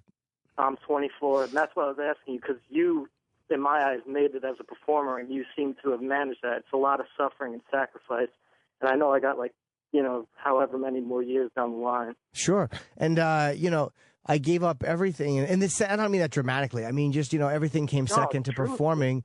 And, we all have personal lives that get fucked up. Mine still is sometimes. But just try to use it in your work. That's the only thing that gave me solace, was that I could take whatever was going wrong and I could use it in stand-up or in my, or I could talk about it now on the radio. If I have a disastrous personal experience, I can now come on the show and talk about it, or I can do a joke about it. So you can use it in your work because you're creative. Imagine fucking accountants. They can't use that in their life and in their work. They can't use their shitty, I jerked off again stories in their work, but we can use that stuff. So at least be grateful you're in a job where it's going to help you. Yeah. So I would just, what's that? Mark Random 4. Google that. Okay, buddy. Had to get a plug-in. Love you, Jim. Thank you, man. Good luck with you. All right. Good luck with you. Good luck to you. Let's see. Joe in Texas. Obsession problem with someone on social media. Hi, Joe. Hi, Jim. I enjoy your comedy on O&A, and you're just a genius. Oh, it's very nice. Thank you. Yeah. I got this Twitter friend of mine, but she just got rid of her account, and I just been stalking her on Facebook, and then finally she just got rid of Facebook too, but she doesn't know I've been stalking her, and there's this girl that lives in England, and I've just been obsessed with her ever since. It's been a year now since I've actually talked to her. It's going to be in December, but we DM'd each other all the time, and I just had this just ridiculous Twitter crush on her, and kind of liked each other and stuff. But how do I go about actually going over there, because I actually know the town? Let's see. He was doing a Bobo story, which is fine. That was that British girl. I didn't mind that he was doing a Bobo story. We're just pressed for time. So I didn't object to your story, sir, but I knew what you were doing. And there are people asking real questions here, which is, again, I'm fine with fucking around, but we started 20 minutes late. All right, let's see. Biff in New York, a disabled guy at work keeps calling you a racial slur. Okay. Hey, Jimmy? Yes, Biff. Hey, all right, what's going on, man? Hi, buddy. All right, this guy's been working with us. Well, he's been working at the company at the hospital I work at for 25 years. Mm-hmm. All right, and everybody thinks he's like slow. He's a little, it's his excuse for everything. He gets away with everything. Okay. All right, so I was working late last weekend, last Friday. I kind of stayed over. And the guy starts talking. He starts, this Italian shit. He starts saying "moon and yan," right? I'm like, okay, all right, it's funny, ha ha ha. You're black? Yeah, I'm a black Okay. guy. But towards your leaving, the guy's like, "What's wrong with you niggas? Everything you do, you ruin. You do this, you do that. You move into the neighborhood," and he starts saying some shit about making pizza. How black kids at Domino's are ruining it for the Italians. And I want to kind of spread this around town or around the work, but I don't know if I should. It's like, is he really, if he's disabled, I want to leave it alone, but it's been bothering me. Well, let me ask you, did you say anything to him about how you don't like it? But he's a little slow, apparently. And he talks like that. He's just kind of really rough. Well, maybe if you talk to him nicely. If you think that it's genuine and he's not trying to hurt you, he's just an ass, maybe if you talk to him, you will save his teeth from getting knocked out someday in a bar. Like, you work with him. You know he has a reputation of being a bit of a dumbbell, but some stranger in a bar is not going to know that. Some waiter in a restaurant, when he goes, why the blacks always cause, is not going to know that. So you may be helping him by telling him, like, look, man, I know you're probably not trying to be this way, but this is how it's coming off. And then if he continues to do it, well, fuck the fact that he's slow. You don't have to work in an environment where a guy's being a shithead to you, especially once you've talked to him and said, look, this is why, maybe you're right not to overreact right now because he's got something going on. So you're being cool about it. But I think that if you have the discussion with him, you're A, doing yourself a service, and you're B, possibly saving him an ass kicking. I was thinking maybe I should call him something back. I don't really know any good Italian racial slurs. Just call him Anthony Cumia. No Italian wants to be called that. Oh, I would talk. I would talk to him, dude. I would just talk to him. All right. Well, you actually might be helping him. You seem like you're a together guy. He's obviously not. You'd probably be helping him. I mean, he said it in a really nasty way, though. The way it was such a stinging nigger. Like, it wasn't just nigger. It was these niggas. It's like he added that N in his nose and he threw it in there. It was sick. Well, talk to him again. See where he's coming from. Maybe he's not that slow. Maybe he has a fucking. He sounds slow and he uses that just to say whatever he wants. But get a vibe from him, talk to him, and see how he reacts. It did sound like a pent up rant. Like, I don't know what triggered him off. Like, I couldn't believe it. I didn't tell anybody at work. Well, again, talk to him, and you'll get a much better read on him once you have a nice discussion with him. And he might actually listen to you, or if he continues, then you go to whoever is running the place because you don't have to put up with that shit. All right, buddy. All right, Jim. Thanks a lot. All right, my friend. Good luck. Let's see. Joe in Boston. No women today. All guys. Had a sexual triangle with an old flame and a new girl. Yeah. Do they both know about each other? No, they don't. This one girl who's coming in from California, I haven't actually seen for like 2 years. But when we were together, when she was here in Boston, we would have just crazy, awesome, just disgusting sex all the time. Yeah. And I know she wants to hook up when she comes back here. But this other girl that I've been dating, we've been out maybe, I don't know, like 10 or 11 times, and I really like her. Right. We haven't had sex yet, but I have a good feeling about her. I feel like I might actually have some sort of a future with her. Well, have you said you're going to be exclusive with each other, or are you not there yet? No, we're not there yet. Okay, so just don't mention it to her until, and you know, right now you're in that fucking gray area where you're non-exclusive, so you can probably get away with it. Just don't tell her, and if it ever comes up, go, look, we weren't exclusive. I didn't know what you were doing. Just get it out of the way quick, bang this ex another time, and then fucking be done with her. I would just still feel so guilty about it afterwards. Oh, then don't do it. Then don't do it. Yeah. Yeah, you've already fucked. You could also look at it like this. You've already fucked the other girl. True. Like, you know it was fun, that's a good point. But it could be awful this time and wreck your memories. Just jerk off thinking about it. All right. That's actually a good idea. Yeah, if you're already saying, I'm going to feel guilty because I like this girl, then you've made your decision. This girl's more important to you than dumping a load with the other one. So the potential for a good fuck is great, but you actually think there's something with this girl. So don't blow it on the out-of-town pussy because you'll regret it. All right, cool. Thanks a lot. All right, man. Good luck. Let's see. Paul in Ohio seeking advice dealing with a drinking problem. Hi, Paul. Hey, Jimmy. Hello, buddy. I'm a big fan of you, big fan of the show, but I feel like I'm a compulsive liar with a drinking and an eating problem, and it's really starting to affect my my wife that I've been with for a couple of years. Yeah, I drink a lot. I hide it from her. I hide eating from her and all garbage and junk food. And I know you've been working out and eating right. But yeah, you're like, I know what you're saying. You're closet drinking, or you're doing. I definitely understand. Right. I just want to know. I mean, I hadn't had a drink in about 4 days, and yesterday was a shit day at work. And I sat down. I had a glass of wine. I didn't go any further than that. But I had a huge fucking sundae from Dairy Queen. Right. And just to kind of like taper those emotions and the piss offness that I get. Well, dude, let me say this. We're all liars when we're in the addiction. So that's not a shock. When you're drinking, we lie about that. We all lie about our addictions. We all downplay it while we're active to protect the addiction. Do you want to stop the drinking and stop the compulsive overeating? I do. Okay, so what steps have you taken? Calling you. Okay. That's one step, but a better step, a better action would be to, again, go to, go online, find a 12-step group you like for either program and give it a shot. I would suggest the alcohol first. The food is bad, but you're not going to drive into a pole driving home from a restaurant. I would suggest beginning to address the alcohol first and foremost. Right. I tried to talk to my wife about it, and, she just thinks that I'm being selfish. She's right in a way. She's right in a way, but what she says doesn't mean a fucking thing because she's not a sober male. You want to try to talk to a guy who's in recovery who can go to a meeting with you and talk to you.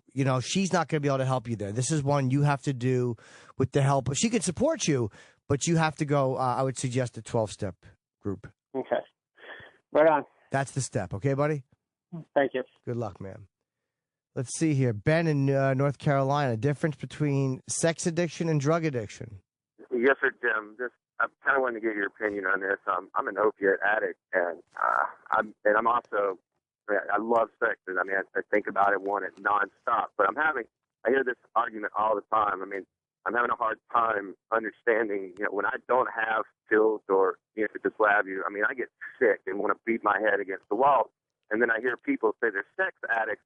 And I'm trying to understand that. I mean, what's your opinion on it? Because I just don't see it as an addiction, but I'm trying to understand. It's the same. It's the same thing. It's just different substances. Like there's physical withdrawals and stuff from alcohol, and from all this stuff. But the difference is also like, okay, you don't get physically sick and vomit when you're not acting out sexually, but I'm trying to understand that. I mean, well, it's the same thing. It's the same result you're getting. It's this dopamine drip in your brain. The reasons for doing it are the same. It zones us out. It takes us out of the present. It's an escape. It's just it's a numbing, avoid the present behavior. And it's not like, it's not how much you drank or how much drugs you did. It's what it did to you. So if it makes your life unmanageable, if both of those things make your life unmanageable and you're doing them for the wrong reasons, then maybe you can see the tie-in. I mean, I don't know what your sexual behavior's like. Oh, is he gone? A lot of people have trouble seeing sex as an addiction because it's a natural instinct. But nobody has a problem seeing food as an addiction. Like, some people go, I just quit eating, but, which, that is the basics of it. But when you're compulsively overeating, people know that there's something wrong with you. People know that you got some kind of a fucking problem. Same thing with sex. Sex and food are harder than drugs. So if you're not too sure, if drugs and sex are the same thing, say yes, they are, but food and sex are harder to recover from because you cannot be abstinent. Drugs, as much as you might puke, get off of drugs, they get out of your system, you go to meetings, you don't have to do them anymore. It's out. But, try fucking going out to a restaurant while you're trying to eat healthy and you have, a steak with no butter and some steamed vegetables and the chick you're with has a fucking banana cream pie and it's like much harder. Oh, just have a bite. It's much harder to eat healthy. So whatever, but I don't mean to babble. But they are the same thing, just different substances. Oh, my God. One more call quickly. Oh, no time? Fuck. Jim in Long Island with the obsession for incest porn that you can't shake. Try to call back next week, okay? Because I will talk to you about that. We just started late and we have to end. Friday, Saturday, October 25, 26, I'm at the Comedy Club in Rochester. There's only 4 shows because I'm taping a TV show the day before. And Friday, November 1st, I'm with Dice at The Beacon, Ticketmaster.com. And, of course, the Comedy Cabaret is sold out. Thanks a lot, everybody. Jim Norton is now done dealing with your bullshit. He'll be back next Wednesday at 10 a.m. Eastern, 7 Pacific. But you can listen to episodes of The Jim Norton Show whenever you want. Go to SiriusXM.com/on-demand for details.